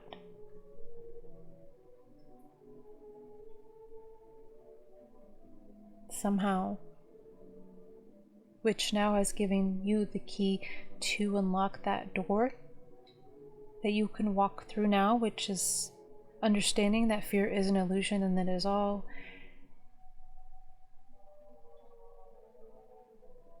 it is all a perception and mindset. But it is deeper than that, because it's not just like you can change your mind and understand that fear is an illusion. There's a long road that leads up towards that, because it's facing fear, facing it again and again and again.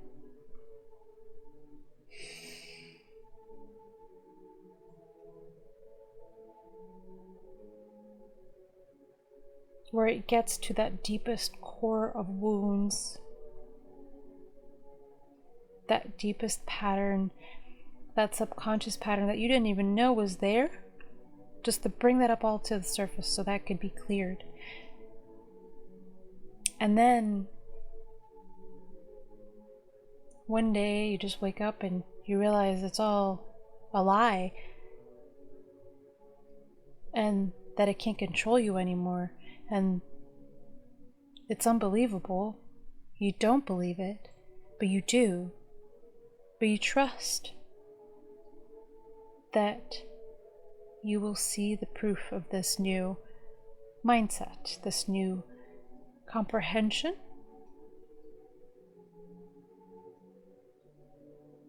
this new integration from here on forward.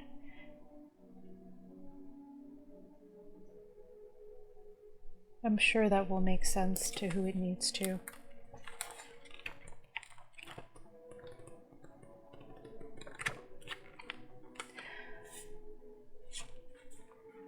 This deer, I just noticed, looks like it's crying a little bit.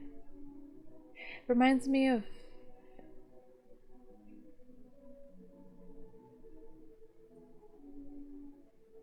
Mary.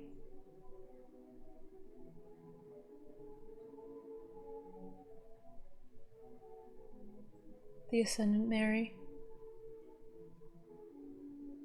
Ascendant Master Mary.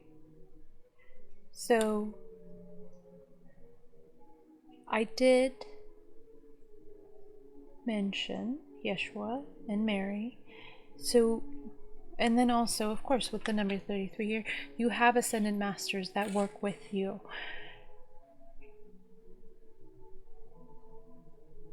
A lot of you know this.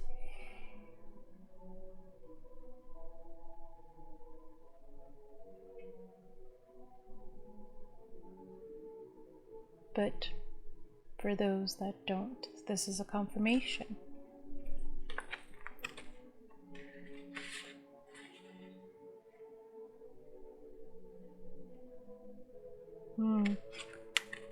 For some of you, that passed on loved one that I mentioned earlier will come back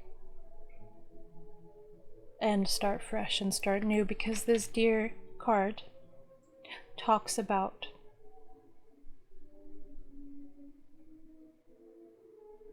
a new life, a birth,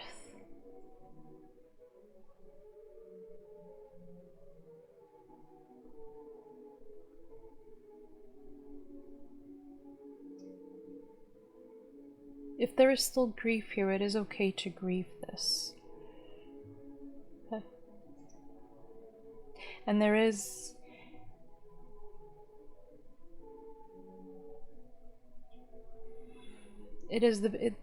Bambi is coming to mind. It is okay to know that they're in a better place and that they're still around, but it is okay to still grieve this for as long as you need to. But we do all reincarnate if we choose to. And for some of you, they might have just wanted a clean slate. A new beginning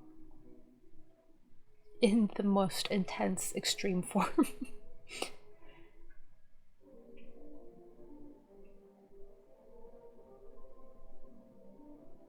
But they do love you when they do truly support you. And they have a higher perspective as well, just like you.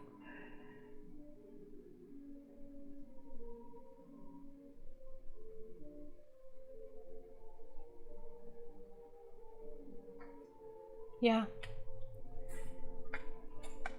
It is hard to channel for you because a lot of the things that I am saying, I already know that you know. So most of this reading is just confirmation.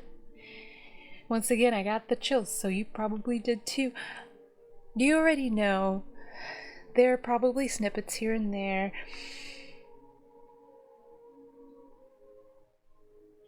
that you didn't, that are newer, or just confirmation for something that you had an inkling on, but weren't completely locked into yet. So there are confirmations for very small things and very new little bits of information. And we haven't even gotten into the tarot part yet. That's okay.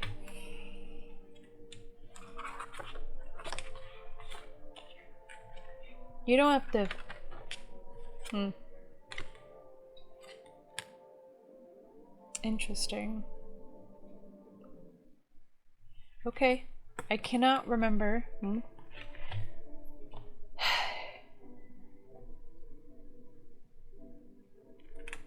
how this got here, but that always happens. So there's a message here as well, and this does make sense.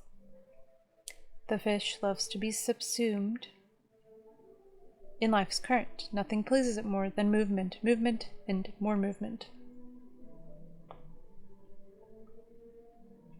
I'm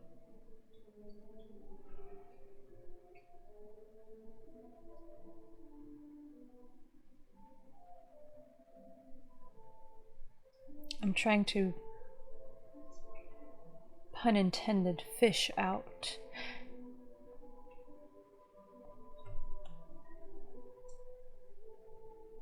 I believe it was only spend some time with the lunar forces, dear fish, as the peace and calm of the moon will soothe your soul.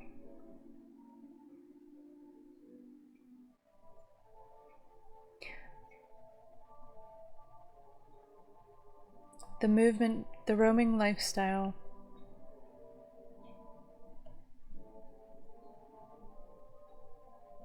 I'm getting here that it is okay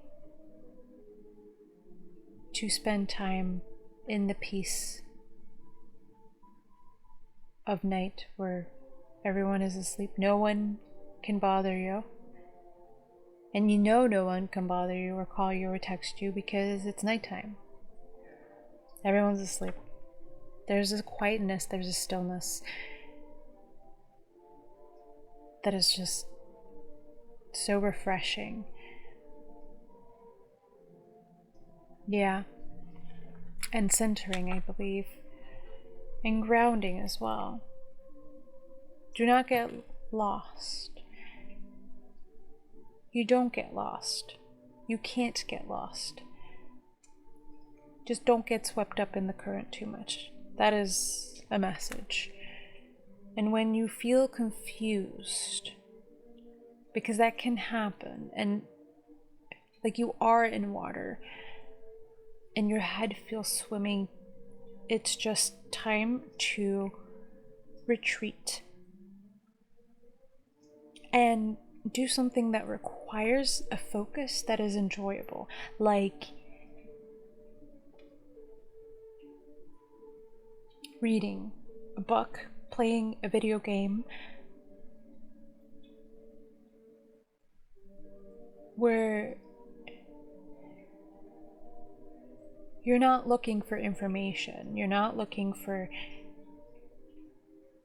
the next piece of the puzzle, because it is fun to do, but sometimes it is good to just be.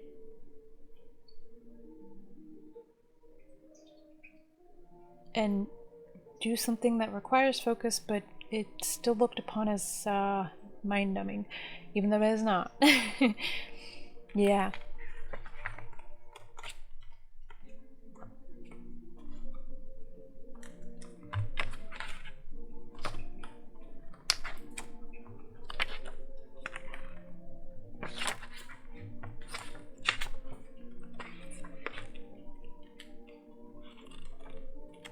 There is a little bit of swimminess here.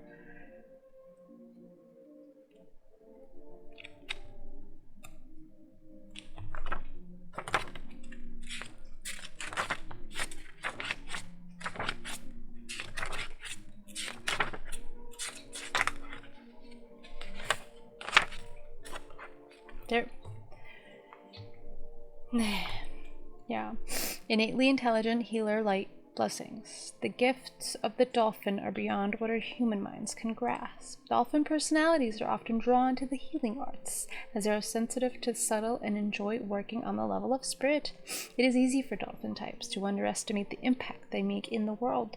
These creatures play such an important role in the wheel of karma that coming in contact with a dolphin type will change the entire course of your day, and thus your life. This card can also indicate a profound blessing is on the way. Yeah.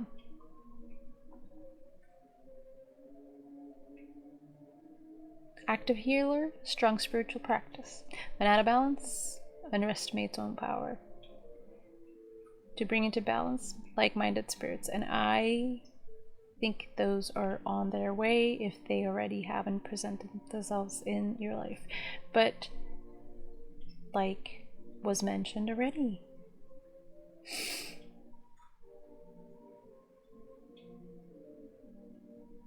coming into contact with the dolphin type will change the entire course of your day and thus your life. You don't even have to do anything. And I think you've been noticing that. And that things just happen. Seemingly out of nowhere, but you've been working on this your whole life. And 33 here, it's like, that is a master number. If you are life path 33, that is the teacher, the leader, spiritual teacher. 33 is also the year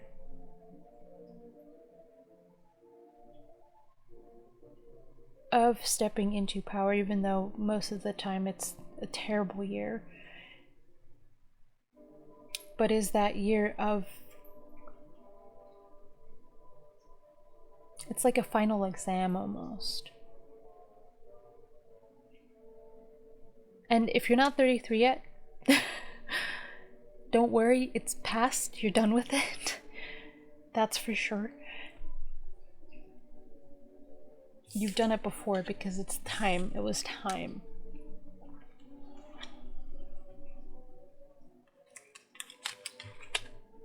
Yeah, grounded. Grounding is important here. So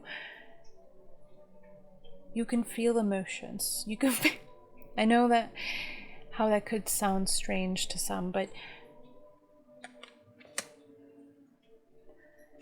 if it resonates, you know what that means. That's why it isn't fun to ground, because that's when the filter gets cleansed, gets purified. So we can flow once again.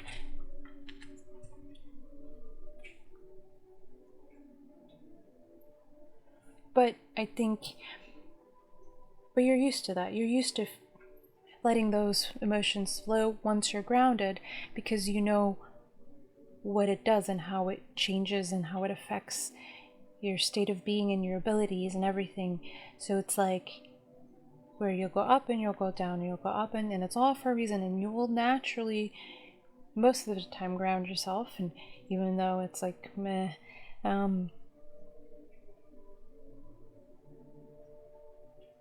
feel it, work through it, let it flow. You're not at a point where you're fighting it, that's for sure. Yeah.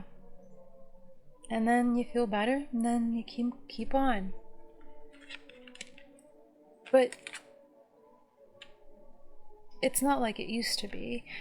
Now it's just here and there as like a maintenance.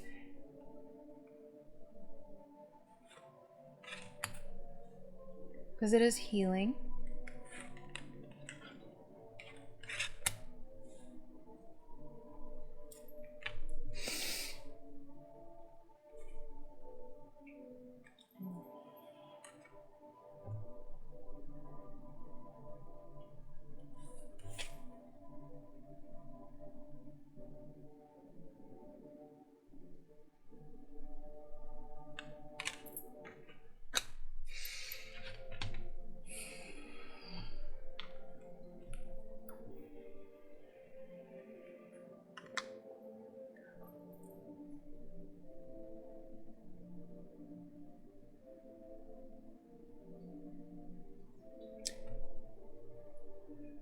You do work with Dragon Spirit.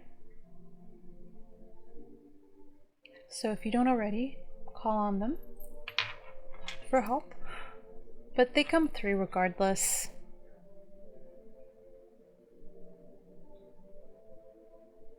And I think now there's a stage of where you will be shown. This is where this healing comes in. You will be shown that worthiness, because where you have gone through this initiation and you've walked through this energetic doorway, this limitlessness that you have fathomed very recently will start manifesting in your reality, and this will naturally start making you feel worthy. Once again, because you've had to humble yourself. You didn't have, you've always been humble, but it was like there's a sense of ultimate humbling where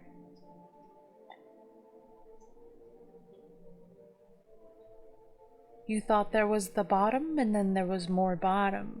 There was lower. But you're out of it.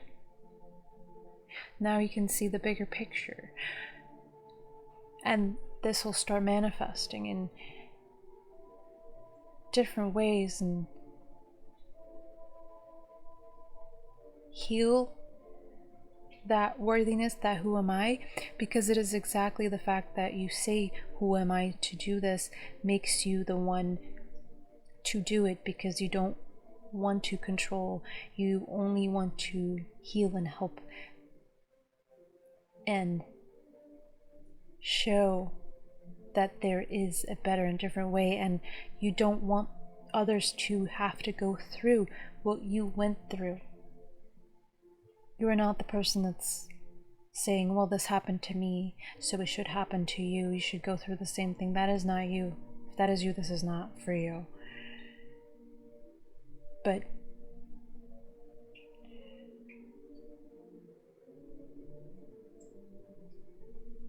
you will also not see this limitlessness. And then that will give you the belief and the faith of like, maybe, yeah, maybe it is me. Maybe I can do this. Maybe I can counsel. Maybe I can guide. Maybe I can start this little healing business that will probably take off faster than you demand. Don't, I won't say that.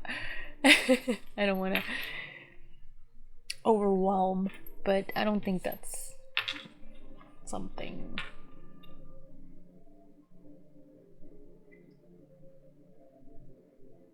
that is easy to do to you anymore, right? Because you know when to say no, you know when to say yes.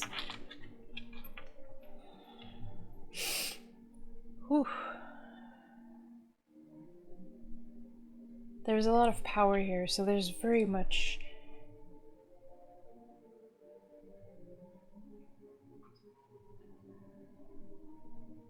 it's a lot.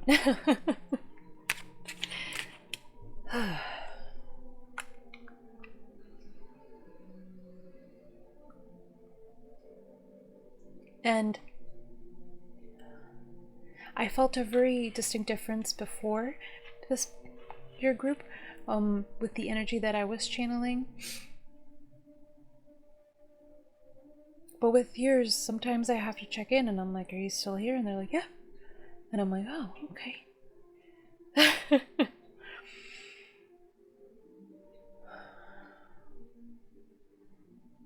So take out of that what I am trying to say here.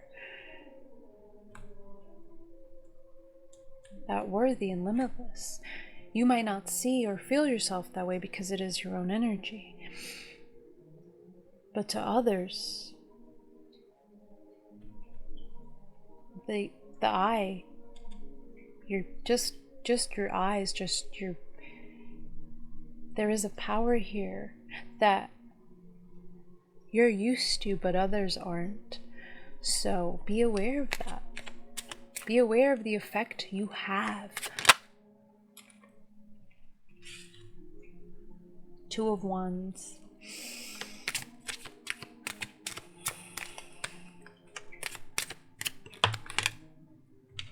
Yeah, the Magician.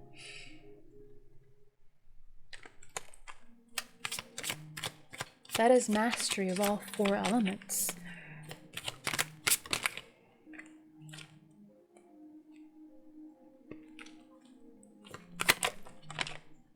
The Emperor. These are two very powerful cards. Major Arcana.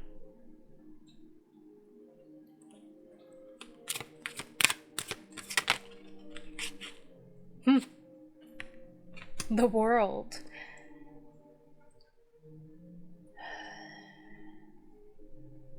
I want to apologize for how long this reading has been, but I'm not going to. Because look at this. And then we have the Ten of Wands.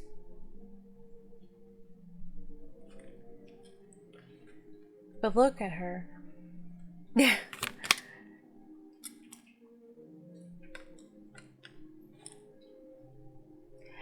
I'm getting the sense of, I hope you can see what I can see in this card, but I'm going to explain it nonetheless. Because the Ten of Wands is, you're carrying too much. However, the being, you go here. You go into the portal, you hermit, you. Also, major arcana. You're a major deal. 10 of Wands here.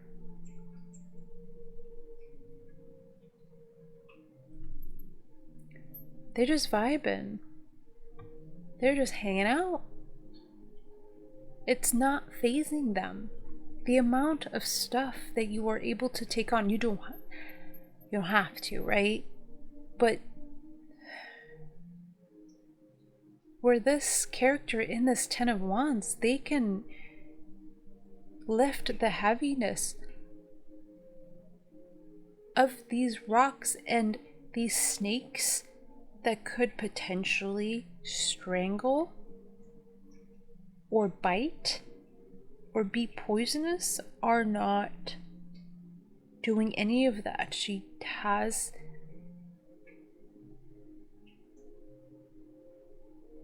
whatever it is right there to have control over her environment. And it is because she is center. It is because she is that pillar. Look at how straight this character is standing. That strength, the belief, the knowing that nothing can touch them. That her will and her energy is stronger than these things that could potentially hurt others and weight others down. That has not crawled through that fire of transformation and got out of it and is still standing somehow.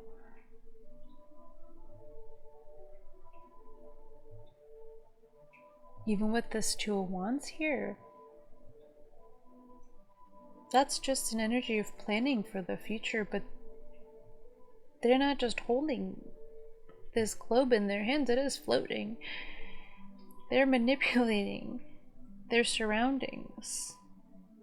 As the magician that they have become, mastering air, thought, fire, passion that might burn into anger,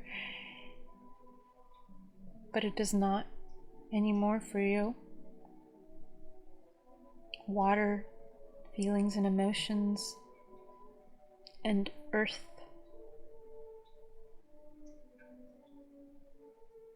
Groundedness, the material, staying centered in the chaos.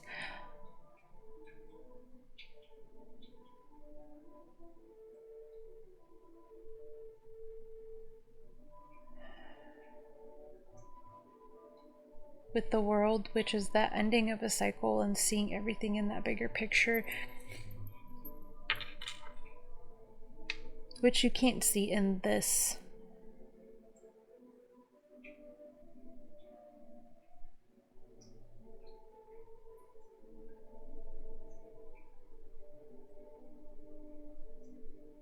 And having to be this version of that emperor, right?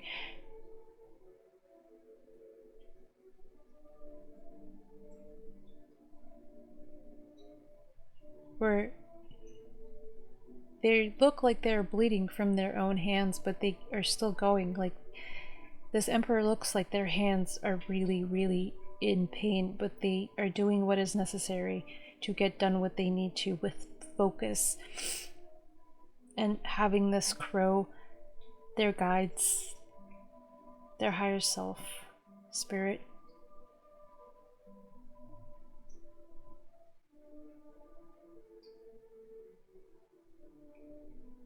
on the sidelines, being there if they require help.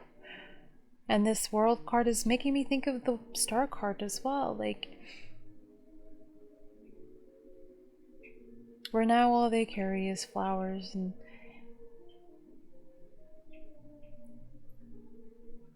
I just got a whiff of something that smells good, like a rose, which has never happened before, so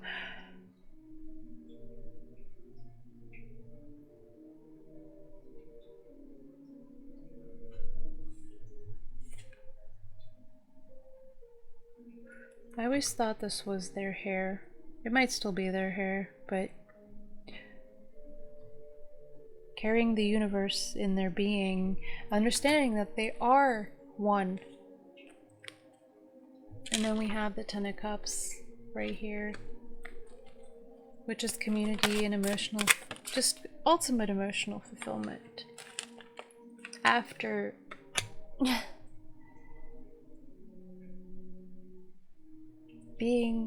feeling left out in the cold here, and that pain that's been transmuted into power.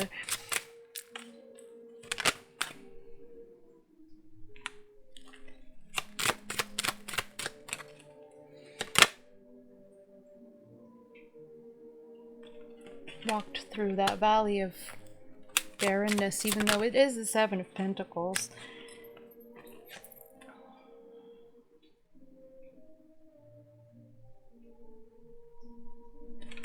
Yeah. With this particular chariot, they're all alone. They don't know where they're going. They have some stuff with them, but they trust that these little birds that represent spirit, or the deity that you work with, Hekate, whose energy I am channeling right now. So she's been with you, they've been with you throughout this whole journey, till the bitter end of this Nine of Wands. So over it. Yeah, see? She's showing herself here with that light. But this is also you. You've worked with them for a long time. They came through much stronger before, but I'm getting a sense of I don't need to anymore.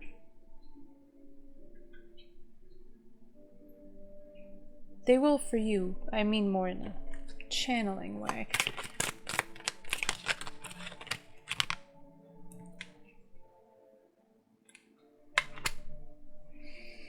There's Odin as well with this card and the King of Swords. One eye dark, one eye white. The sacrifice. The fire that was needed to be walked through.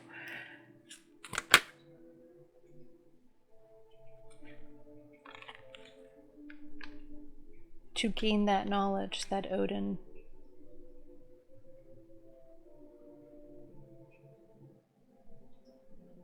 gained with the runes and everything else. This Four of Wands, though, is giving me that energy of, yeah, it is that energy of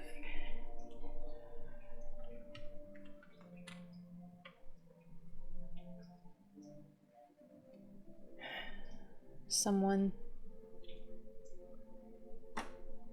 that's walked alongside you. That is not Hekate or Odin, that is an ancestor or loved one, because this looks like a Viking funeral pyre.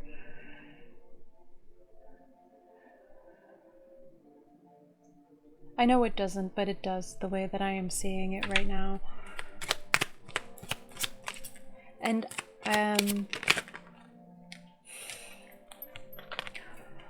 I was going to say I keep pulling cards because I'm searching for something, which I believe is you searching for something, but you already know what you were searching for, because these two cards flipped up as soon as I was about to say that. And here with this Nine of Wands and the King of Swords, the way that they look right now,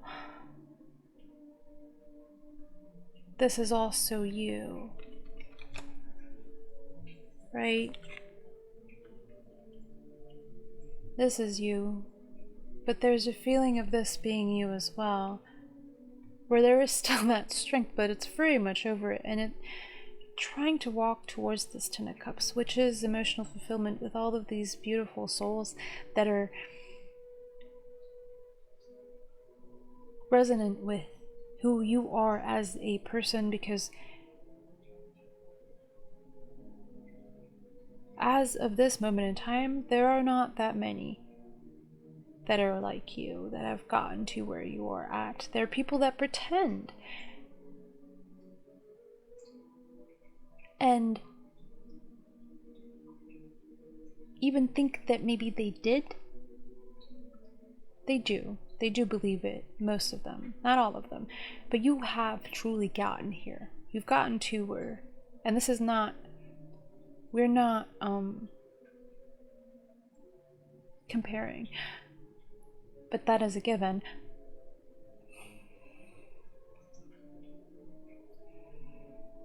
Which this is what the end of that journey looks like. Just so over it, but still full of love, but also knowing it's okay to look over it, because you're still human, even though sometimes you might not feel it.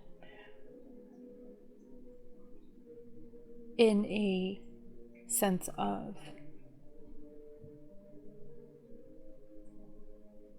the intuition that you have, the things you pick up on, the things that you say sometimes, right? And it feels isolating and lonesome. And this King of Swords as well is Odin, but there is someone you are trying to walk towards, in a sense, a partner who has most likely gone through a similar journey, even though you don't know right now, you can't see it. But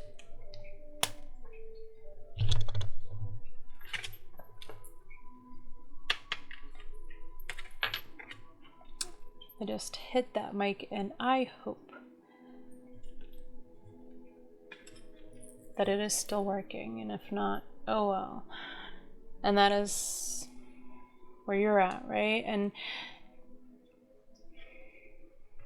I wasn't thinking when I placed these, which is a way of reading, but now I see why.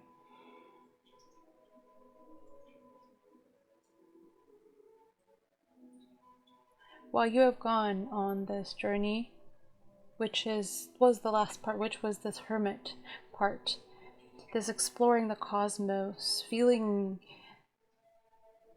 not knowing who you are anymore, in a way, trying to go find yourself, or whatever it is you were searching for, coming out on the other side, full fulfilled, full of magic and power, feeling limitless. There's still something missing, right?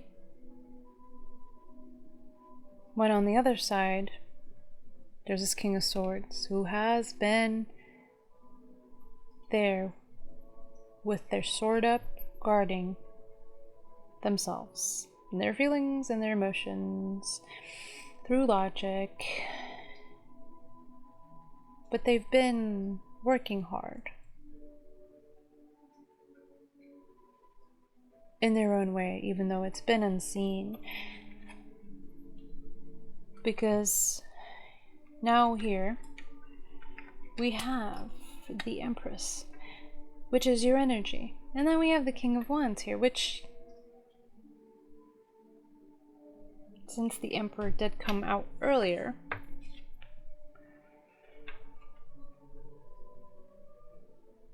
there's no way it could come, well, that is not true. It could have come out again somehow, but it didn't. But we're not there yet, I guess, in this 3D reality. So it does work better anyway. The King of...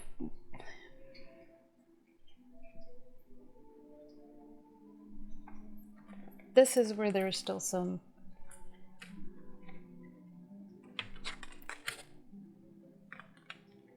insecurity. Not insecurity, it's just not seen yet.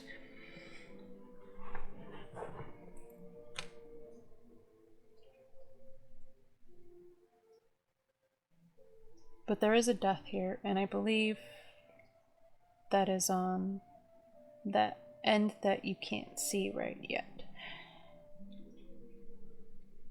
Because they are the Emperor. And you do have a path and a purpose together. With the Two of Cups. And we shall leave that there. Which is a partnership. Two whole people, two people in their power, coming together, working together to create change in this world. You might not even know who this is. You might know who this is. You might think you know who this is, but maybe you think it's someone else. That's okay. You don't need to know, because it will appear sooner than you think. Sooner than you think.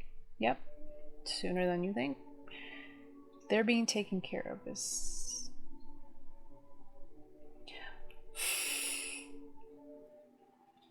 Hekate with her snake, which is one of the energies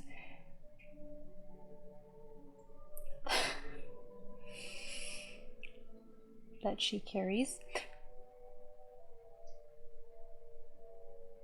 They are working together as you are working together, and then you will work together.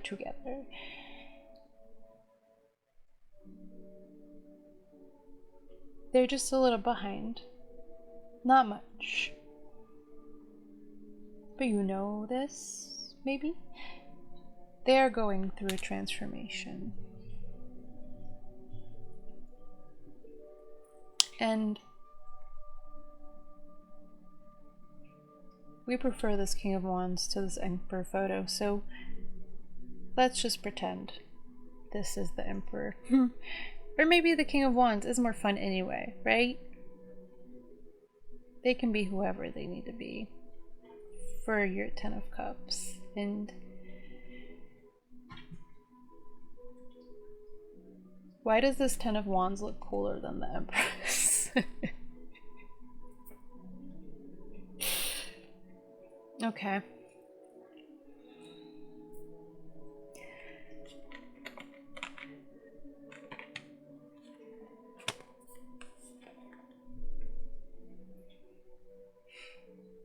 I'm going to say this has gone on longer than it needed to, but it didn't, because this is where it was meant to end. It was meant to end. Not end. End as in the new beginning with these two. And then the Two of Cups. A new chapter, a new book. Whoever this is poetic. Very much more poetic. And I believe this is where this beatitude of sacred rapture also comes in, even though the epiphany of fearlessness and limitlessness that was in the energy check was just that. But it was leading to something else.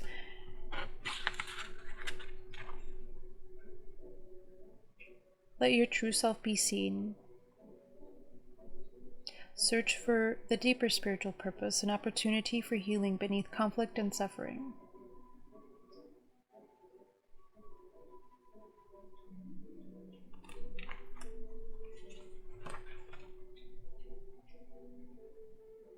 This is what they are going through right now.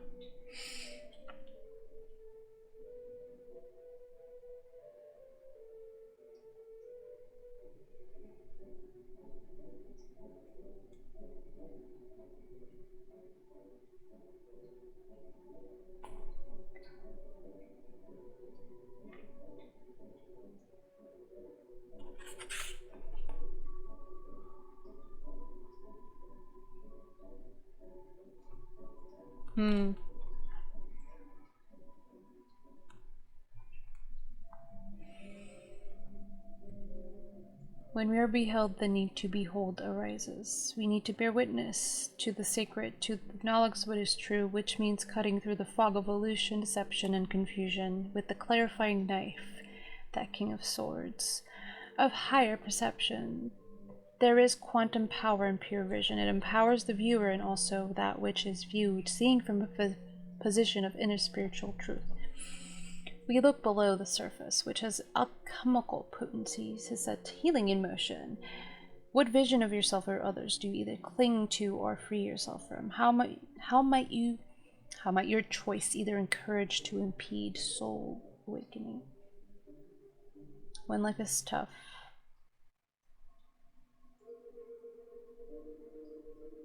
they're going through that death.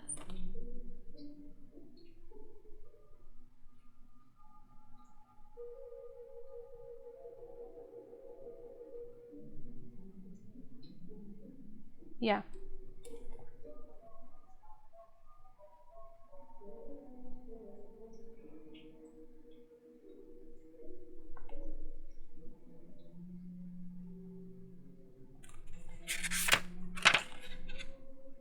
Well,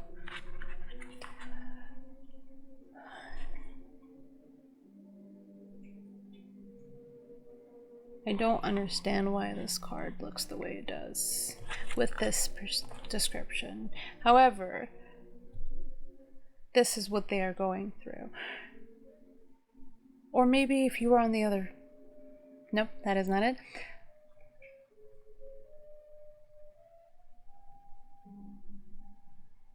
Yeah.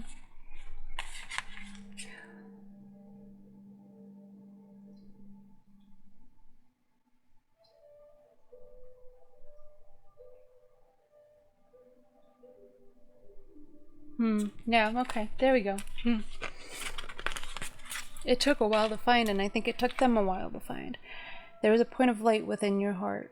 As you notice that light, it rapidly expands, and you feel a sense of love and recognition. You know without knowing how you know that this light is a friend from long, long ago. The light becomes a beautiful angel. Their light shines like a gentle sun, and you feel warmed in their presence. They cast their hand, and a path appears. It is your path, the best way for you to proceed. Notice how you feel about this path. Can you accept it, embrace it, trust it? As you take a step, you realize they are with you. Your heart then remembers they have always been with you and shall always be with you, and here is my cat. Step into this connection with them as long as you wish, knowing that even when you return to your daily activities, your remembrance of them being with you during this experience, it is not an exercise. Oh, girlie. My cat have decided they agree and they approve of this King of Wands Emperor. I hope you caught that. They're having a heart awakening, and whether you know this person or not, they're awakening to you, to their light, which comes in the form of you. And you know this. You have to know this. If you don't now, you know.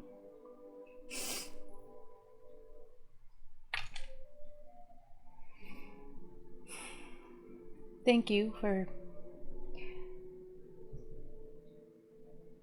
being here and your time and all the wonderful things that it seems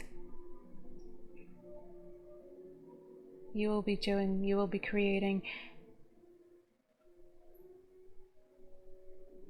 You and your divine partner, howdy partner,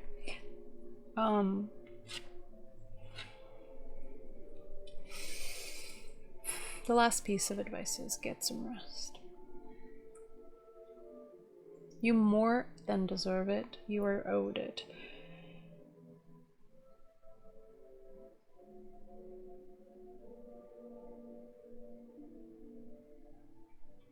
I don't think you need it. However, there will be offerings of channeled readings from either your spirit guides or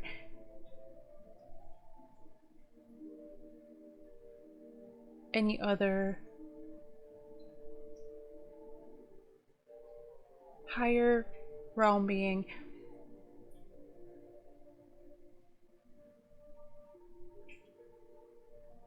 On the brain is gone. I'm exhausted and so are you. It's okay. If you want a reading, there might be a link below. Maybe there will be. There's definitely no pretenses here. But I hope you enjoyed this and give me a like or a subscribe. Hekate peaced out. She's like, you need, I gotta go because I'm draining. They're not draining, they just, it's been a very intense day for me, as I'm sure this has been an intense reading.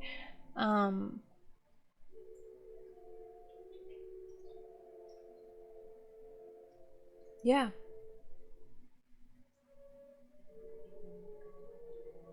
I think a thing to mention too, sometimes you don't have thoughts and that's totally normal. And with that being said, I will see you next time. And have a groovy day. For me it's night, so I'm gonna have a groovy night. I'm gonna go to bed. And I'm gonna stop talking now, so